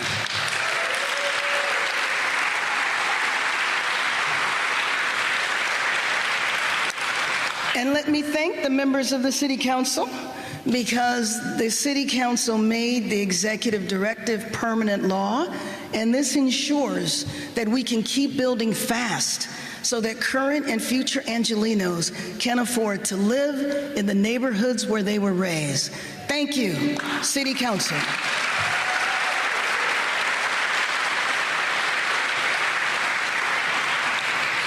Because a city that prices out its next generation is a city that stops believing in its own future. We must and we will remain a place where working people can live, build, and thrive without being crushed by the costs of simply calling this place home.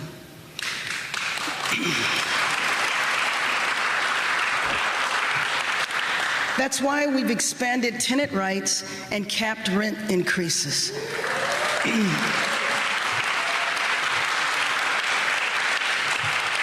Another thank you to the leadership of the City Council, because you did that, and I had the honor of signing it. And today I am thrilled to share that we will provide $14 million in rental assistance for seniors and people with disabilities.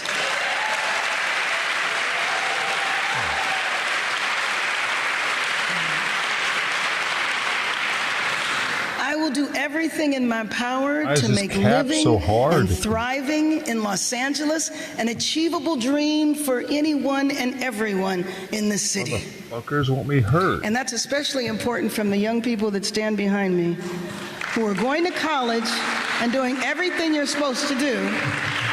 And it's the job of all of us to make sure that you should choose to live here, you can actually afford to buy a home in Los Angeles. That's our commitment to you.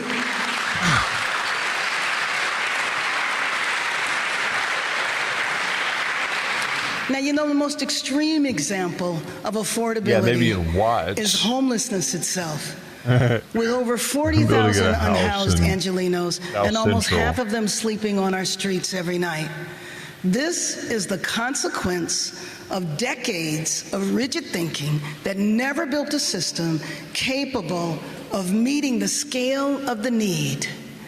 But since I became mayor, No, it's the we began want. moving with urgency. It's not the need. We broke down Motherfuckers just buy up silos. houses We because they challenged want 'em. policies that kept people trapped on our Vacation streets. home. And we began building a system with one clear goal, and that's ending homelessness, especially street homelessness. And they come here to be homeless because they know you're going to take care of them. I did it.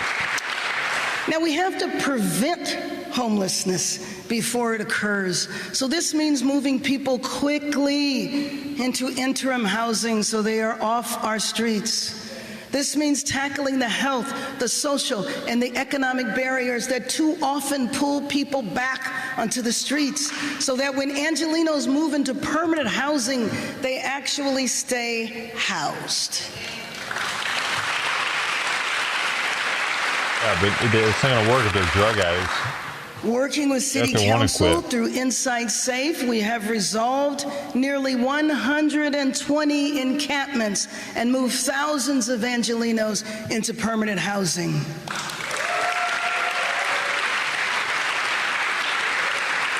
How many? We 30? have 80 of Angelenos into permanent housing. 120 encampments and moved thousands of Angelenos into permanent housing. Are they still in it? We have an 85% retention rate in permanent housing, but that's not enough. What's that time We frame? must provide more cost-effective retention rate. homelessness solutions 1 month? and improve the retention rate in interim housing by developing stronger and more comprehensive services. But we also must continue accelerating the construction of permanent, affordable housing.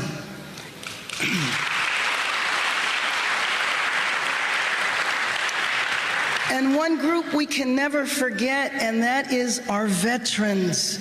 We must house all veterans in Los Angeles. Oh, thanks. Too many of our veterans, is men and better. women, who wore the uniform, our country's uniform, and put their lives on the line, they've been forced to sleep on our streets, and that has to end, and that has to end now. Fucking hilarious, dude. This is all a show.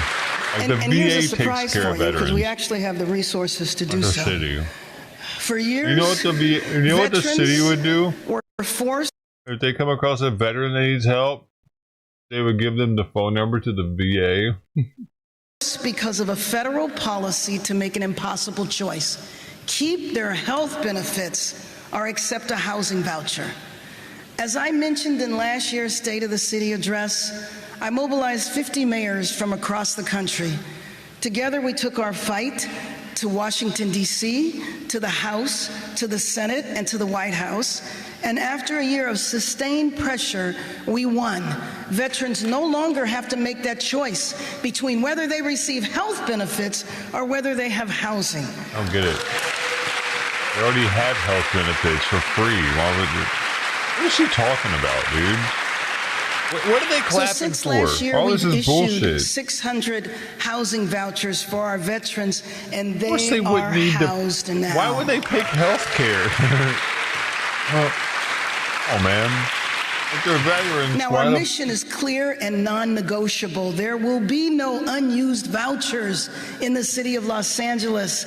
Our campaign to end veteran homelessness was interrupted by last year's wildfires. But tomorrow, we are relaunching House Our Vets with renewed urgency and a renewed sense of purpose. I don't know, man. She's trying to get the vet vote right now or something. Bullshit, though. We will deploy every tool in the mayor's office. We will work hand in hand with veterans organizations like U.S. Vets, and we will call US on Vets, individual dude. landlords They saved across my our ass city at one to point. step up, accept a voucher, Definitely saved house my a ass veteran, and make the a day. patriotic contribution to our city and to our country, because NGO, no one baby. who served this nation should ever be left behind. What? She just says they're referring people to U.S. Vets. They're not actually like giving U.S. Vets money or anything, are they? I didn't Now, hear any just of as that. everyone deserves the dignity of They're not shelter, doing shit, dude. They're going to be referring people to NGOs that they have nothing to do with. And she's acting like she's doing something. Why the fuck would a veteran pick medical over housing when they already get free medical? Why would they want city medical? That's fucking way worse, dude. Have you ever been to a city's like hospital to where you can get free healthcare from the city? Bro, I had to do that shit for I had to go. I didn't have to actually do it, but I had to go with people when I was in a program. We had to go in twos places, and sometimes they would have to go to the doctor. Holy mother God, but the wait times and shit, and who you're in there in the waiting room with, and the metal detectors you got to go through because there's like gangbangers and shit. And don't want to do that. I'd much rather go to the VA. Everyone deserves the dignity of work. The city has always been an engine of opportunity. And under my administration, we are making sure that that engine delivers for working people, and not just the well-connected and the lucky few. And in Los Angeles, I can now say we are reinvigorating our capacity to do this. I know what I'm talking about, dude. Look no further than the revitalization of downtown LA. We're working on it, Nella. And George. Businesses are relocating and expanding their headquarters here. And last year, the City Council, the labor movement, business and community leaders came together to pass much-needed legislation to expand the LA Convention Center.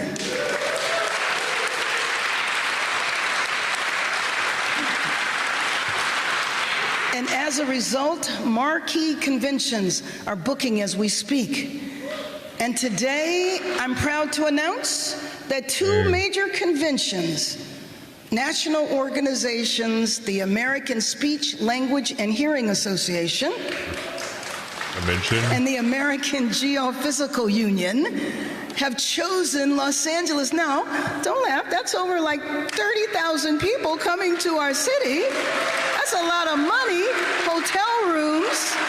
That sounds so grimy, the way she puts it like that. Like, why not? And I know that many... Like, we want conventions that are going to be fucking entertaining for the people that live here, you know what I mean? Like, a sex convention.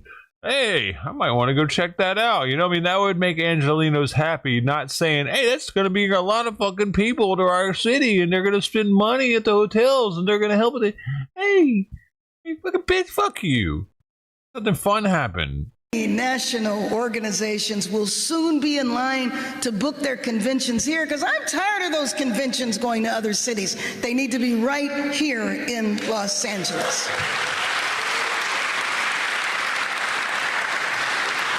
Those jobs, the hotel nights, full restaurants, and activities on our streets, because that's part of feeling safe, getting people out there.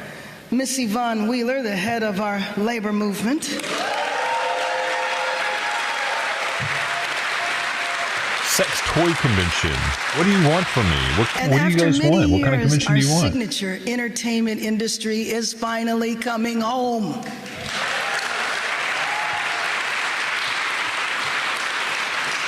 Working hand in hand with the industry, I signed an executive directive to make filming easier, faster, and more affordable in Los Angeles. We dedicated city staff to guide productions through the permitting process and keep cameras rolling. Councilman Nazarian, one of your key issues.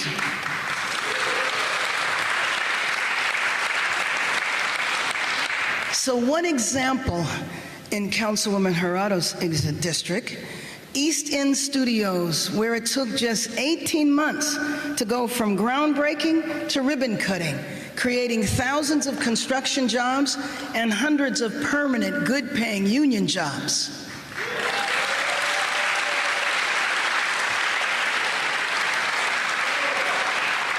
Together, these investments send a clear message.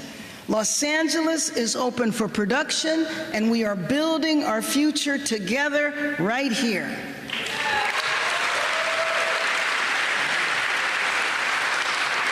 Now, all of this is great, but to ensure that our city is affordable and livable, we need a city that is safe for our residents, our businesses, and our visitors.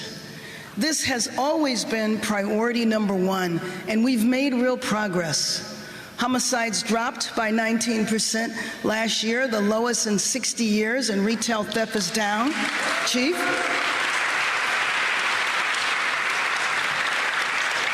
But public safety is not just about crime going down.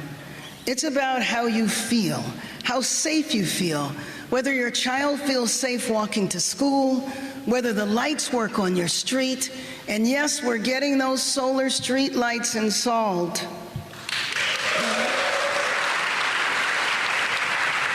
Whether you know your home will be untouched when you return from a long day's work. So I hear you from the Valley to Mid-City to South LA. LA is a vast city with diverse needs, and there is no singular approach to safety. Some neighborhoods want to see a strong, visible LAPD presence. Others want to see a stronger presence of community-based organizations and programs. Well, we have to deliver both, and I'm proud of our Office of Community Safety. They deploy trained, unarmed professionals to deter crime. They provide safe activities to prevent community violence, and they have saved countless lives. And I'm also proud of the program that responds to individuals with mental health and substance abuse crises.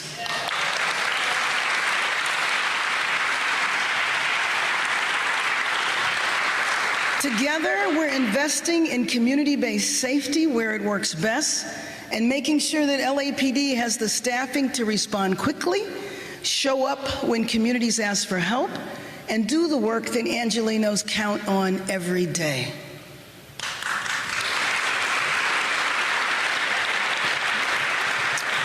All of this work making safety real, visible, and felt is exactly what will prepare us to welcome the world. In LA, we lead in moments like this with urgency, clarity, moral conviction.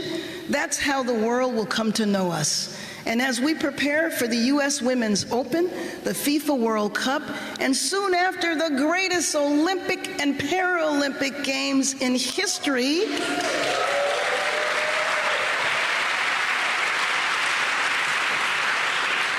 we will continue to focus on the fundamentals, the things that shape how a city feels to the people who live here and the millions who will visit.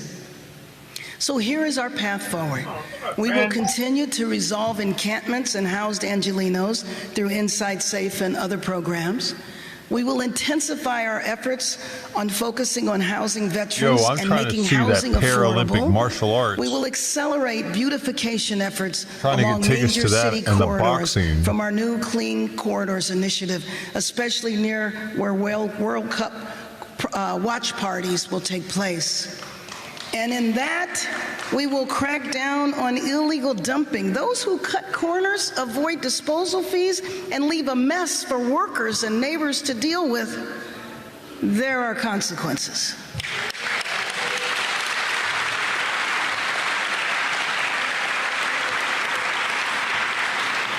And we will continue installing solar lights in neighborhoods across the city. And this summer, the U.S. Women's Open and the FIFA World Cup will touch every corner of our city, welcoming hundreds of thousands of visitors from around the globe. And when the U.S. Women's Open arrives, we will launch Golf for Girls, clinics, golf clinics at all of our... We will offer golf clinics for girls in all of our public golf courses across our city, from Van Nuys to Wilmington. And tonight, the Angel City Football Club is investing $3 million for a three-year initiative with the City of Los Angeles, serving more than 43,000 girls. Auto Media. Every child deserves the chance to step onto the field, find her confidence, and claim her place.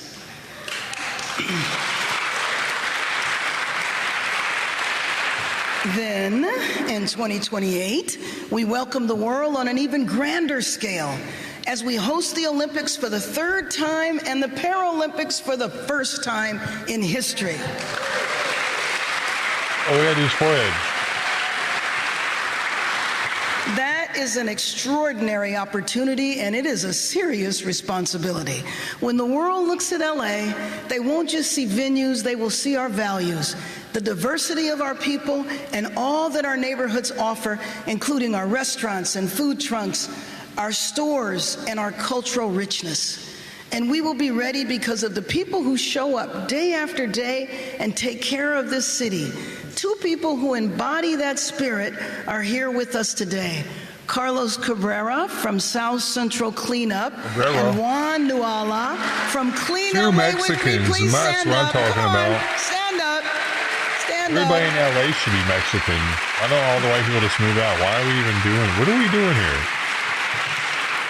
Now, I don't know if you've seen them on social media, but let me just tell you, they are doing an incredible service in our city. And we not only applaud you, we want to support you, but we also want to join you.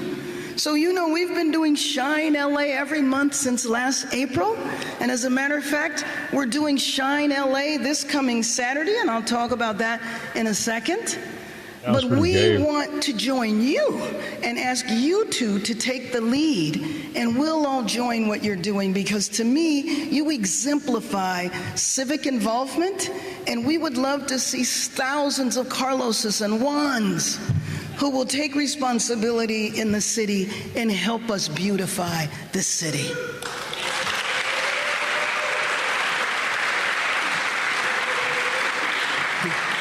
So this Saturday, Shine LA will focus its efforts at Hanson Dam Recreation Center, which will also serve as an official LA World Cup fan zone. We'll be joined now by Foo Fighters, Dave Grohl, and his wife, Jordan. Do you mind standing so we can applaud you? We will take your lead.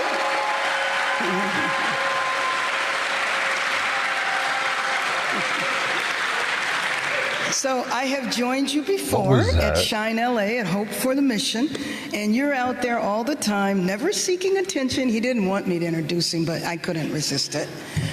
Because we want to applaud you, and we want others to follow what you are doing. So Los Angeles, let's get our city ready. Let's strengthen not just our neighborhoods, let's make them shine for the world. And starting this Saturday now, I want to know how many people here are going to join us this Saturday in Hanson Dam? How many people are going to join us? Are you guys going to join us? Oh, no. They're going to be studying. You guys got finals? Oh, okay. I see a few heads nodding over here. My friends, this year will ask a lot of us, but it will also bring moments of extraordinary promise. Moments when the eyes of the world turn here once again. I have always believed that Los Angeles can move faster than bureaucracy, care deeper than politics, and think bigger than the limits we've been told to accept, and I believe that more fiercely now than ever. In LA, I know we will be ready to welcome the world for global sporting events, historic celebrations, and defining moments that will unfold on our streets, in our neighborhoods, and across the city, and we will be ready. I know that we will.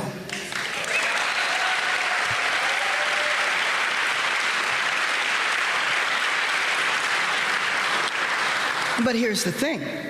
I also know we will be ready to resist and confront whatever comes our way, whether it is a reckless federal government who tries to say that this city is falling apart and needs the help and needs to be rescued, those who say that our values are negotiable, anyone who tries to disparage our city, or anyone who underestimates the strength, the unity, and the courage of this city, we're not going to stand for it. I must die.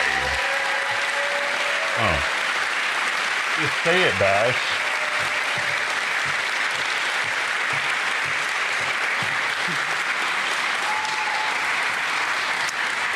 This city has always been one of a kind, one school district, Superintendent Cavallo, in which 125 languages are spoken. What might be considered chaos elsewhere becomes harmony here.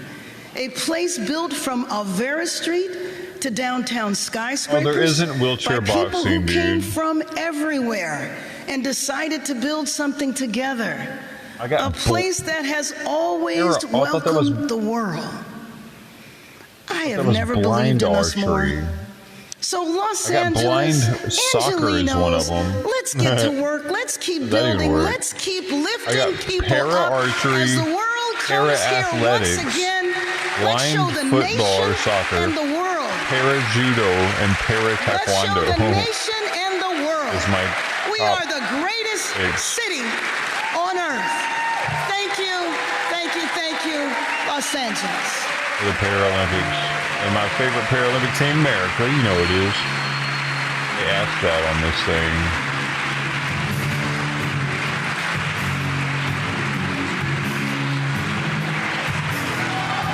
All right.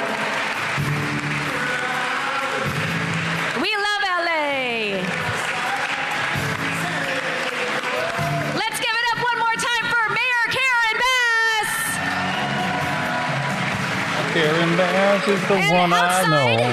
Of this building, we have a watch party that's going on just for you. We've got food trucks. My number one We've got a that I soccer wanted clinic. tickets We're for. mimicking our very own watch parties that will happen for the World Basketball. Cup. I figured So those please would go join for the us, most. and don't forget to sign up Those are for real Shine basketball LA this NBA Saturday players. at Hanson Dam. Like American basketball games, those tickets are going to go for a lot, probably. Then I get the Olympic ceremonies. I don't know. I feel like a lot of people would want to go to the Olympic ceremony. So they could see everybody at that. Then I got athletics, cycling, track, and then BMX racing. Who the fuck pays for this? Do I talk to the police department? How does this work? There are all kinds of events on here, though. All of this bullshit. George Soros. Price of golf. I bet those tickets go for a lot.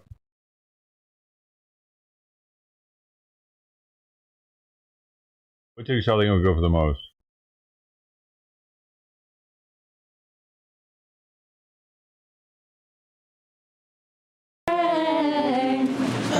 Oh, the singers are there, guys.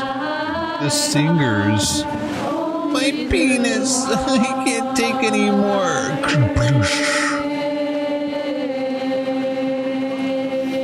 I guess some of these Olympic tickets, y'all.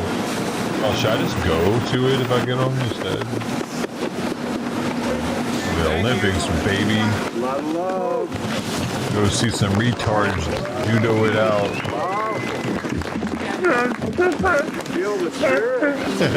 That's gonna be my Olympic experience, probably. Well, the brass solidarity band is here. The bridge singers are gonna sing and lead. Thank you all so much. Many blessings. What the hell is para judo and para taekwondo anyway? Is it like that dude that we see on social media? He's got like no legs and no arms, and he's like doing his like routine. Because if it's that, I might pass. I want to see them hitting each other. Just tuning in, we're live at the Alex Pretty Memorial site. Brass Solidarity Band is about to begin playing.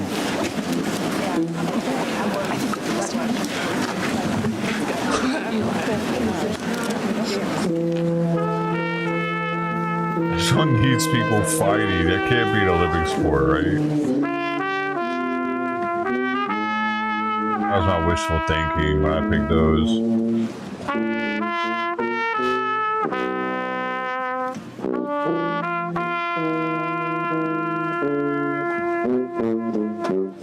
Greta. A little bit, Thunberg. A little Thunbergy. Cut her hair.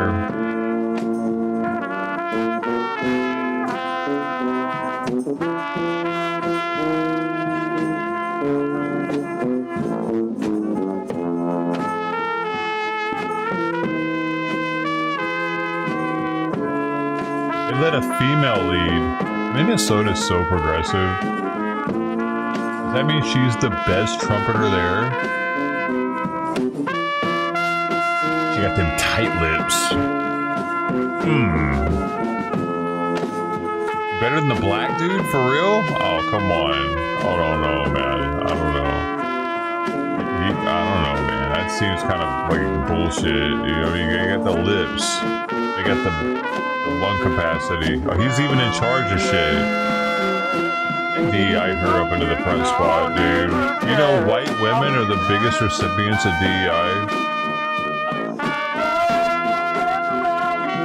The Somalian back there, what's he playing? The triangle?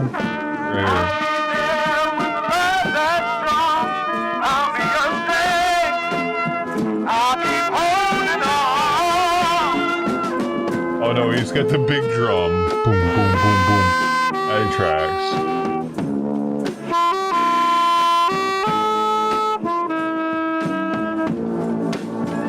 I can't think of it.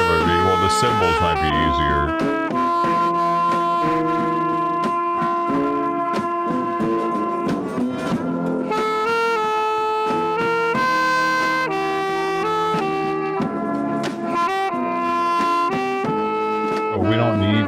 Megaphone on it.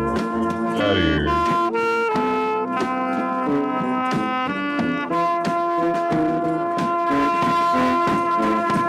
Sound like shit.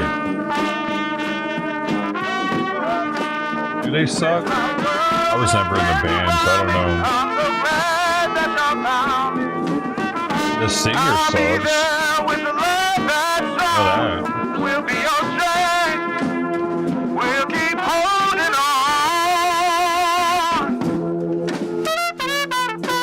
He knows he sucks.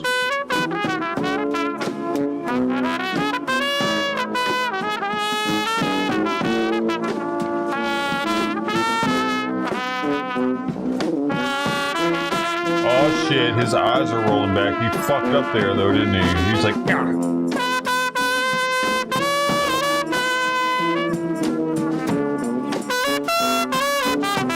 Well, Threaded took a back seat now. Soul Master's on.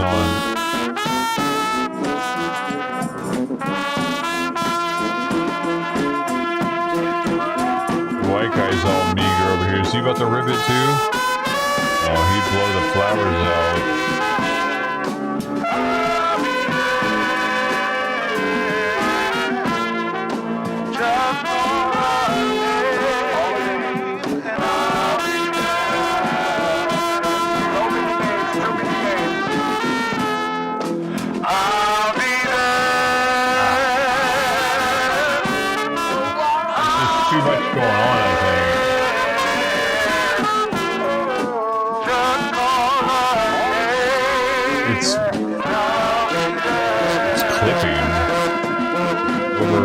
Overwhelming the microphone.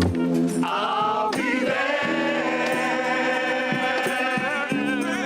I'll be there. Maybe he's using that new camera. Just call my name. Maybe he needs to buy an aftermarket external microphone.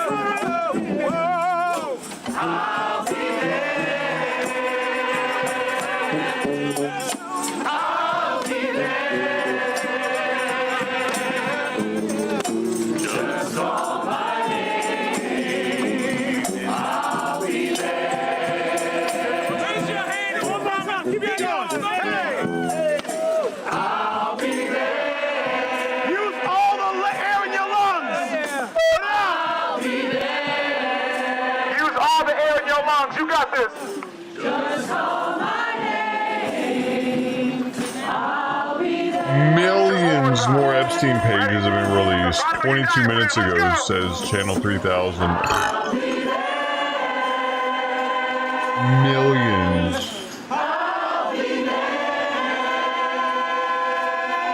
Penis. Just call my name. I'll be there. I mean, so much penis was there at Epstein Island.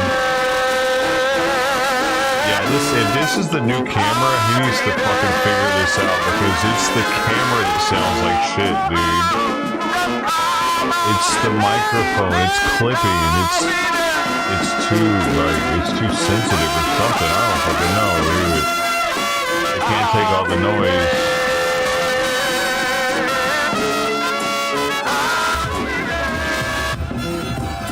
I'm going to fucking BK, dude. He's not trying to be so bougie. Matardo's doing a little too much over there.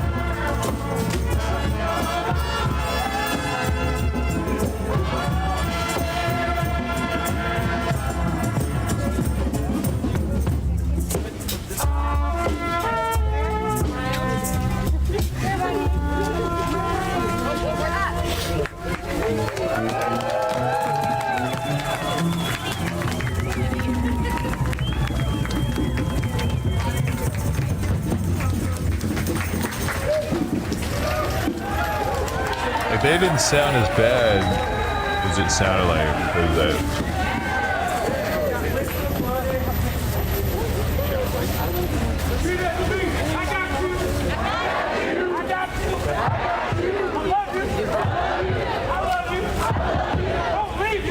It definitely looks crisper.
This is gay as hell, bro. I'd rather be playing PUBG right now than watching this stupid shit.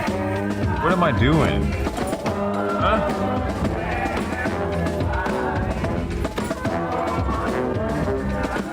I'm pretty sure I'm about to go play PUBG in a second, so if you're here for this, I feel sorry for your mother.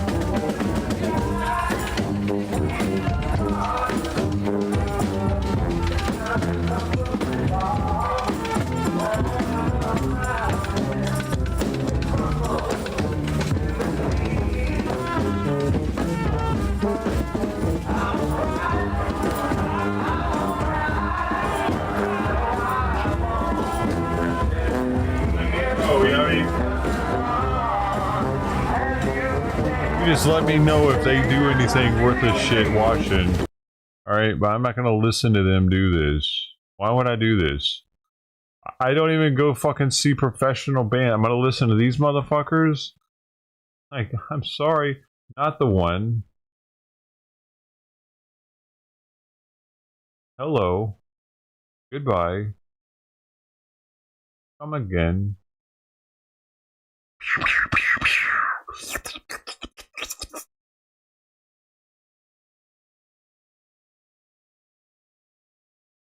Thank you. Come again.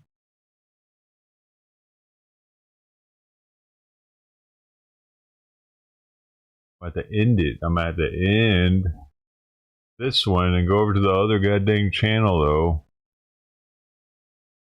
Alright, I can play music. Right? I don't even know if it matters, honestly. I get my hours up.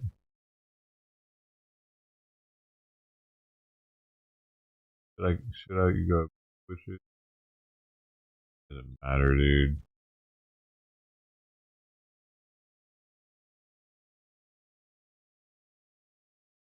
Matter though. Maybe it does matter.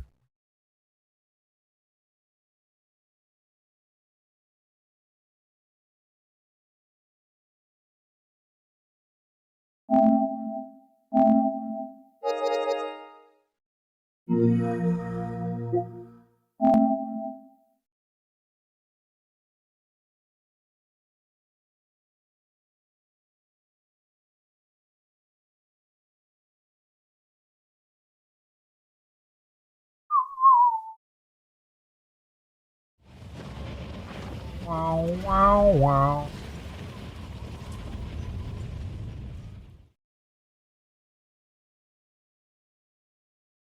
Going in, going out, going in. I'm just going in and going out. You know what I mean? Me and their coach. Everything's set. Yes.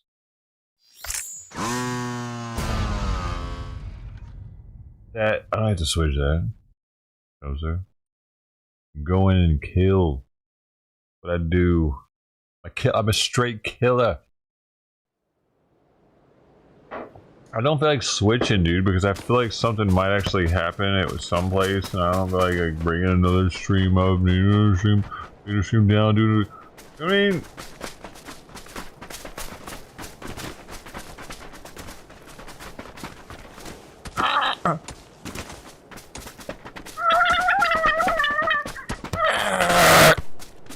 I almost had it. It started fucking moving, dude. What is wrong with these caps, dude? See, I had it. It just barely needed a little bit more, but I just didn't have it in my fingers anymore.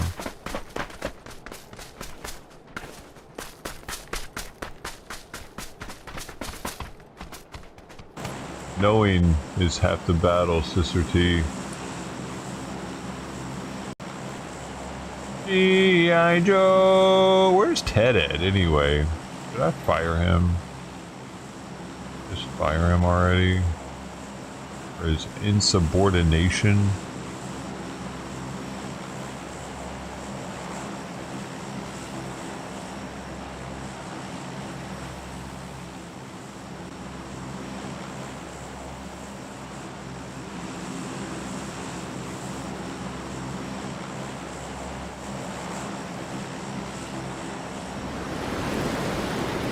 Oh, better.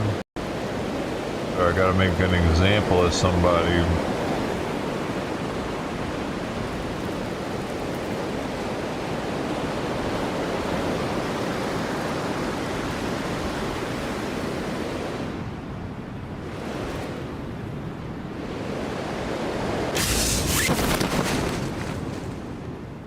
Nobody came here? Dude, really? I came here, hopes. I'm coming to one of the biggest spots on the map, and I'm the only one here.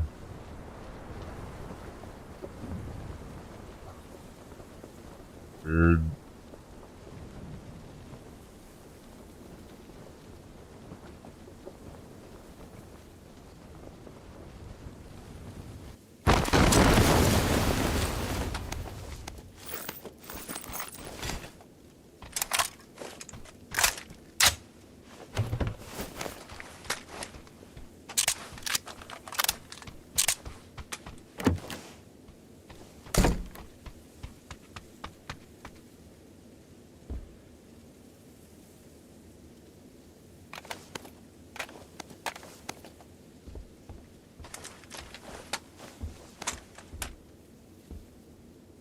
Oh.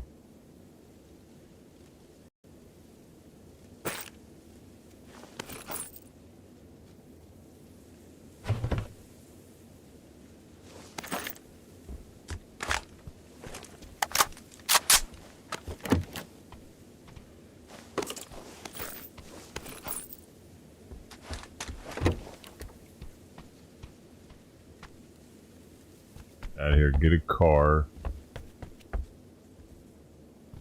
Get downstairs. That's what I needed.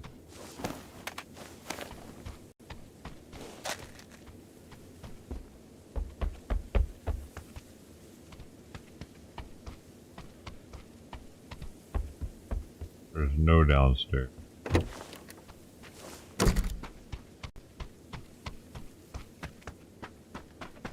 I just go with this and try to kill somebody. That's all I need.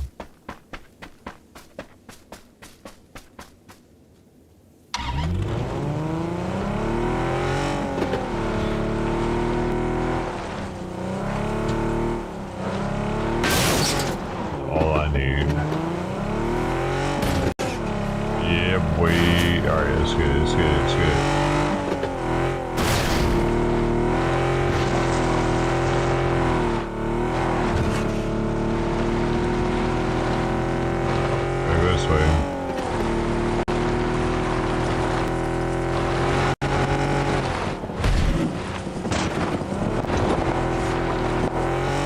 Over here.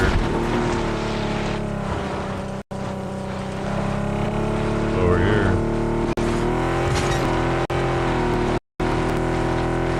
People.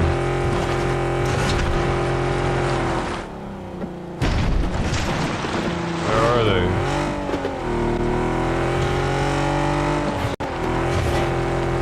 People are hard to find.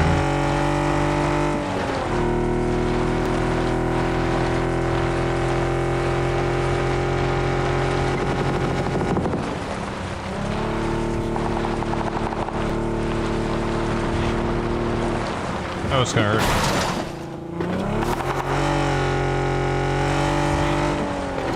There's somebody.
Go.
Fuck, forgot the button.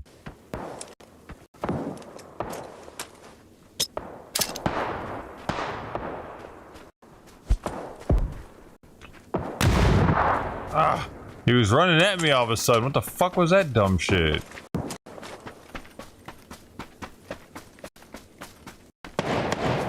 Totally threw me off.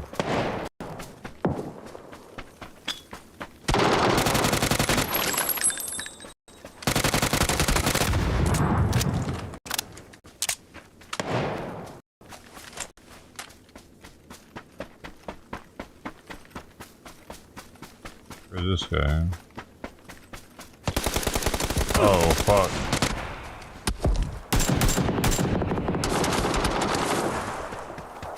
Ah.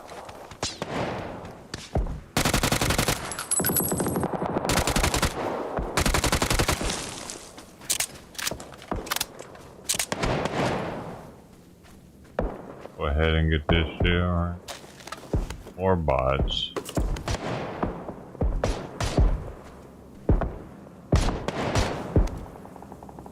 the bots ever have a scope?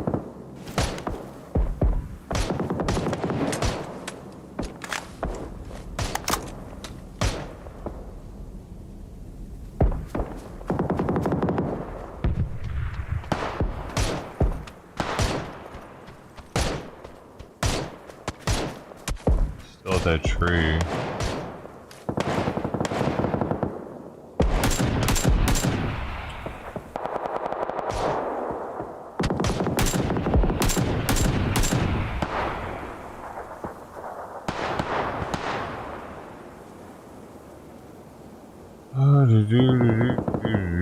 Really?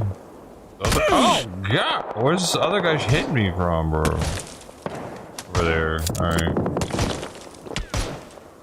Here.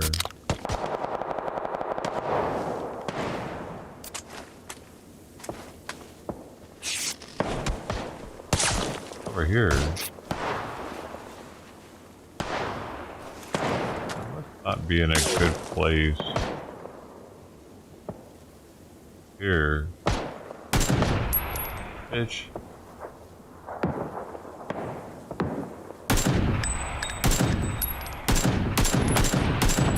You're lucky I don't have a scope.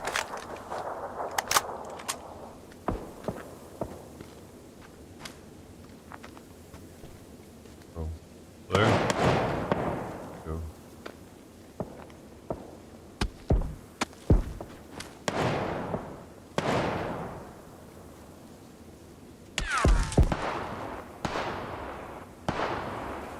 Way out here.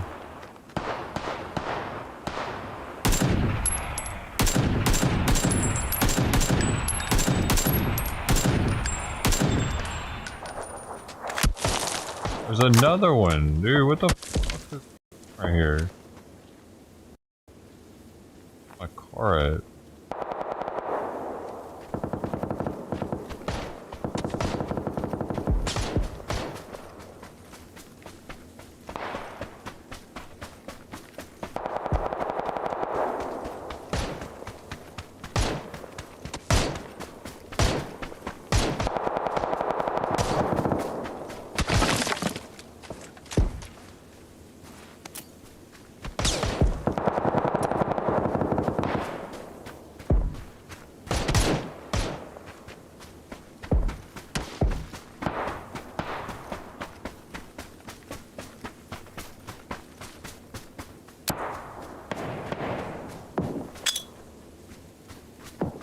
Oh fuck, he's coming at me.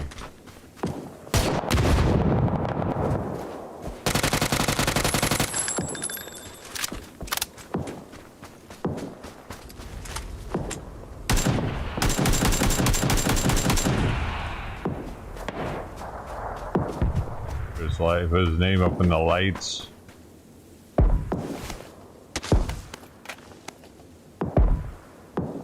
He's definitely shooting at me right now. Oh my god.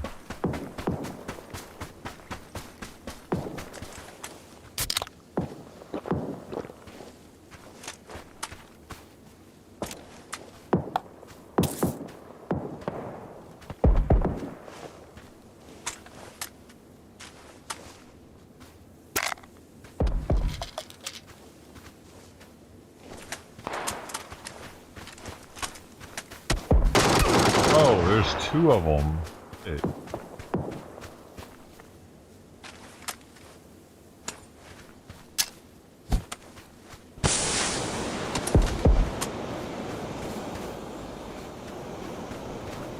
move. Dude. We didn't.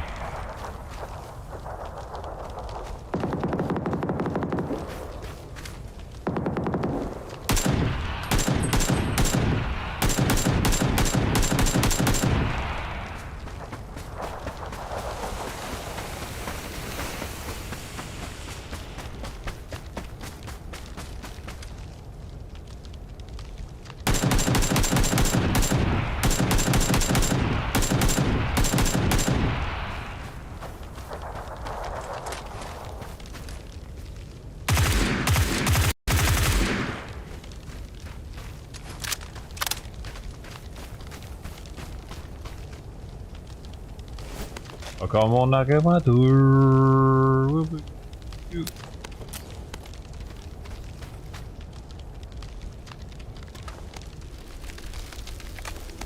I'll give me some 7s.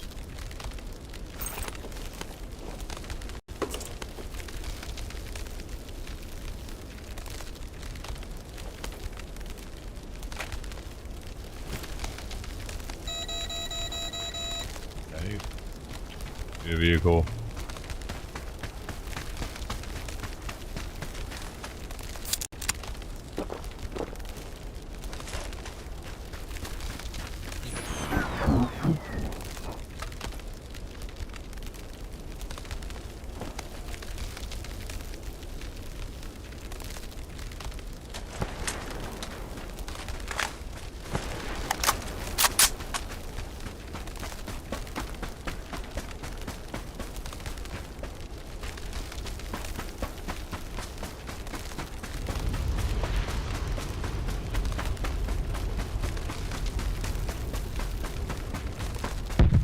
Oh shit. Two of them here. Spotlight.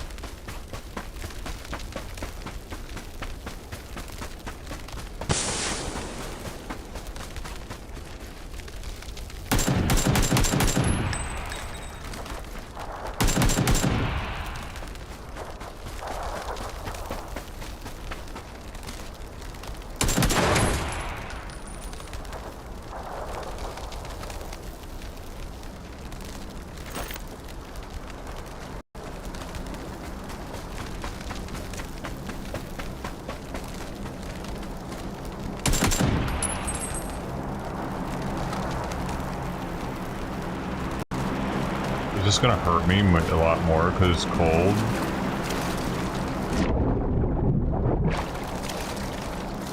It's not.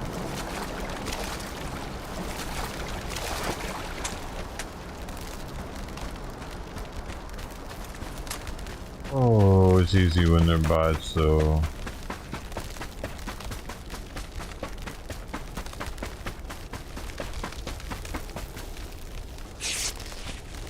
About to close in hard on me.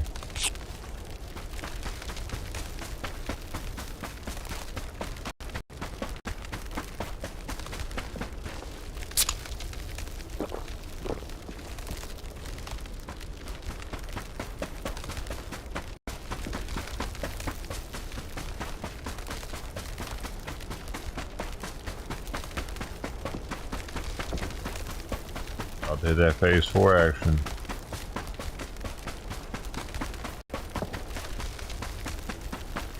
That satisfaction. That action. That satisfaction. Not too bad, it could be worse. It 50-50'd me pretty much.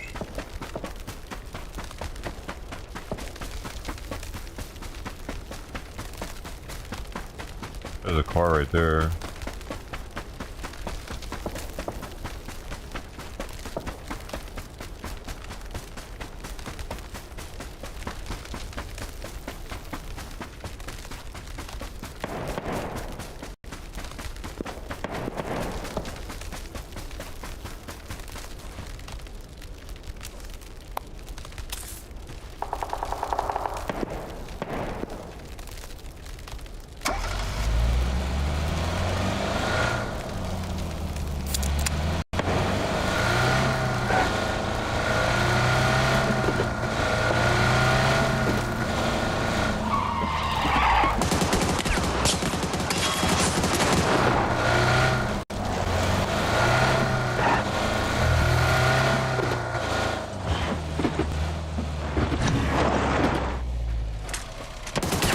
Oh, I went the wrong way. I thought he was on the inside of the gate right there. Did I just get killed by a fucking bot though? What the hell, bro? They making these bots a little too smart. Sometimes, like, they're either retarded or they're fucking super genius.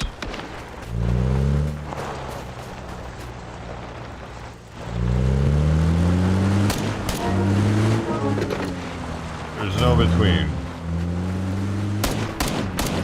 Yeah, accomplish some shit though. Heck yeah.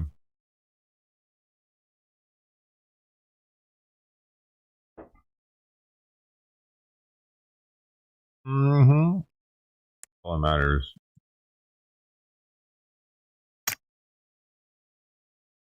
And of them things.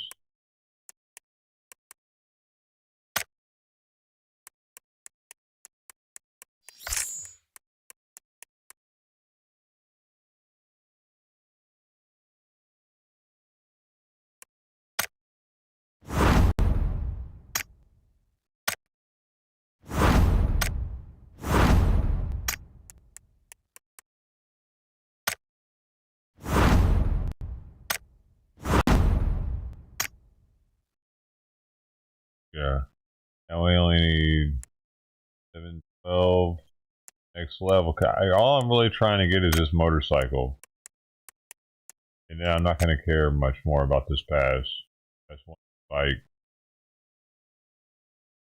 Sweet bike. And now I might want to grind at least for the schematic since I'm already here. It'd be nice to have the Eagle. But I mean, if I want to do the Eagle, I want the Eagle. Oh! Nice if it had like 2026 on there or something.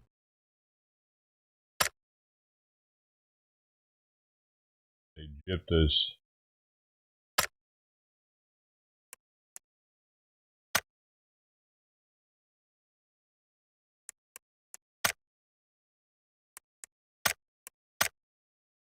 Dude.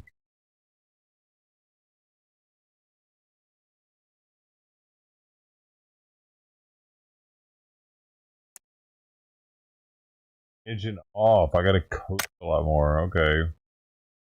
They throw a single match. Adrenaline for one more adrenaline syringe, and that's points. That's a massive amount of points. One revive. Self AD though.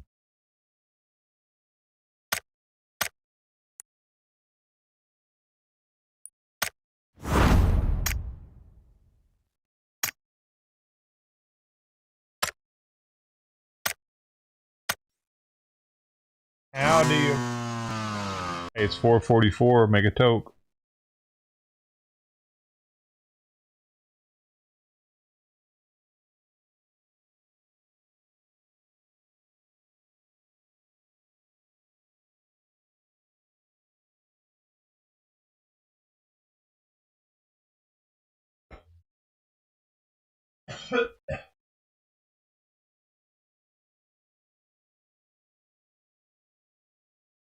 Tried to put the viewer count.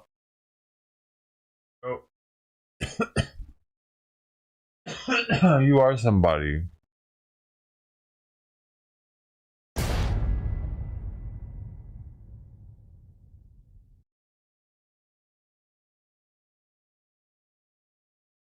Coors. You can live off of Coors because it's a banquet beer. It's made for being a banquet meal. Like, do you remember the banquet TV dinners? Oh, they still make those. But this is like that, but liquid form. See? Banquet. I should know that.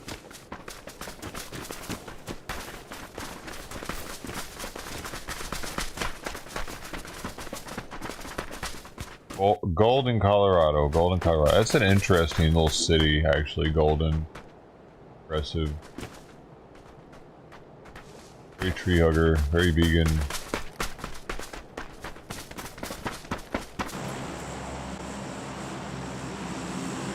Golden, Boulder. You know, they're right next to each other. Golden's kind of closer to Morrison, though, which is where Red Rocks is.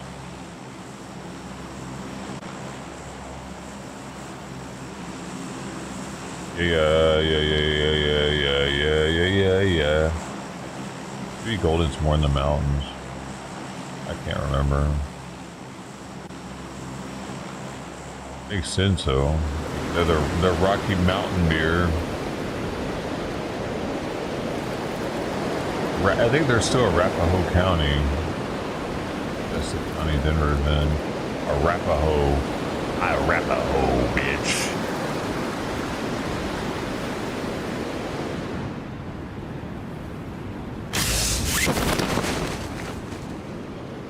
the lake.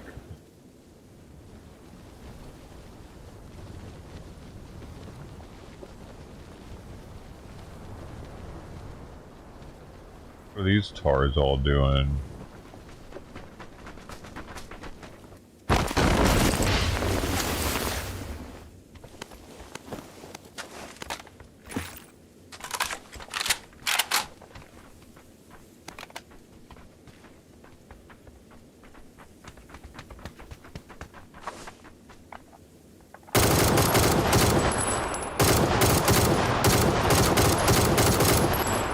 Ammo. Fuck. I'm definitely running out of ammo right now. I gotta get out of here. Gotta play that smarter. Now I just gotta hit angles correctly. Please.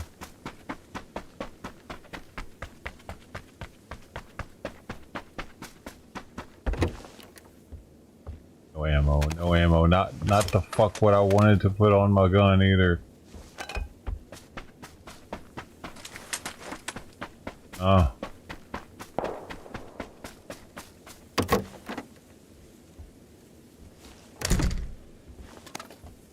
think they're bots.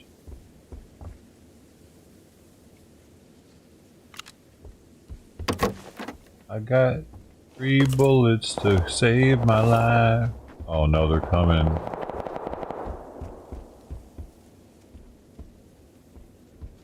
Please let there be bullets in this closet. You shithead game. They're coming in multiples. Coming after me.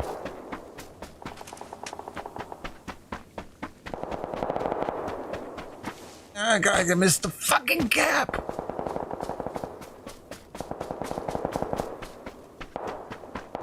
Are 2 sets of footsteps. If it just give me a goddamn gun, I'll stop cursing. What is that? Why is it everything but a gun? Hey, the fucking rooms are empty. It knows I'm being chased right now. You motherfucker. They're right. They're in the fucking house with me.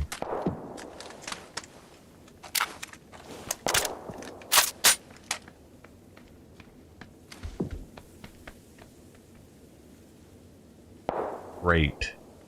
If this is real players, dude. They left.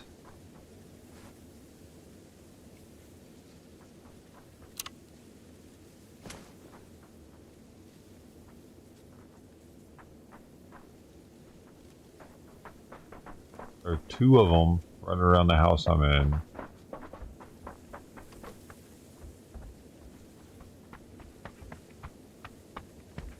Here they come.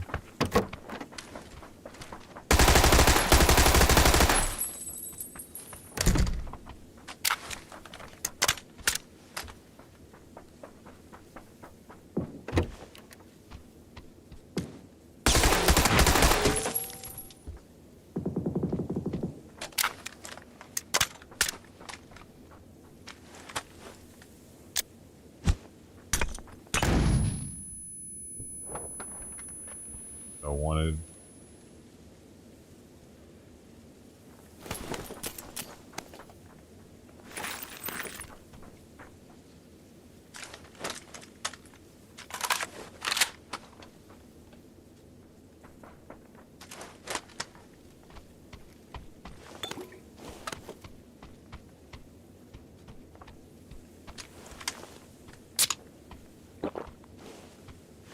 Below me, dude, either running around in the house. There he is. He's outside right there.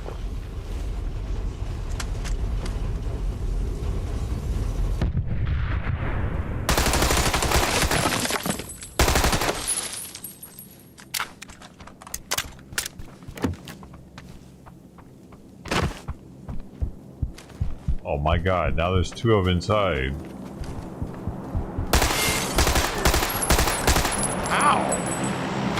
I'm fucking running out of ammo, dude. Oh no.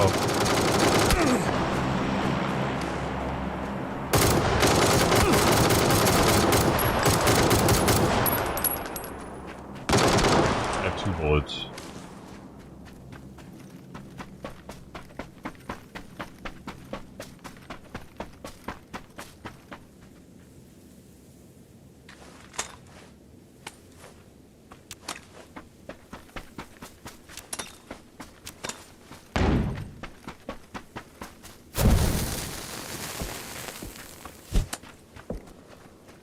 God damn. That didn't work.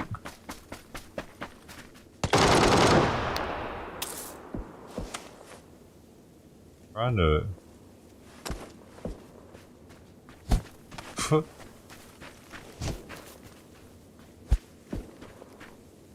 go nearly far enough. Oh, that fucked up on the first one, but... This is kinda bullshit.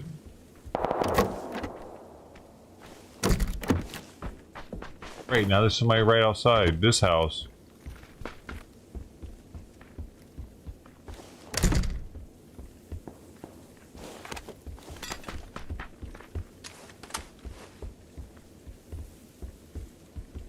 Beat your ass with this plunger. You better not come up in here.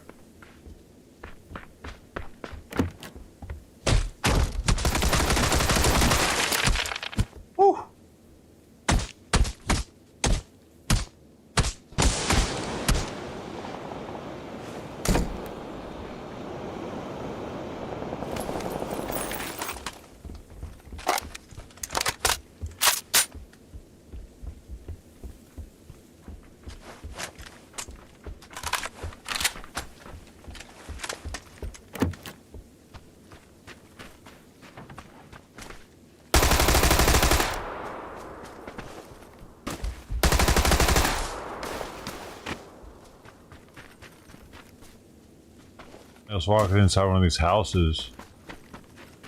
It's this one.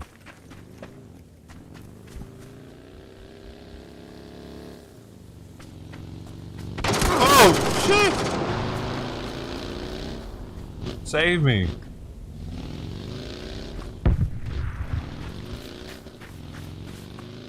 The madman over here.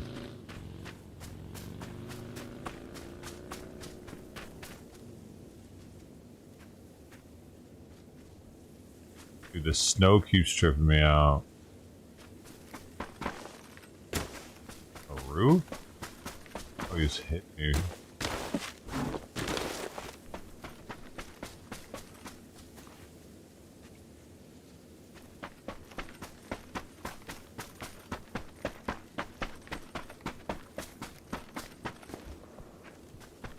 Yeah.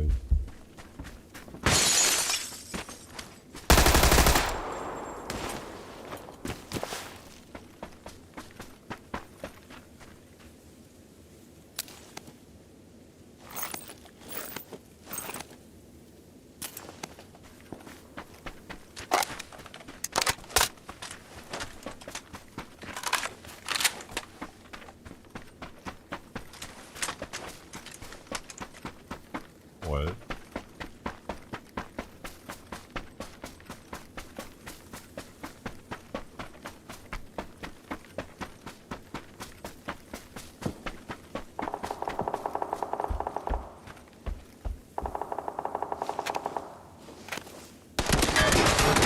This is not expected.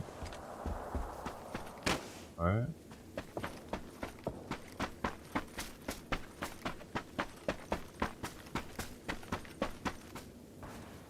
Oh, it's a fucking quad too. This is a lot of bots. Here it says angles. Oh man, he's pushing.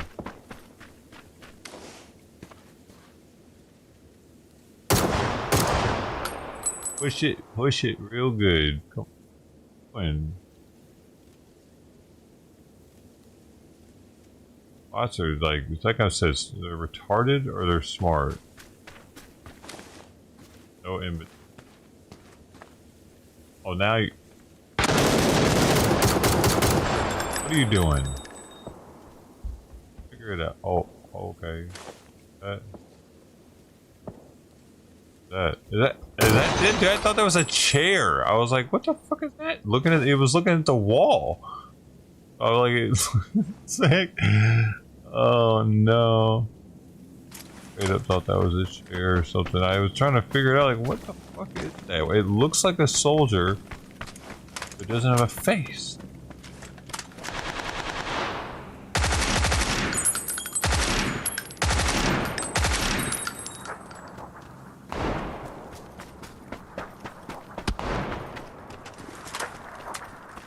Kill my vibe.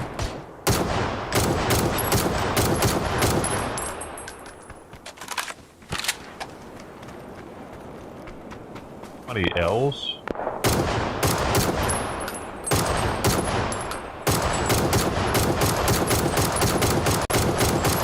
Fish. Bacon.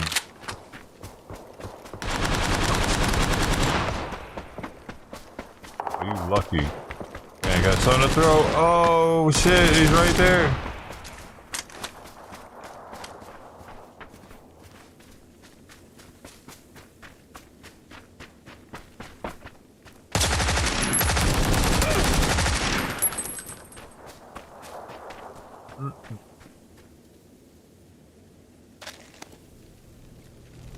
Need those too.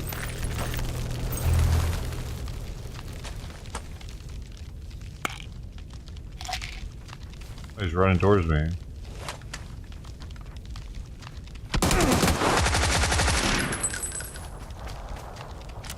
Taken.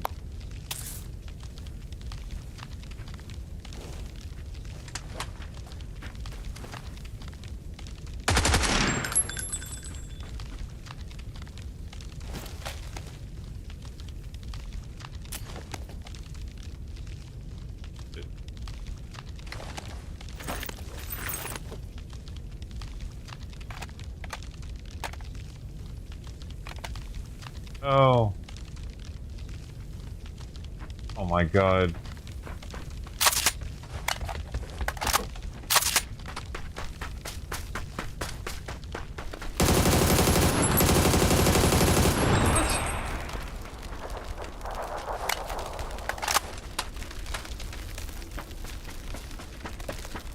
What?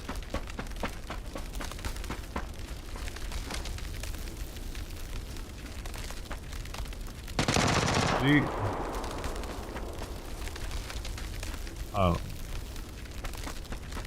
probably not gonna make it.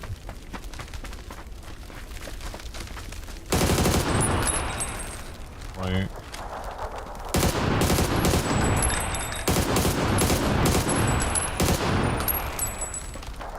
I'll do my name in the spotlight.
Always.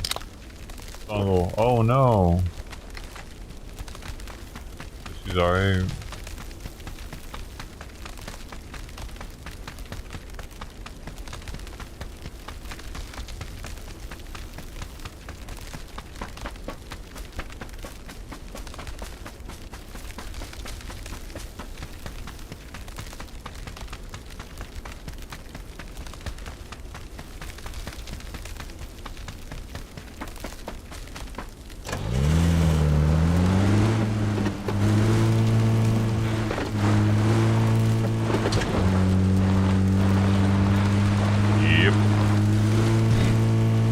is that a box? That's been open, maybe?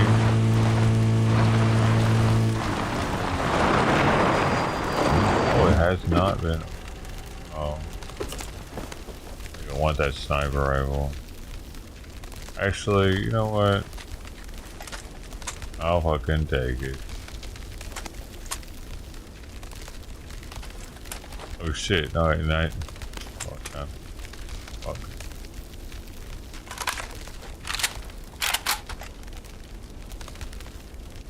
Dang.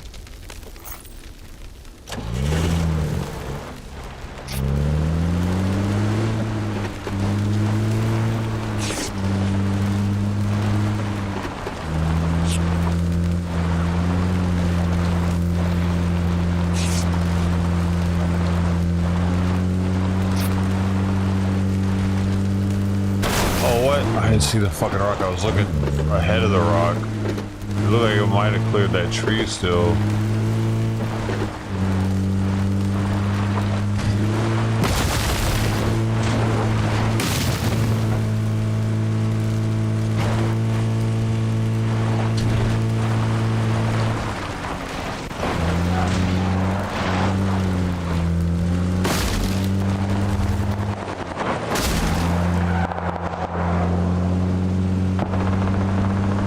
Twitch. Oh. Obligated.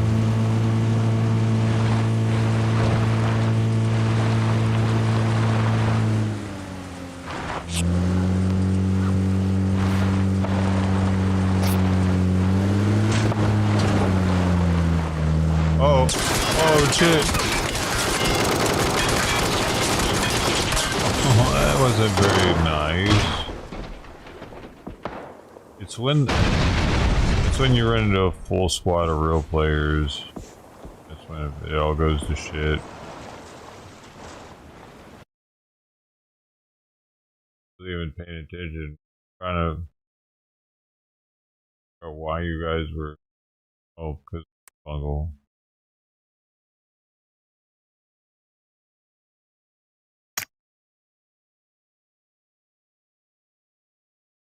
Damn it, I didn't get shit. I needed to coast. I forgot. I needed to just get in a vehicle and coast the whole time. I need to find a syringe. Those are the two things I need to do. That's it. I don't need to get any kills. I need to coast and use a syringe.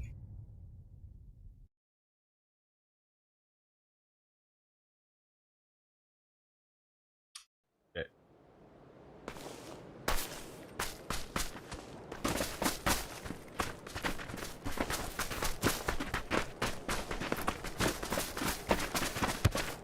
And then I gotta feed the cats.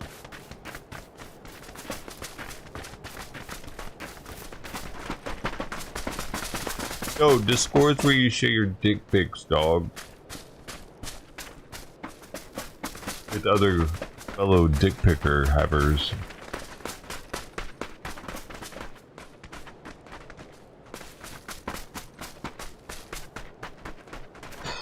So, if you want to see some cacks, you want to share your cack, well, Discord your place.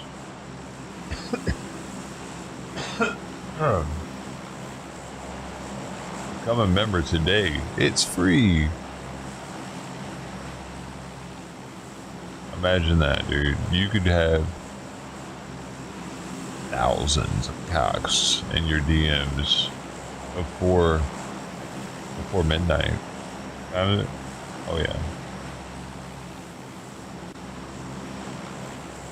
Well, I mean my time. Your time out, we've been pushing it. That's a lot of cocks.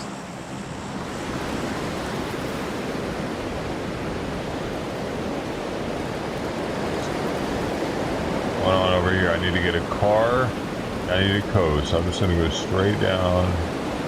I hope there's a car somewhere over here, because the road's here, you know what I mean? Where's the car at?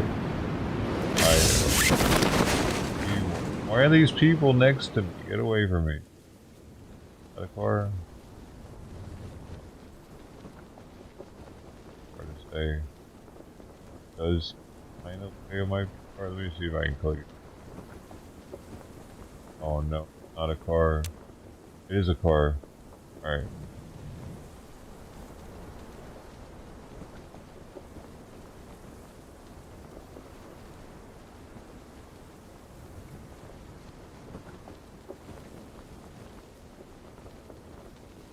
Coastin' and syringing. So what is a syringe in here? Yeah,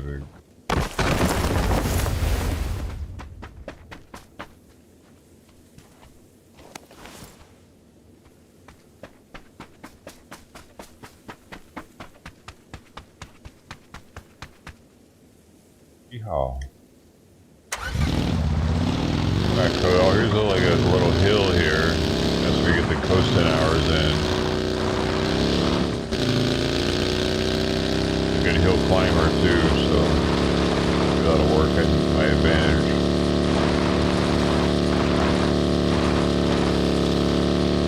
And more coasting. No, not yet.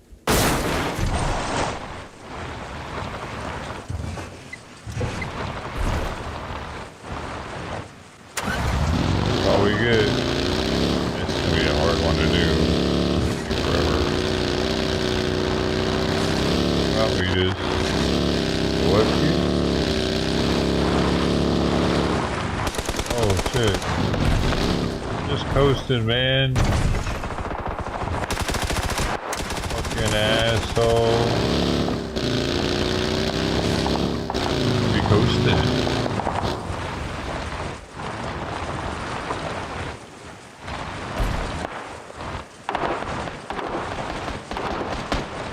I don't even have a gun.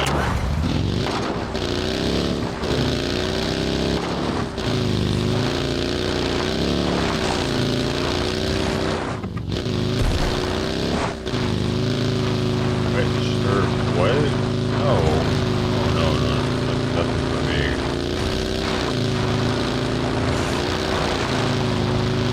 A legal observer.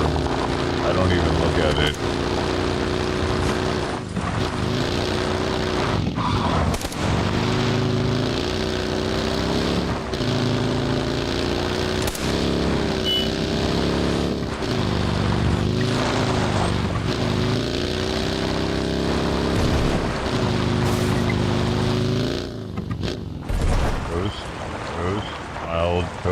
I could have done better somewhere else. Where can I go for the massive amounts of coasting?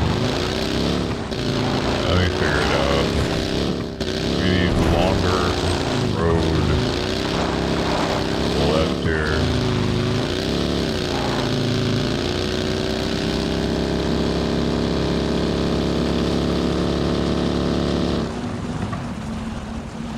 Oh baby, now we're coasting. What do we have here?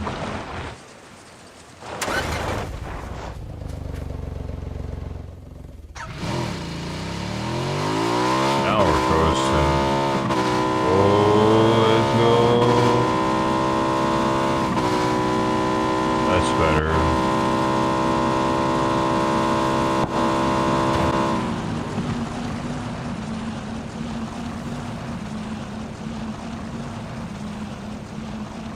Coasting down the river. Going the wrong way.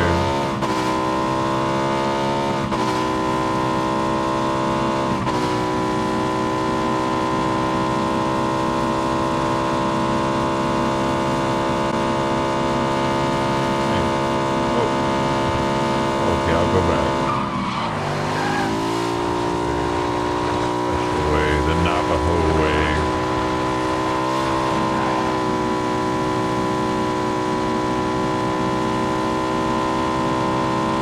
Oh shit, almost really there, boy.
need to turn around. I need to look at the map. Oh shit. Alright, let's get back where we need to go.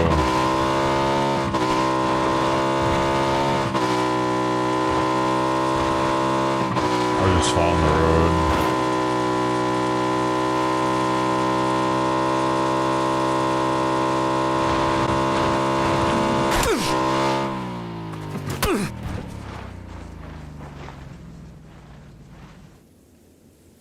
Fuck.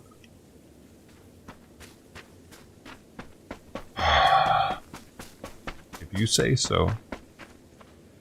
The game is spoken. Was a illegal move apparently.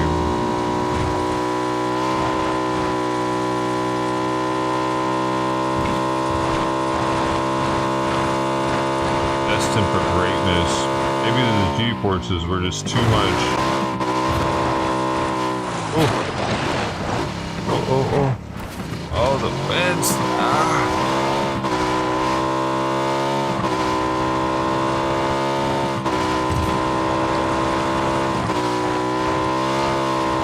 Oh no. We're good. Oh.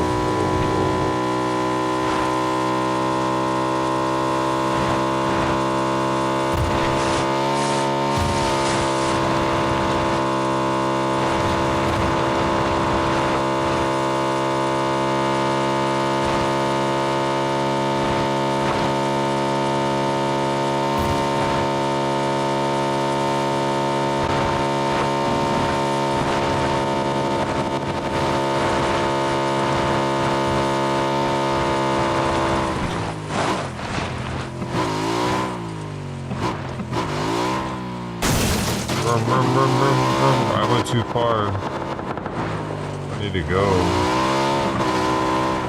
Just hang out here. A very nice spot right here. The peninsula. I don't have a gun.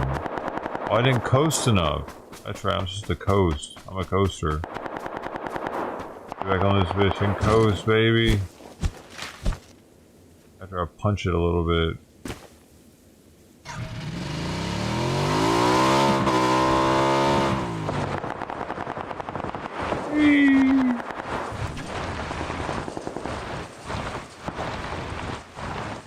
No.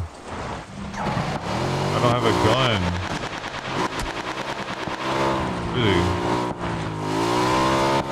I gotta go. I'm about to run out of gas. I gotta go.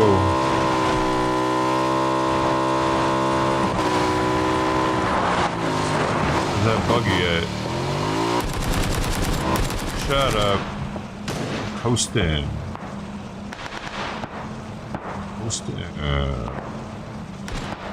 Buggy.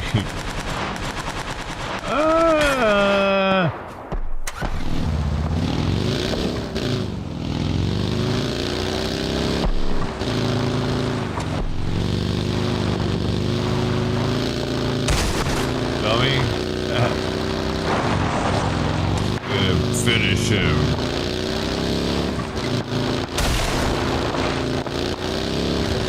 Oh, there's somebody else back there. What are they doing? Huh. Oh no.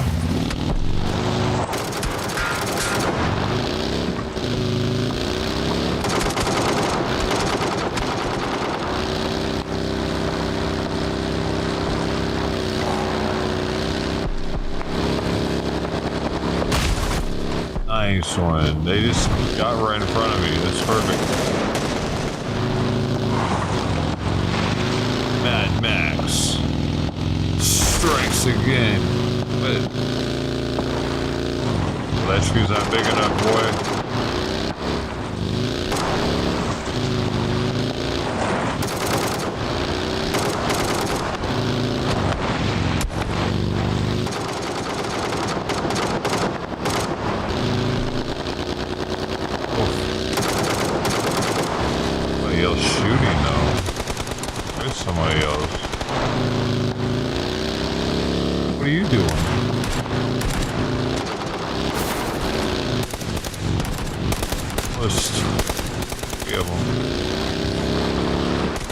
can't mess with 3 of them.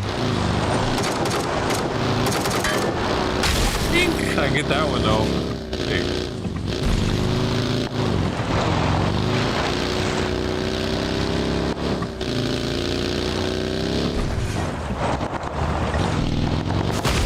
Ay, I'm out of here.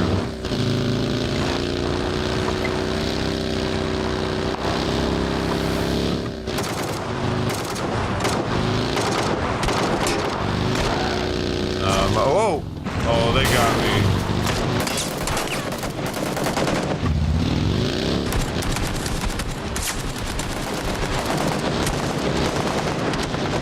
I think that's a real team.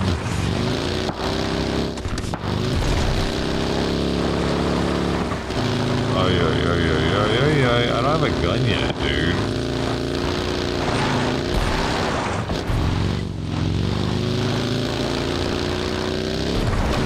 Look, another fresh one.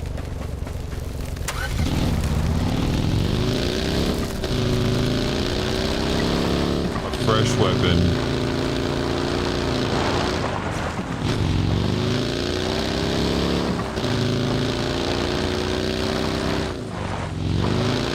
Oh shit, we gotta go across.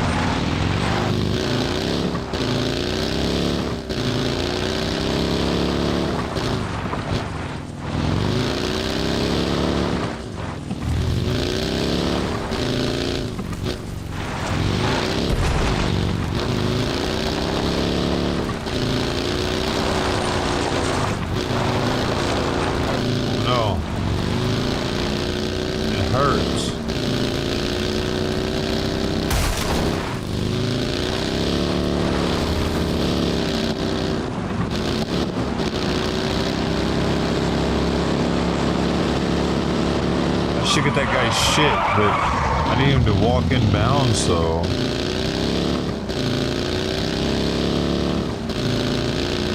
All in bounds.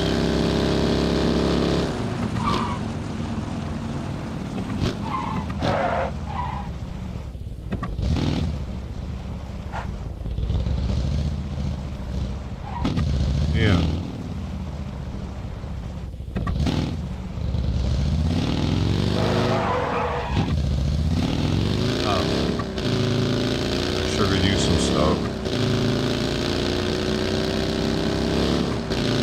Coast.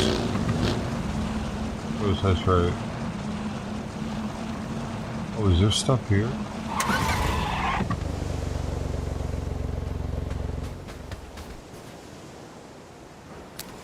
Frost bomb. What, he wanted the frost bomb?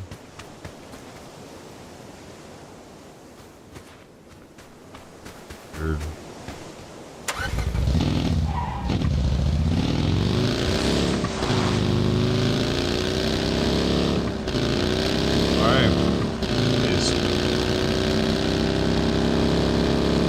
Go coast.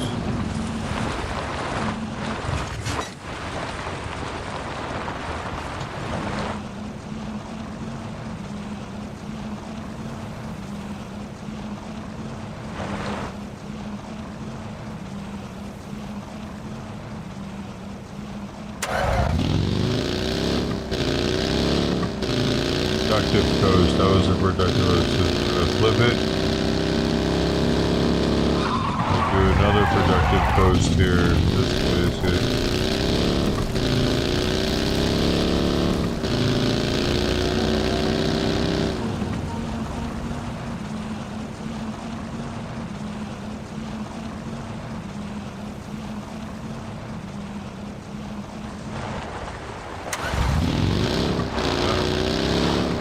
And a third productive coast. Coming right up. Oh.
pissed, dude. Here, watch that.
what happened. I got distracted.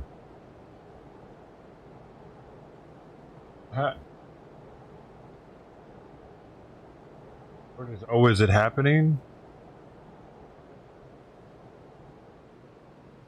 Is it happening right now?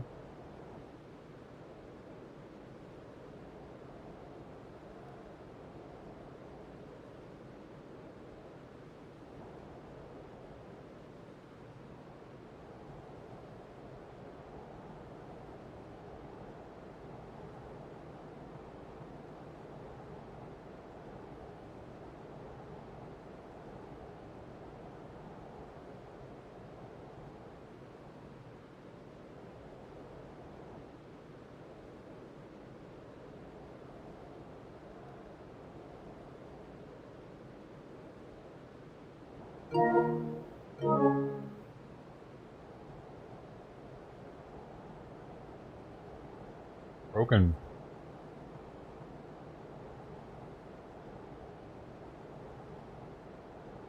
I'm not supposed to even stay here this long.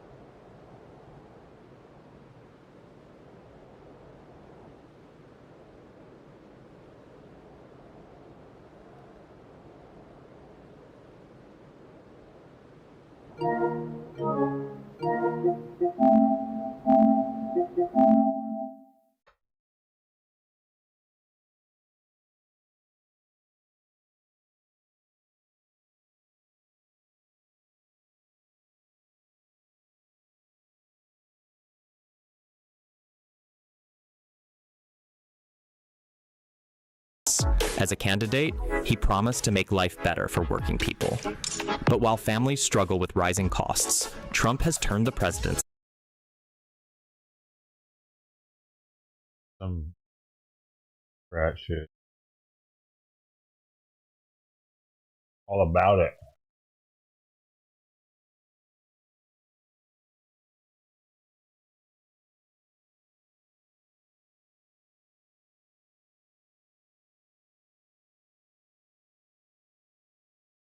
Why is Tim always at this other studio now? Not saying.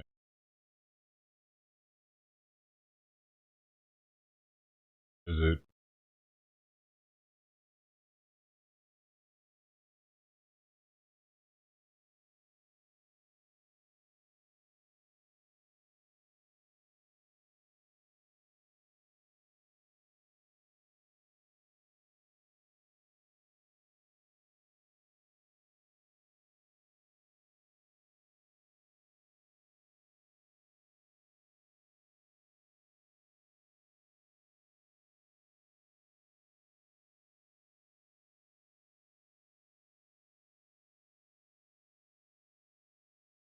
Dude, there aren't any people live.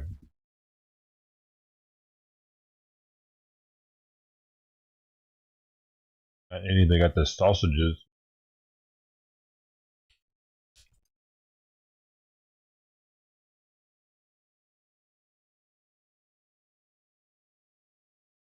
For these people. So if you want pearl powder, we are the best place to get it at the MissouriTeaCompany.com. Here's the link right here. And I'm a little biased. And it's really good. It makes your teeth stronger, your bones Teeth stronger, bone powder, with calcium. hair. That's why you don't want to take too much. I put it in. I like to use tallow, Powder. Lotion, and I'll just put some powder in my hand with the lotion, and I'll rub it on, and my arms. Like your arms, when you get older, what happens to your skin? It really has helped a lot. I put it on my cat. I love the stuff. Y'all, please get your kids out of public schools, please. Live a less, expensive life if you have to. There's a lot of y'all. Go over there and say home with the something. kids, and you guys cut back on all your extra frills, and maybe get rid of a car payment or something. But please, for the sake of humanity and all things good, get your children out of public schools. It's disgusting. They're only indoctrination places, and please don't pay for your kids to go to college. Man, my gosh. Yeah, the weather is following Member Days, I think. Yeah. And also we got our first snow. We're getting lots of little snows too, so that's adding up. So, next month is supposed to be colder for us, and then March is supposed to be warmer. And they're saying we might have it earlier spring, even though the groundhog said we're having 6 more weeks. So I don't know. And someone's asking about the Pro Powder. Always remember, when you try anything new, always do a little patch test. Put a little bit here. See if you have a reaction to anything. Right. Everyone's different. And the Katahdins we raise up to be about a year old, and then that's when we send them off to freezer Or even camp. a little less. About a year old. Or a little less. Okay.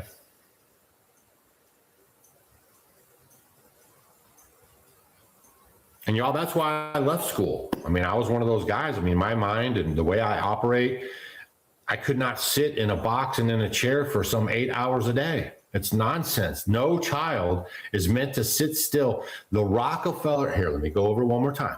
The Rockefellers captured the school systems, and they said even openly, you can go look up the quote, we don't want thinkers, we want good workers. Okay, so the whole school system, if you actually sat down and thought about it, is all about making a good worker. You get your lunch bell, you got to be there in the morning, you leave at night. All they're doing is programming you in for the factories. Okay, that's it. And the stuff they teach there is off the chain. If you want your kid to come home wearing cat ears and a tail and wanting to use a litter box to go to the bathroom, see, that's when you just want to send your kids to school. If you want them to start dressing funny, y'all, this is so crazy. Okay, please. That's why they want your child. That's why they give you the pre-care. You know what I mean? That's why they talk all that smack, is because they want your child as soon as they can get it. Even the hospitals, as soon as you have your baby, the first thing they do is take it away from you and smear it all full of chemicals. They're not, you're supposed to, that's the most precious time. As soon as the baby's born, you lay it on you. You leave the umbilical cord attached. You hang there, you breathe with each other, right? That's all good and natural. They do everything unnatural. Okay? Please. For all things that are good. And their EMF. But there was a lot more baby deaths when you guys drop the kids off or you go by the schools, look around. How close are the 5G towers, the 6G towers? And please understand that has little or nothing to do with your cell phone coverage, but it has all about putting frequencies out in the air that agitate and make you sick. That's why all these outbreaks happen, when frequencies change and when this extra frequency stuff starts blasting on us, right? All of a sudden there's sickness. So Missouri T-Link is right here. Missouri. Grain to your lambs, what do they weigh and all that. So no, they're not made to eat grains. So what we do in the beginning, we did give them oats, but what I do now, Redmond has a beautiful mineral product. It has a little clay and it has a salt in it. And I'm just telling you, like when I take them, like if we take 5 or 6, I'll take them to Amish Butcher if we have too many. And he's like, these are the best lambs, because the last lambs we brought in, they were like 40, 45 pounds. I mean, they were really nice size. And he's like, what are you doing? Because they're great and really stocky and big. And I told them, we just feed them alfalfa in the winter. They eat grass, and then they get the sheep minerals by Redmond. It's a wonderful product. So if you want them, you can also go, we have another, if you go to our site, Redmond Agriculture, and you can get some of that, or go to your feed store, No, you won't be able to save the money if you order directly. You get a discount. If you order from Redmond Ag or, and use off grid, then you'll be able to save money. Okay. And that's what we want to do. We're trying to help you guys save money and get healthy at the same time. But and it's wonderful. And the other thing that I love too is they have on a rope, they have a big hunk of the Redmond salt, like for your horses, and some of your livestock. They like to lick on that salt when it's hot out. As a matter of fact, I'm gonna see if I can pull this up. Let me share this with you guys. What are you Why don't sharing? I just skip all them steps and lick on the salt myself? My phone is basically can be used in a criminal case against the government and anybody else, man. I got so much stuff on here, y'all. Holy smokes. Most of y'all are like that too, right? As you have so much stuff on your phone and screenshots and pictures and information. It's crazy. All right, let me see if I can find it. Watch this. Says, remember detention in school, and they call jail. Right. What's detention centers? Right. All right. Let me see if I can find this for you guys right quick, because this is very interesting stuff. Oh, Milk and Honey says, went to a vendor meeting at a local food hub Saturday, and it was wonderful to be around people who grow their own.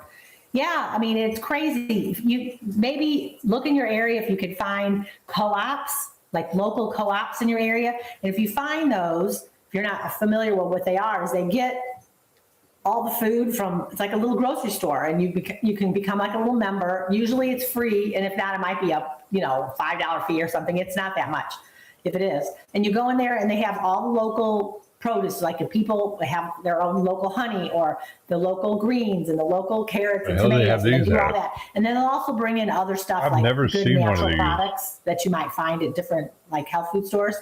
And it's just a really neat place, and you meet a lot of people there. So looking for local co-ops in your area, more and more opening up. Even if you have to drive a little bit, it's so worth it to support your local people. And then you'll find places, they'll carry raw milk in there, and they can have meat, and they have people's names that you can contact if they don't have what you want.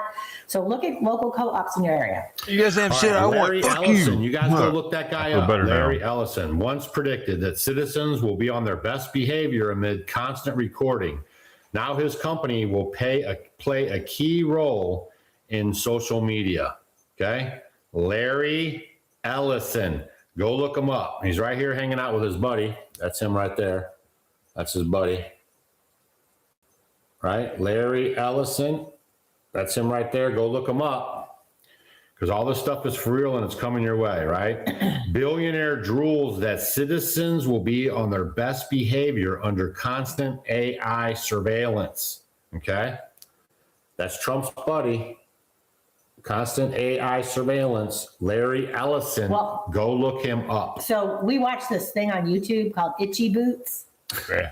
And so, what are you talking about her for? Well, it's because she drives a motorcycle around. She's from Denmark, and she's in China right now. And so it's kind of interesting. She's from Holland. And so she is going, and she's in China, and she has a guy that's taking her there. But it's funny because they don't lock their bikes up. They don't do anything because there's surveillance everywhere. They can't even go in a gas station. She has to stop and wait. They have to do the facial recognition. Then they let them go in, right? They have to take their ID and do all this kind of stuff, and they leave. But I mean, there's no crime or anything in any of these places because they know every single place there's cameras everywhere. Also, while I was watching her for the last couple videos she's posted, I don't see any chemtrails. How come there's no chemtrails over China? What's up? How come it's all over America so hardcore? Europe, Canada, no China, because they got that airspace locked up. So there's something weird going on, y'all. Something weird going on. We did do it cloud seeding so forever. Cold here today. What the fuck was she talking about here? I was sweating. Every time I saw people out in their shorts, yeah. Right. It was like a heat wave because we've been at like 0, -5, 8. This snow out here is from Central Casting. It's like styrofoam. It's like really weird. It's like the snow that you get when when they can't produce snow. There's no snow and they want it for the ski slopes. Yeah, this is literally like what we have outside. Not like that old snow we grow up with. But I could just be fucking a little crazy. The snow just seems very suspect, y'all. And a lot of people are putting it under the microscope. You can find those pictures if you want to. It's a little bit of a blurry picture. Yes, sometimes Patrick, when I put that thing in front of you, it messes up the focus a little bit. Plus, I think we got a smudge on the camera. Oh, you're getting cuckooed at the same time. Hold on, let me see if I can fix this for you real quick. Close your eyes.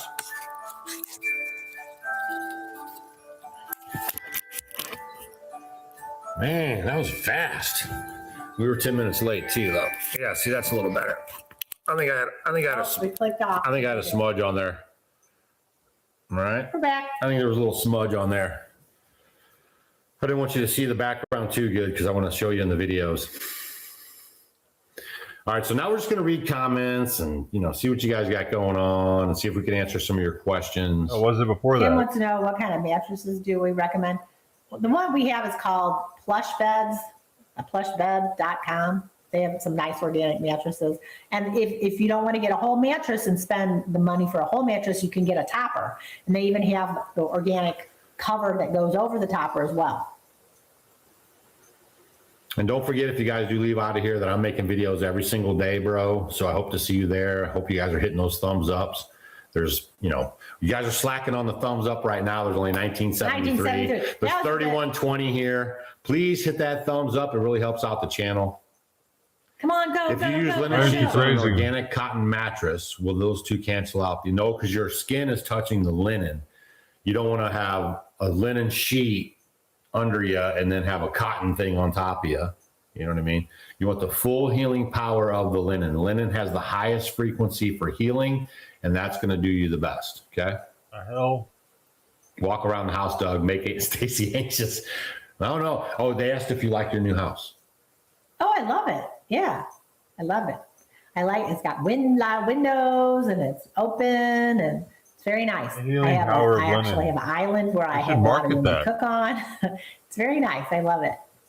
How do you the cotton industry? What is this? How do you explain contested Arctic water in U.S. Canada? Well, they don't want you up in that Arctic. They don't want you in the Arctic, man. Yeah, plant fiber. Something's going on up there with the magnets. Where does it say that in the Bible, because the vision gives to Paul was given to him 3 times, on 3 men came to him and realized, call any man a common or unclean? All right. Went out this morning to feed our pigs, chickens, ducks, goats, and yes, the snow was plastic. Yeah. At least you have your... Yeah, there's none of that happening. Do you do cut sheet like beef when you sheet? Do you do a cut sheet like beef when you sheep go to the freezer camp? How many pounds per sheep does it end up being? I said it's about 40. Yeah. Anyway, well, sheep could be 30. They're usually around 100 pounds, and you're getting about half. That's or like a little less. Yeah. 35 to 45 pounds. Right. And we get burger, and we get the ribs, and we get the. Yeah, I cut them up. So I like to do, honestly, what I like to do is crazy. You can get the big fancy like rack with the big ribs and all that with the meat at the end. I like, just ribs, like the ribs. So I have him cut me just a bunch of the ribs, like you'd have like beef ribs. And then I like to grill them and they're amazing. And then I just cut them up and then we eat them.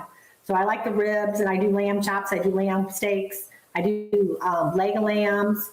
And we do the lamb burger, and I'll kind of change it up. But honestly, that's what I do mostly. And don't overcook your lamb. That's what messes it up. And grill it is the best. If you're going to do any of the steaks or anything like that, like if you did a leg of lamb, you could put it, in your crock pot, or you could put it in, like I put it in my stove, my wood burning stove, and I just put it in a pot, and then with the lid, like you make a roast, and it just melts off the bone. It's just amazing. So that's good too. But generally, don't overcook it and grill your lamb because it's the best that way.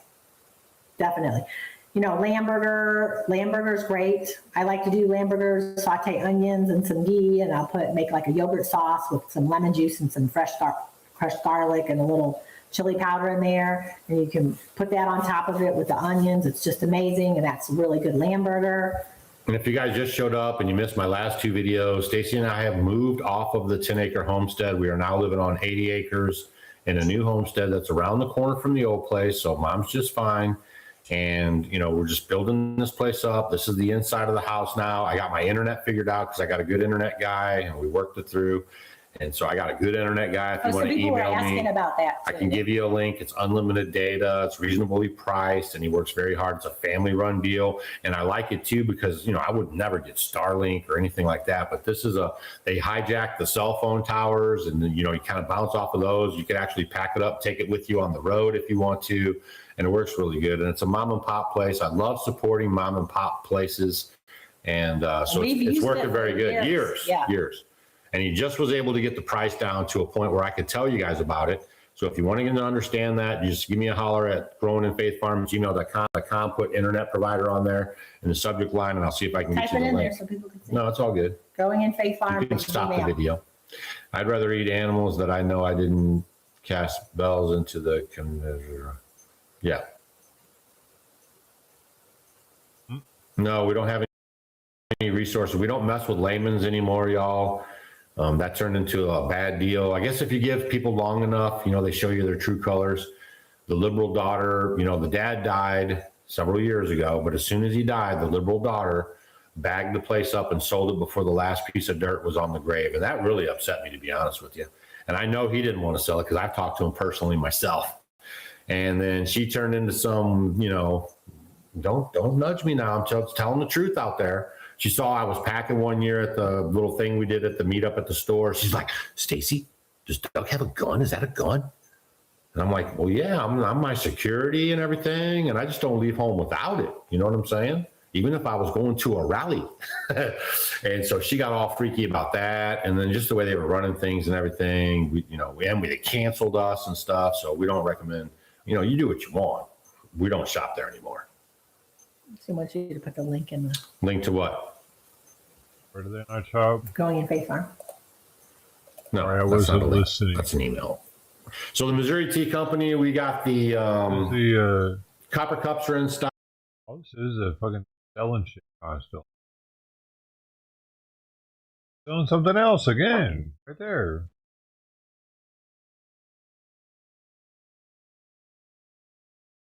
Ice noise protest starting up in 23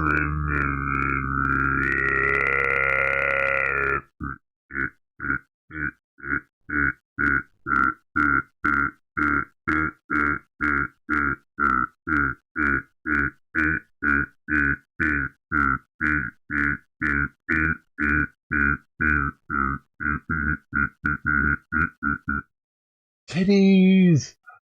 Yay! Wait.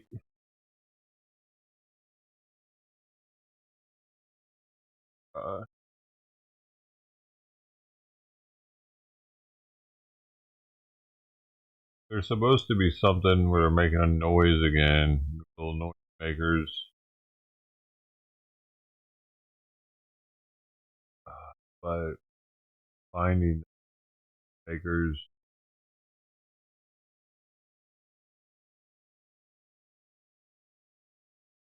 That's the hard part.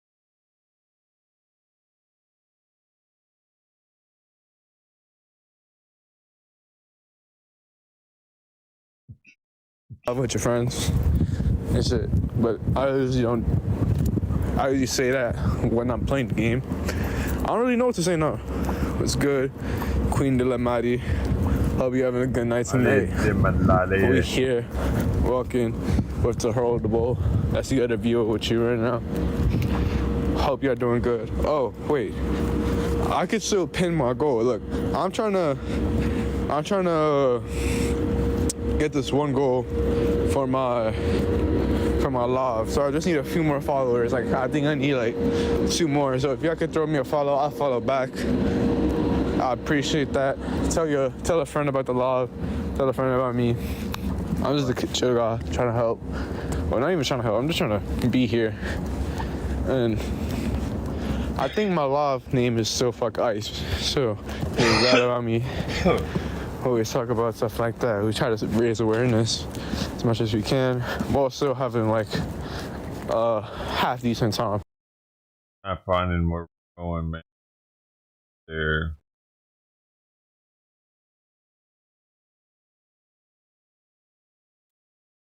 I don't think anybody's said anything. Ricardo's supposed to be something.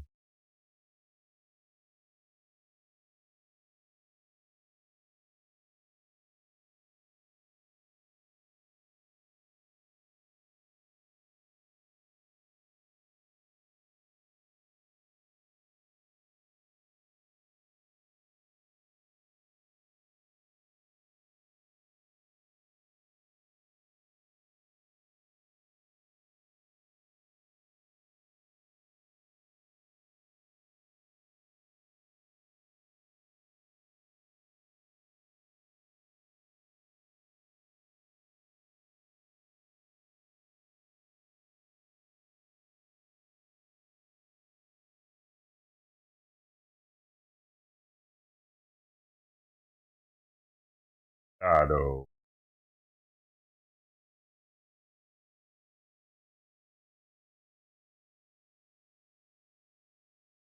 Oh. This is a gruesome story. Two Lancaster parents have been sentenced to life in prison for the brutal murders of their children. And those details are disturbing. Investigators say they decapitated their kids and then forced their younger kids to look at their bodies. Eyewitness News reporter Leo Stallworth is live in Lancaster with all the details, plus how a family friend is reacting to all of this. Leo. Well, I'm shaking my head because just hearing you talk about what happened here, the level of evil surrounding this particular story, in my humble opinion, would even make Satan shiver. And the judge, when she handed down the sentence in an Antelope Valley courtroom here this morning, she was visibly outraged. As for the family friend, folks, there aren't any words. There are no words. You have no words to wrap your arms around this level of horror. I don't think anyone does. How? How do you put into words that two children were beheaded? 40-year-old Maurice Taylor Sr. and 44-year-old Natalie Brothwell, both convicted of the unspeakable, horrendous murders of their 12-year-old son and 13-year-old daughter at a home in the 45,000 block of Century Circle in Lancaster in 2020. The parents also convicted of child endangerment, forcing their 8- and 9-year-old sons to view the mangled bodies of their deceased siblings. As the judge handed down the sentence to both parents, life behind bars, no parole, she basically told them what they did was absolutely despicable. This stays with all of us. This is never going to wash off. I don't care how long you two have been doing this will never wash off. Ellen seen her in a picture with her friend Natalie, saying she can't fathom why Natalie was complicit in her own children's vicious murders. She adds Natalie and the children's father had a violent relationship for years, and she begged her friend to leave, but she refused. She was doing what we were raised to believe. You stand by your man, you have a family, and you raise your children. Ellen reading a letter she wrote to her friend Natalie on camera. Natalie, I forgive you. I forgive you for believing in a system that should have protected you. I forgive you for believing in a religion that told you to stay. And the judge in the courtroom allowed the mother to say a few words in court before handing down her sentence. And the mother basically looked at the judge in tears and said, "I miss my children. I love my children." The judge did not flinch and handed down the harshest penalty she could under the law. Live in Lancaster, Leo Stallworth, ABC 7 Eyewitness News. Leon, ribbit. Head down for a little bit longer.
This is doing something. Ice out of Austin. This right here is how change happens, you know what I mean, man? Austin, Texas, the smallest cities in the country.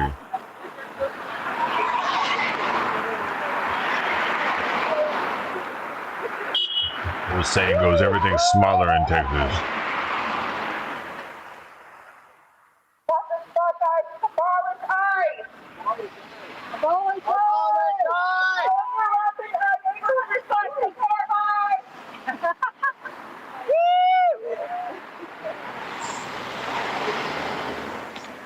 Why aren't they at least in the city?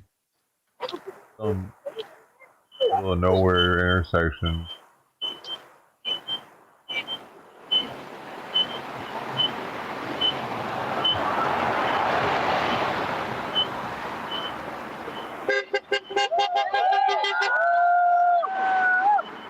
Hashtag winning. Other one. No. Oh yeah.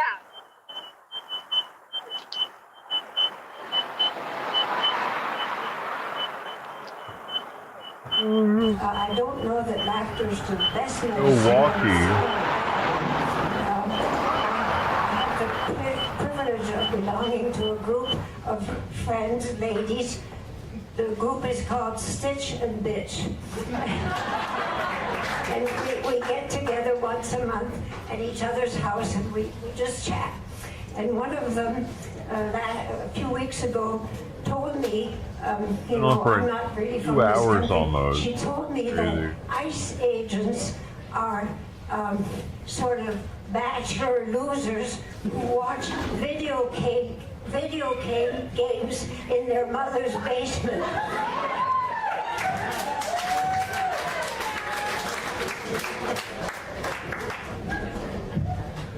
Thank you so much. The meme is played out when great grandma's starting to say it. We do need to start wrapping up here tonight. This isn't the end of the conversation. That was If you didn't get a amazing. question answered, please, again, drop a line to our office, alex.brower@milwaukee.gov. But I want everybody to just hang out for a few more minutes here because I want to honor a group of people that has done something really tremendous in our community. We talked about civil disobedience earlier. We talked about standing up Their and maybe even moment. breaking an unjust law, right? And one of those rules that we have is that students stay in school. We had some students just a few weeks Still ago fucking who Milwaukee, decided, the you know, right beast. here in the 3rd District, who are with a group called Youth Milwaukee's Empowered in the Struggle, best. which is, they deserve a round of applause. Yeah, it's an armed. Why is there a countdown?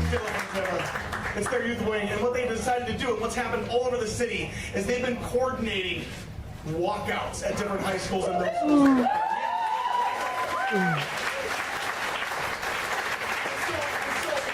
So on January 20th, over 100, almost 200 students at Riverside High School walked out in protest of what ICE is doing. Give them a round of applause. Milwaukee.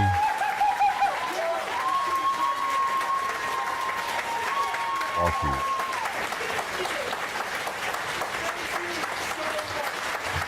These kids don't know what the hell they're doing. Thank you all so much. I want to give an opportunity for those students, for a few of the students to speak about their experience. Brevity is the soul of wit, obviously, but I want to give an opportunity for some of those students to speak, and then we have a presentation. I'd like to present you guys with accommodations, so please, yeah. Accommodations. Okay, my name is Isabel Martinez. Thank you all for taking your time to come out, organize this. It's very beautiful, and it's a great welcoming sense in this trying times. On January 20th, Riverside students walked out in solidarity of those killed by ICE agents, and in solidarity for our immigrant classmates who live in fear of being exiled from this radically unjust country or coming home to missing family members. I myself have been raised by immigrants, and I can tell you firsthand, my people are not violent criminals. They are hard workers who came to America in search of an honest, comfortable life. MPS is filled with so much diversity, and we find consolation in those differences.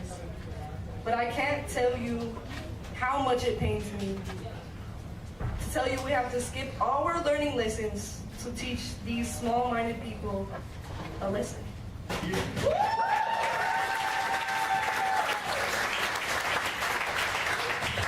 We want ICE out of our cities and out of our education. Immigrants built America, and that's the most important thing I can highlight. So now, la migra, free Palestine, free Congo, no kings, and fuck Trump. I mean, immigrants, I guess, if you...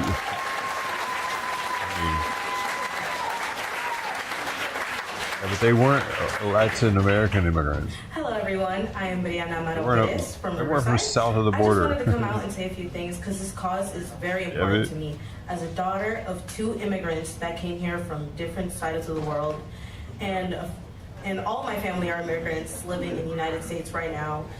My family doesn't talk a lot about politics, but I've had a dinner that we've had to talk about with my brother who is in UWM currently, and we had to talk about him having his documents with him at all times.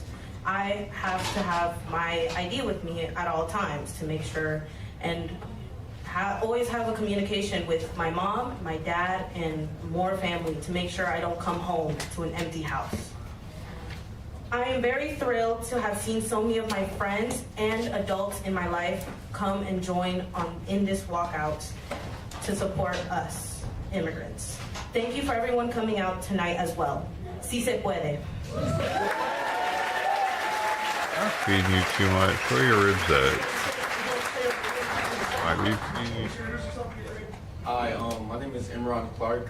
I'm a junior at Riverside as well. I don't have nothing written out like those two. But I just want to say, going out there in the cold, we had no incentive. We were doing it strictly to get our message out and our voices heard. It was like negative something. No phones, no nothing, just so we can be heard. I just want to say, like, small steps like that matter, are important. Like, we have people in wheelchairs rolling down, up and down. So I just want to say small steps and small voices are also very important. It takes a lot of small pieces to make a puzzle, you know?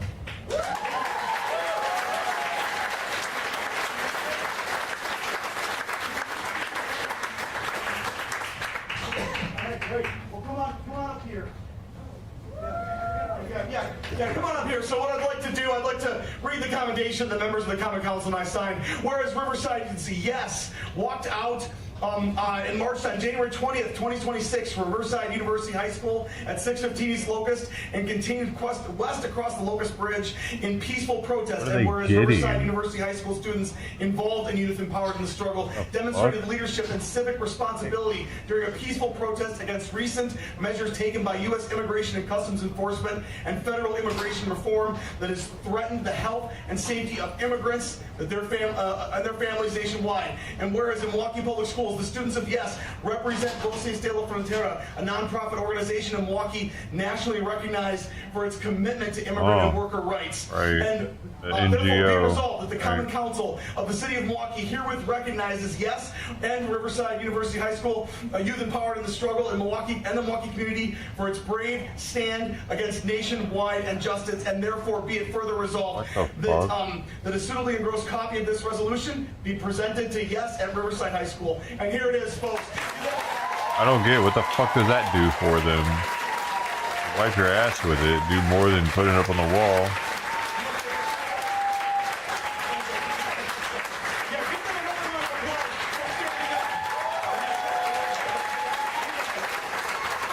How weird, man.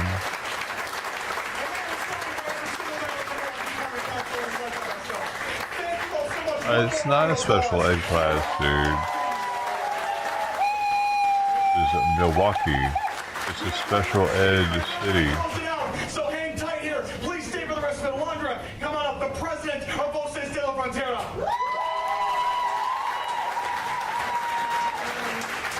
Good evening, everyone. My name is Alondra Garcia, and I'm the proud daughter of immigrant workers. a former DACA recipient and current U visa holder, a second grade bilingual teacher in the Milwaukee Public Schools District, and the president of La Frontera. I am honored to be in a space full of community members that care for one another. Yes, we all know that what was shared tonight is heavy. Our worries and our fears are real. We are aware of what could happen to our community if ICE shows up the way they showed up in Minnesota and across the country. It feels so real what we are seeing before our very own eyes, from the kidnappings of ICE to the execution of people regardless of their background. What the federal government is doing is creating fear. And that fear is creating chaos in our communities that we do not need. They don't care about keeping communities safe. They are terrorizing us. ICE does not belong in our communities, and they never will.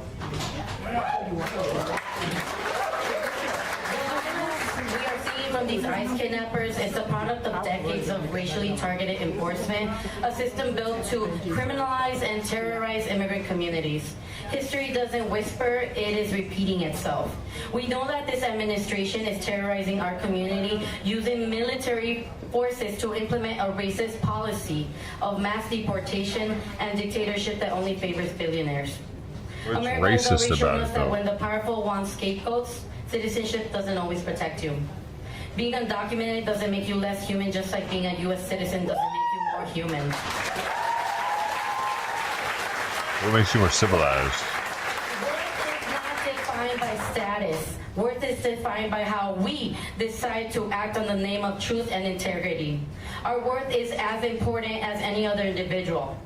We are not quote-unquote illegal aliens. We are human beings. No one is illegal on stolen land. There we go again. To give your fucking land out to a Native American and move to the ocean. Personal experience in relation to all that is happening. So I had a former student, I had the student 3 years ago, and I had found out last May that he needed to leave the country right after the end of the school year. The ICE agents had arrived to his home asking for him, and they were about to take him there and then.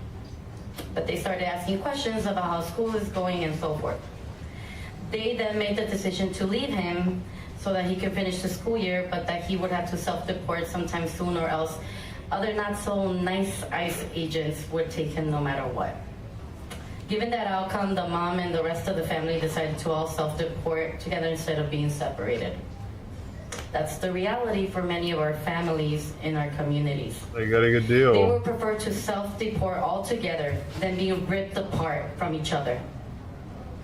Family is everything. They got all paid for it though, too. And if it means losing everything you have built in this country, then so be it. It is a tough decision to make, but worth it if it is to keep your family together. And knowing that that might have been the ultimate decision for them, I decided to print out all the pictures I had of him when he was in second grade with me and gave it to him personally as a farewell with these words written on the back of one of his pictures. It was an honor to be your second grade teacher. You are a very intelligent, affectionate, respectful, attentive, and sweet boy. Never let anyone tell you that you can't do something or be someone in the future. You matter as a person regardless of your status. Immigrants make America great. You are capable of a lot, and I hope that whenever you are, wherever you are, you always remember these words. I will always remember you. I carry with me the beautiful memories of having taught students like you. Thank you for making me a better teacher. With much love, Ms. Garcia.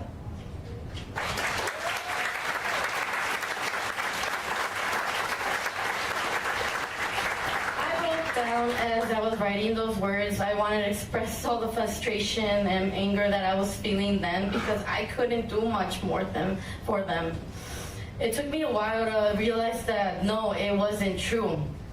I needed to tell myself that I was doing something and that he felt valued, seen, and heard through this time with me and will continue to. He told me that I was the best teacher he had ever had, and I carry those words with me everywhere I go. His words helped carry me through these tough times, and when I want to give up, I remember him and all those I've had the honor to serve in my role as an educator. Because I know I am making a difference in our community and advocating for them and all of us. Why did I share that? You may ask. Well, from what I heard tonight, is the many voices of concerned citizens who want to do more, and that is exactly what every single one of you is already doing by being here. No action is too small to make a difference in the life of those who will benefit from your doing. Join Voces de la Frontera and Comités Sin Fronteras in the efforts to protect each other through the community defense network that has been created. Whether it is through mutual aid and donating to the Legal Defense Fund and aiding a helping hand with supplies, transportation, court accompaniment, a safe space for our most vulnerable community members, or watching our streets by verifying or debunking possible ICE activity by becoming an ICE verifier, showing up at rallies and protests to form a picket line with los piqueteros in solidarity with our community, and voicing your concerns to your elected officials, as you have done today. That is action on your part. Let it be the first of many to come, but not the last. We, the immigrant community, need you. We need every single one of you to follow through with actions. Not just words, but actions. Let your actions speak for themselves. She wants people to die for Let's them. remember that if we don't do our part, then we are part of the problem It's more and not part pretties. of the solution. More white men need to be dying, she's thinking. He's like, I agree. We must defend each other and depend on us for protection. The power is in our union and in our economic power. The immigrant community has contributed to the economic and social culture for this country for decades, and we continue to so to this day. We are proud of the community we have built here in Milwaukee. We are proud of our identity. Our history speaks the truth of our stories. Milwaukee, We remember? need to continue to protect our people. We have to stand in solidarity and be in community with one another. I never thought about going to We Milwaukee. have to look out for one another and not let the fear take over the courage we have within ourselves. Our courage and love for each other, for our neighbors, will be what will carry us through these times of chaos, hate, and fear. Love is the strongest force in the universe. He just said, well, Let love be the this is light good in enough. you that enlightens the light of others around you. In Milwaukee. Give it freely with nothing in return. Let love guide you towards others who need it. Let yourself receive love because you matter too. The power of love can spread wide and far into all of humanity. It is not easy. Not everyone is willing to open their hearts to accept that love. Kamala Harris That had is the love. life. It is a journey that we as humans have to embark on, ending the hate that has unfolded in our communities. Love should be the only power that should be unfolded onto one another. Every time I saw Only then Kamala will we Harris, I live just in felt so harmony. loved. And until then, we will continue to give and receive miss her. love to one another, touching one heart at a time with our words and actions as we uplift one another through love. Thank you. Yeah, the joy was the love, though. It was a loving spirit. Thank you so much, Yolanda. I am so proud to call you a sister in the union. Thank you for everything you're doing. Let's give a round of applause for our panelists here.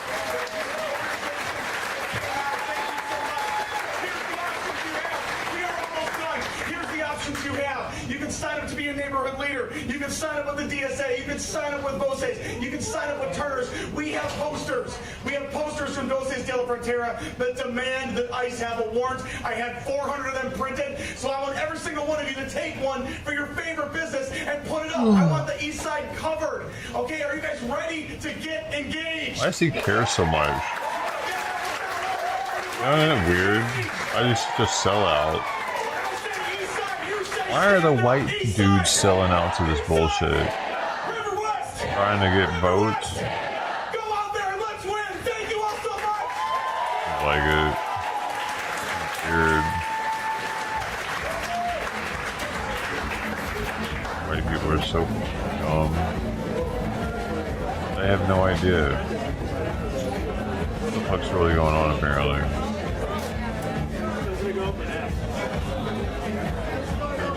Their gardener, they got taken. I don't like cut my own grass. Those Wisconsinites don't cut their own grass. The Mexicans doing it for years. Lizard people.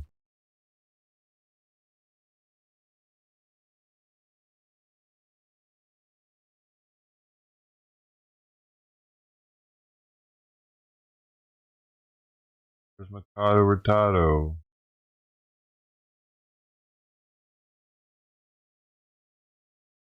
Saying he's gonna go live, but it doesn't.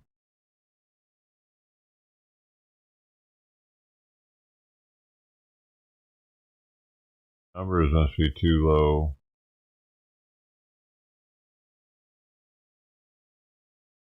Got 700 people almost just waiting on him to go live. Hoping to see some Mercado action. Mercado action. Speaker's still sitting there in his car. Fucking 90 viewers.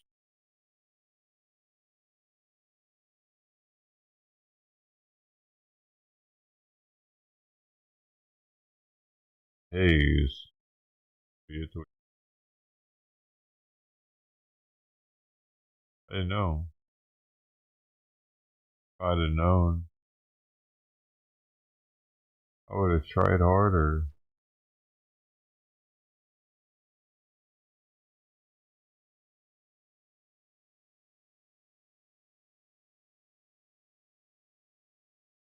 Everything's dead unless Mercado Retardo goes live.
Yep.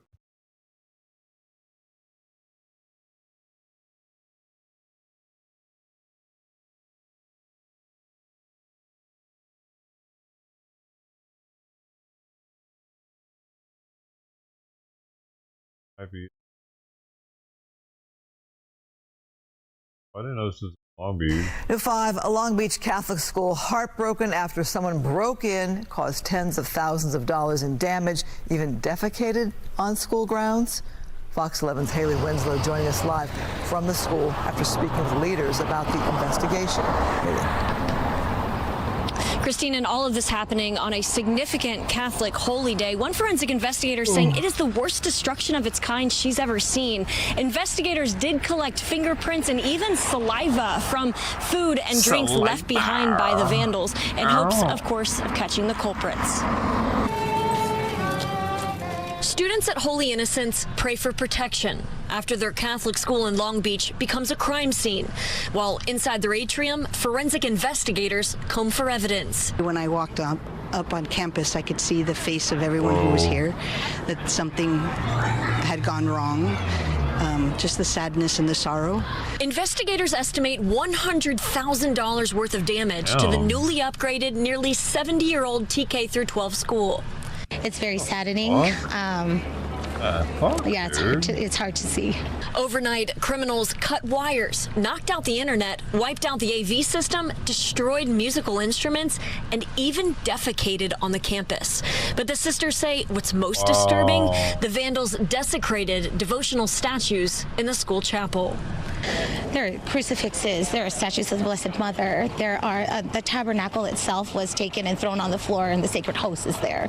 That to me is more traumatizing than anything else. It's not just like the material things, right? It's the heart behind the things. The sisters don't know who did this or why, but they're turning the destruction into a lesson on right and wrong.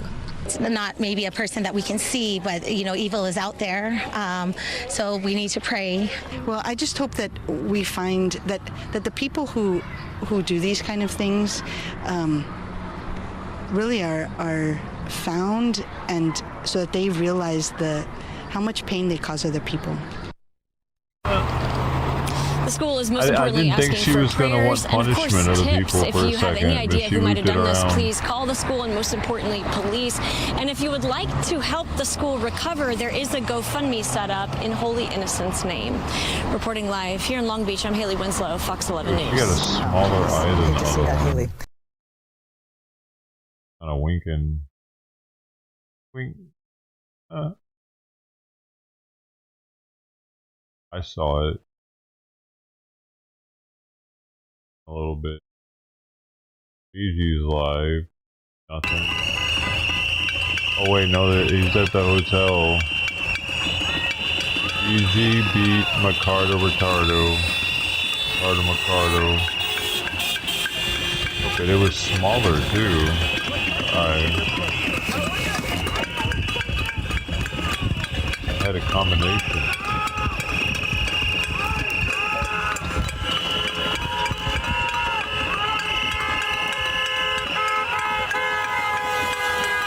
She might be a little retarded.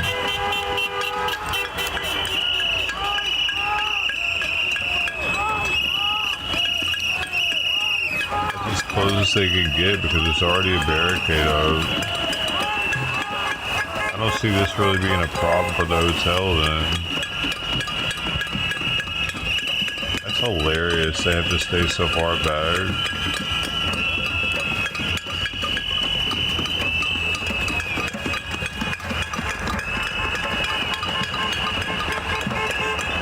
Able to do that.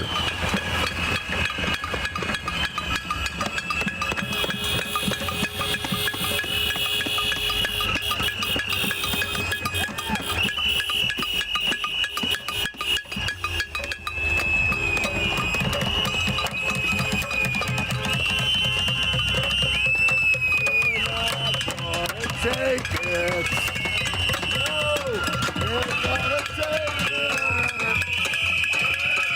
Oh, not the whistle.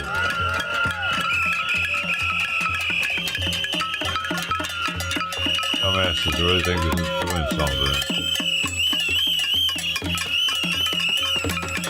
You get 20, 30 feet away with the walls and everything, like double pane glass.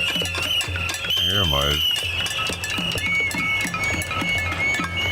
I get the road noise right there. I'm sure, like, oftentimes in buildings like this, they'll actually put thicker sound deadening materials on the side that more sound. How's your ankle? Your ankle good? You know me, know what I'm saying. I could be licking my dang-a-langin'. You guys don't like the music? The beat?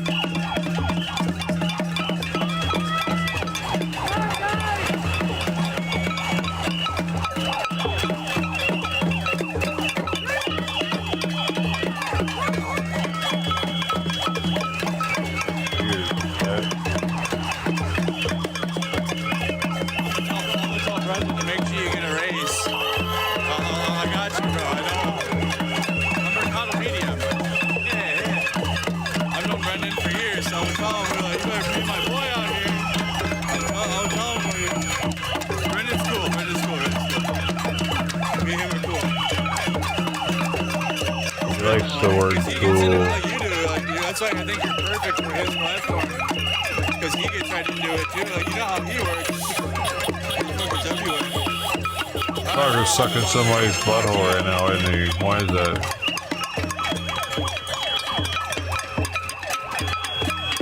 Maybe that's what he likes. Okay, till you try it. That's what Crowder says.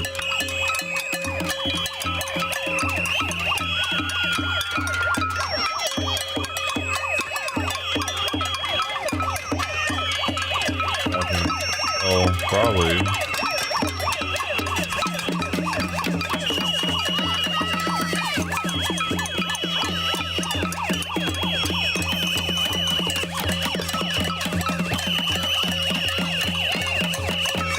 One thing I don't like about onions is how the taste just sticks in.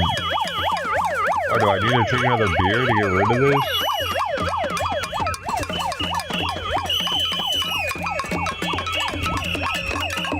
I just might.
Whistling though, it doesn't need to happen.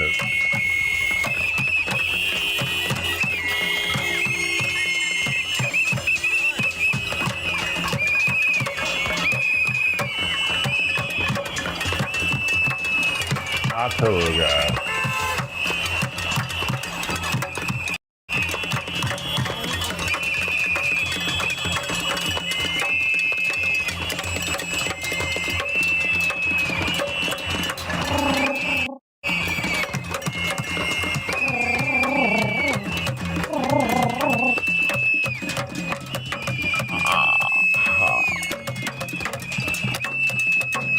Okay.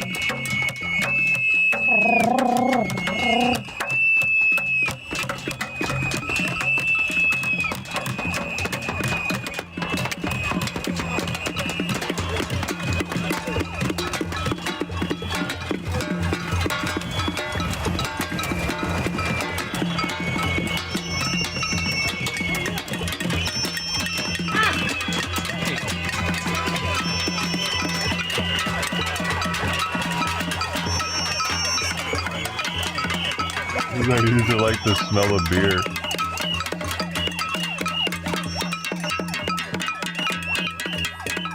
With the onion, maybe he smells the onion on my breath. He's looking at me like my breath stinks.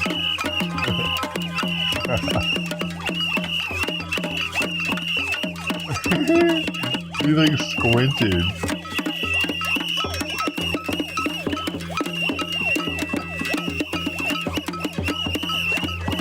Like, woo-wee. I think it's the beer, I think it's the onion actually. It's actually toxic to cats. Oh, don't bite me.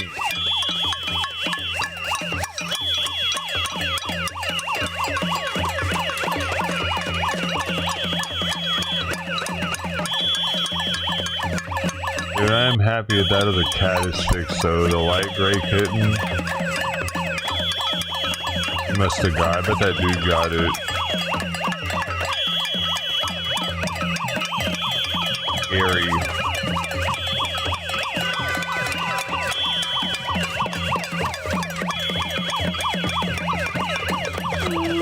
Would have been a problem.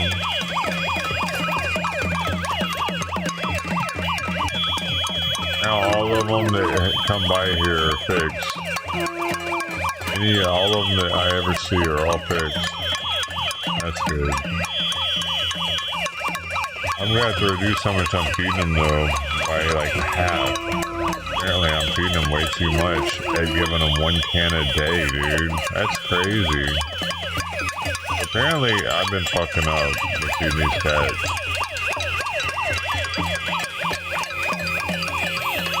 Making them fat. Crazy.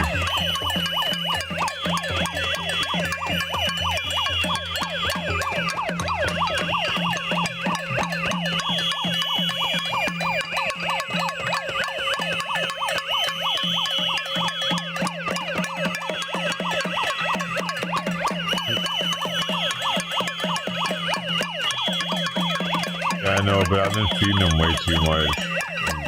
What I've been reading today. It's not about how much weight they're gaining, but Fluffy has gotten fucking fat as hell. I screwed up with Fluffy much, I think. And all got kind of fat, probably. Whistles are not necessary, dude. I really wish that the whistles were only a thing, like when they were doing their ice mission, trying to like interfere with ice, you know? They're not needed at something like this, really.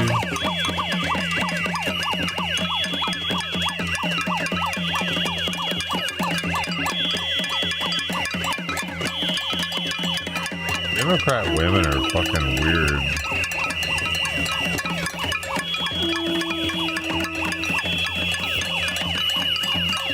Like that whistle's doing anything. The hotel looks so empty, they could probably just have everybody on the other side.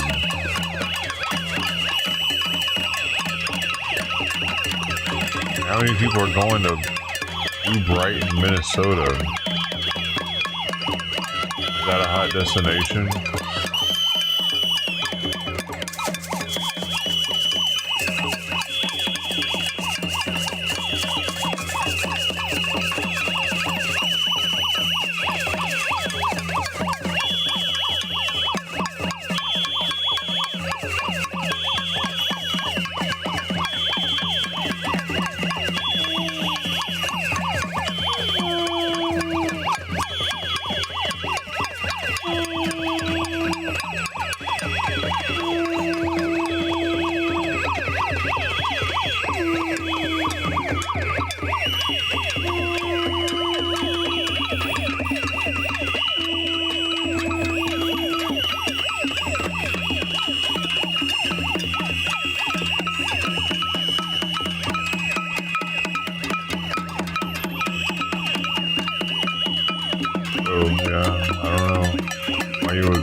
Anywhere there, yeah.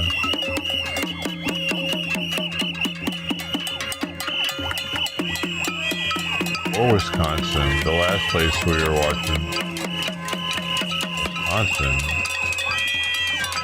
I don't know, man. I'd rather use my passport again than do that.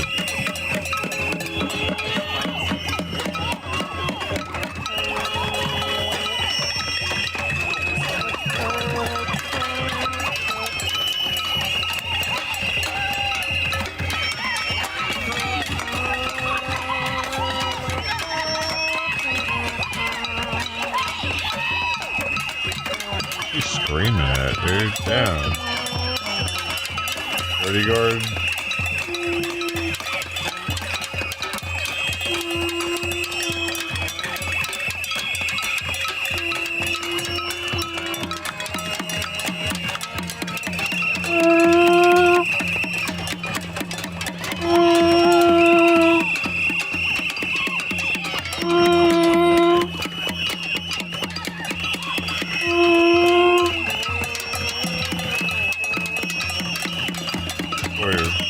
You like my song?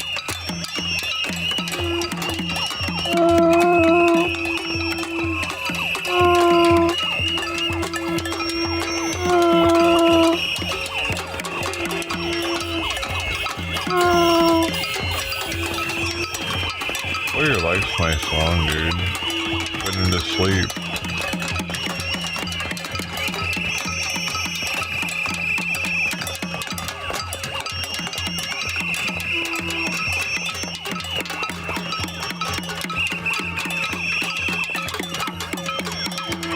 Everyone doesn't like my song, I see. Animal. It's not for everybody. Not for the faint of heart. You gotta have big balls.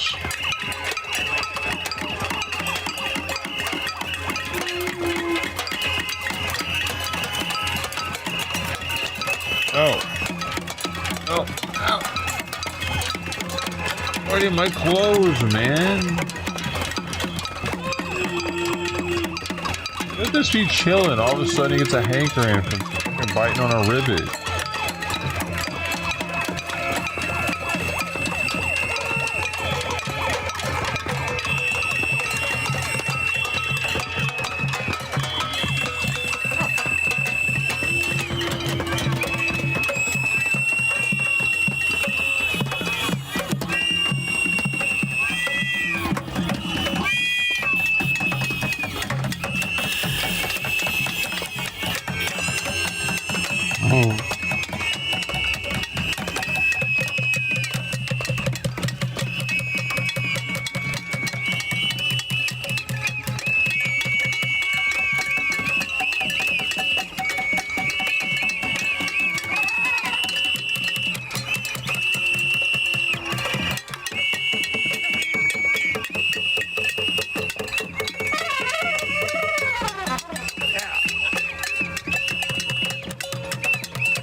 I just want the whistles to stop, I think, more than anything. Maybe even the person in the pot. Just stop for a second.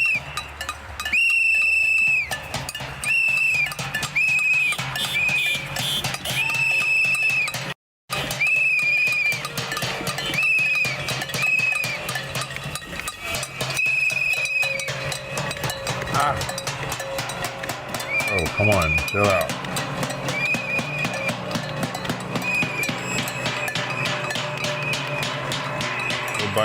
Too bitey.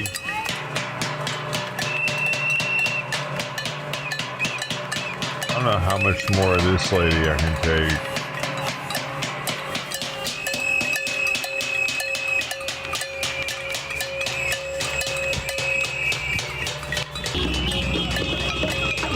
Maybe it sounds better on fucking user shares. Not really.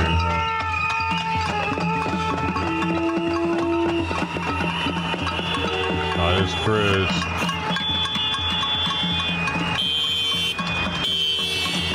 Oh, you can see BG over here. So just set up on.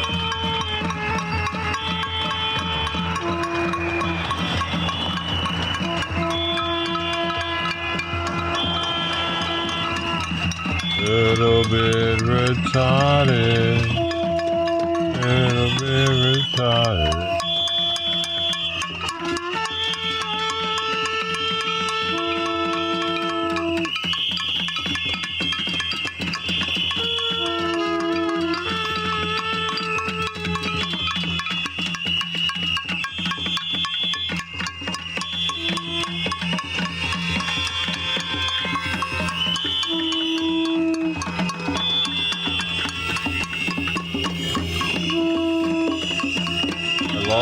I lost 2 subs today. Oh god. Not what I want to do.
Rob here, only on Twitch.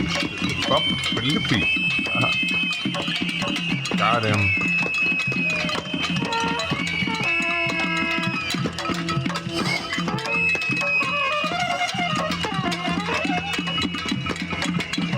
Do you not actually know how to play it?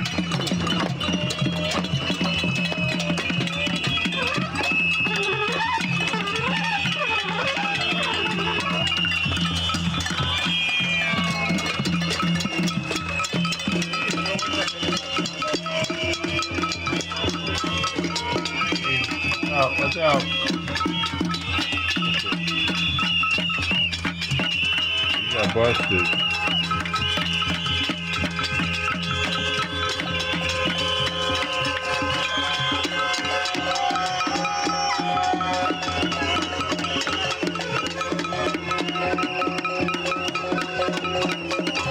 Don't turn your watching. Do something.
We reached the pinnacle of the protest for tonight.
Joe, man, yeah.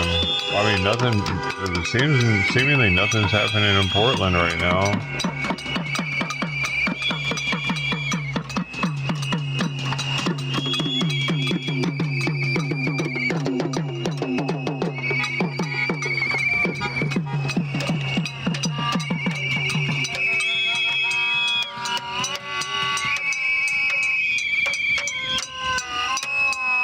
This cat's making me want to go to bed, bro.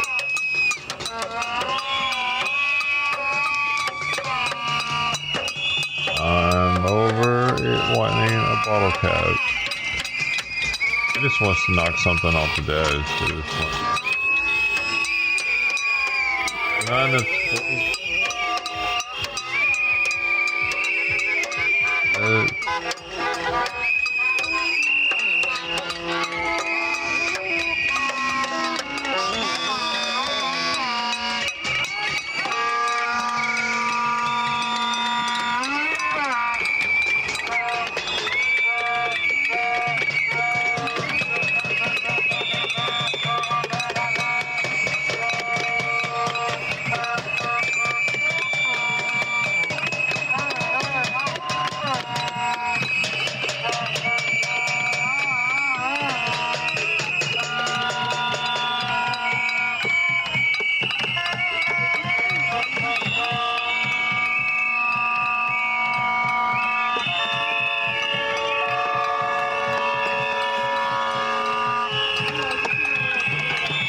just by the pan.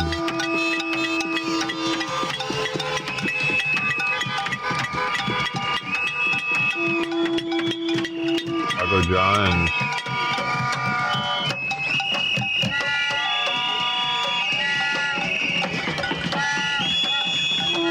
You wouldn't eat if it was Taco Bell though.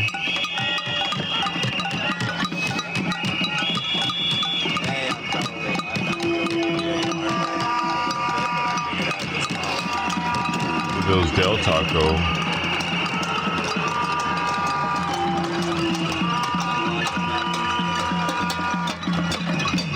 What if it was El Pollo Loco?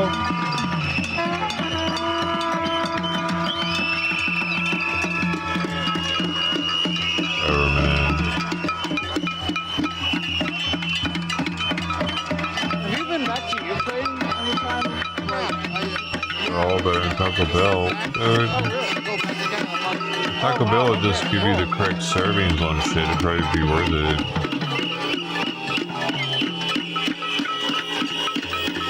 My taco the way I used to make it back in the late 90s.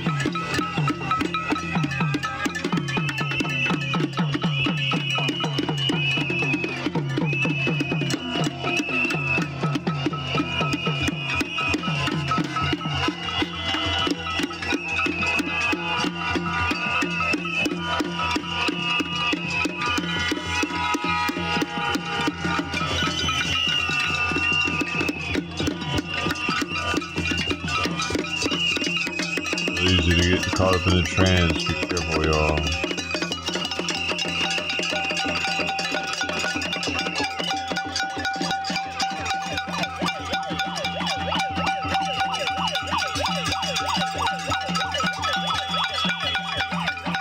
If the cameras weren't there, would they be there?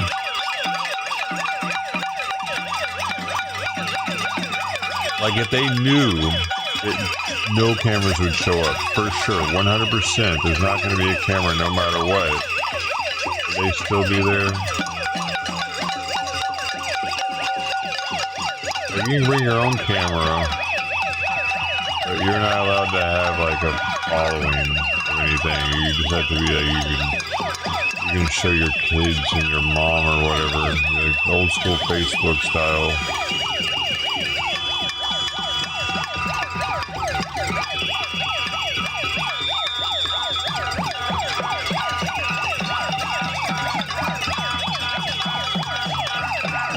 I don't think there's that many streamers there, but if there weren't any streamers, they knew that there wouldn't be any. The news wouldn't be there, because this is really nothing.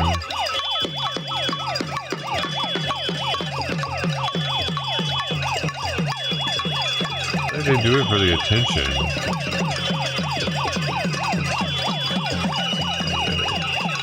They hope to see themselves on or something.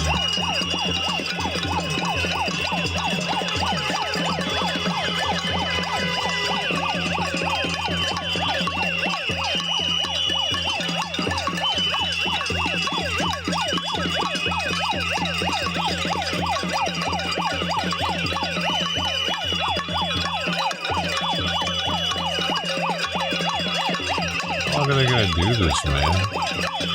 I'll probably let them do this shit for hours.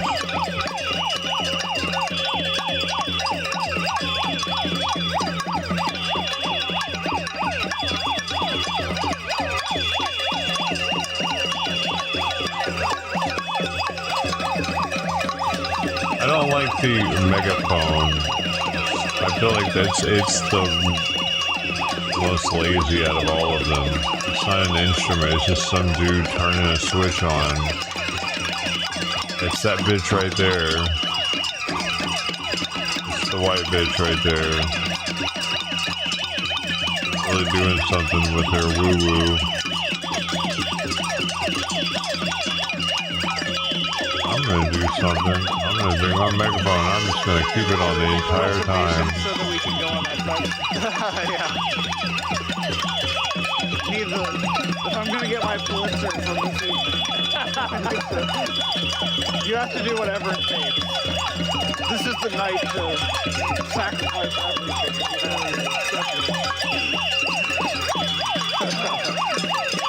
Except for a little sleep, maybe.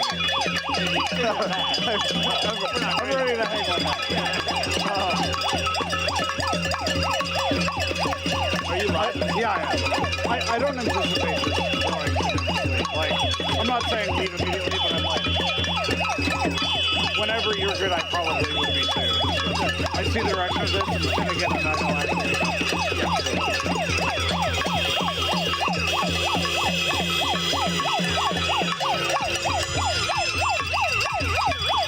That's a dead scene.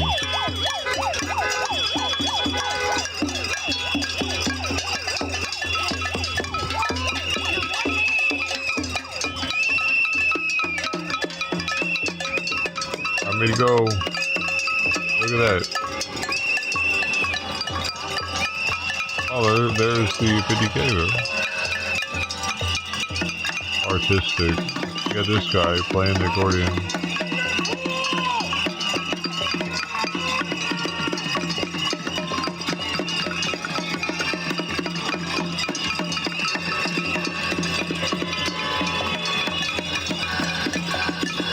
I don't think he knows what he's doing.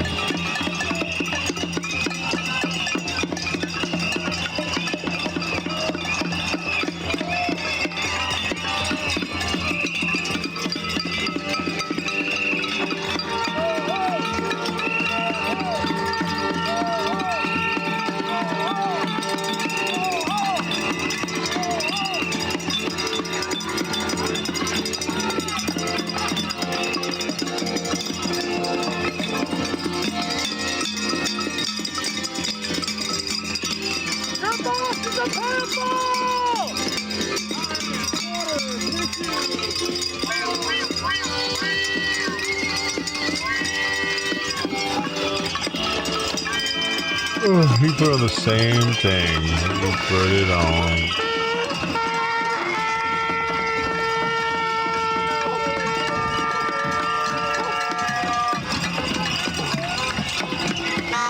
Leaving now.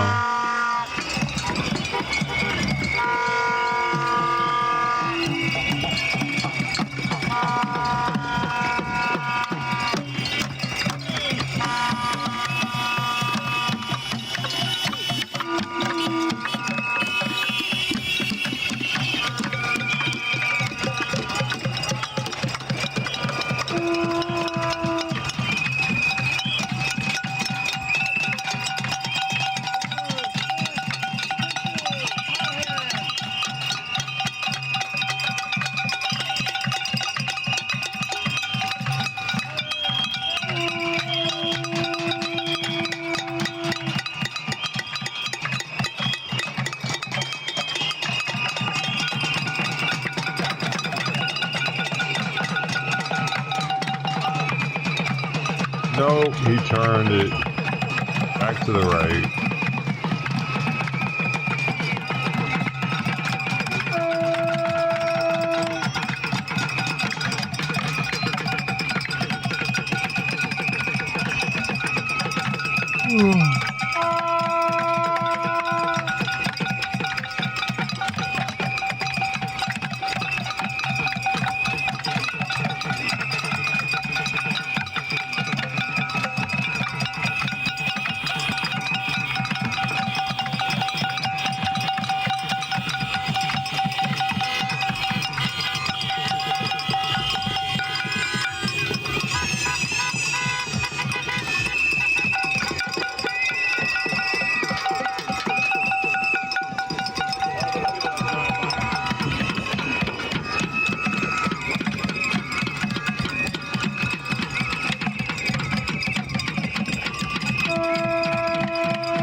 it's go time.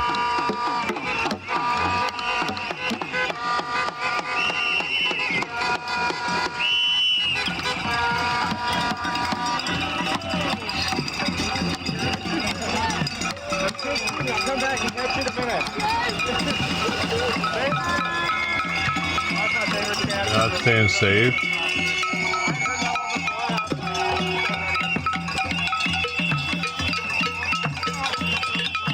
I need a person with a vest there to make sure that everybody's safe. Their official safety manager of the protest. A little badge that says safety manager. Manage the safety around here, ma'am. Need y'all to get closer to the hotel and further from the road. Thank you. Over and out. Yes, I got him. Over. Out.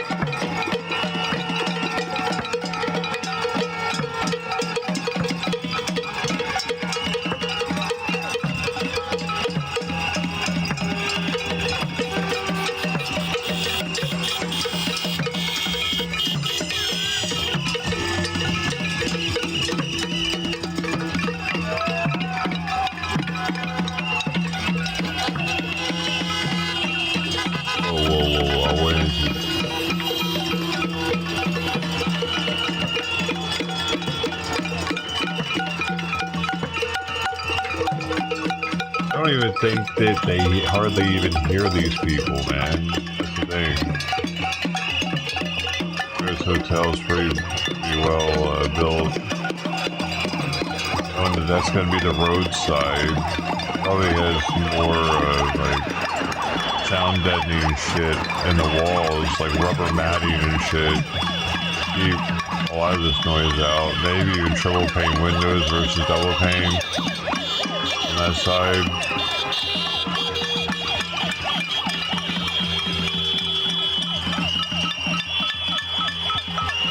Probably barely even hear it.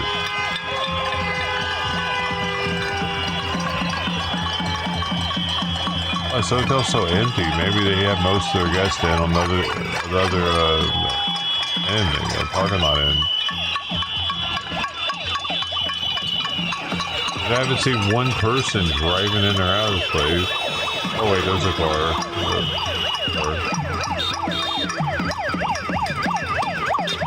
Take it off, yo. There's no reason for me to listen to sirens anymore. Good. Got a headache. Or sirens. Go off for hanging. How you did it. All the sirens. Deserve a medal. Here. All I got.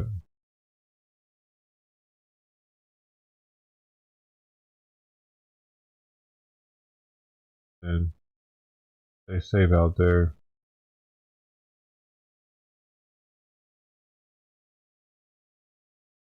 Dios. Amigos. Ted. Thanks again, everybody, for everything. TV for the biddies. And for the Rumble. 25.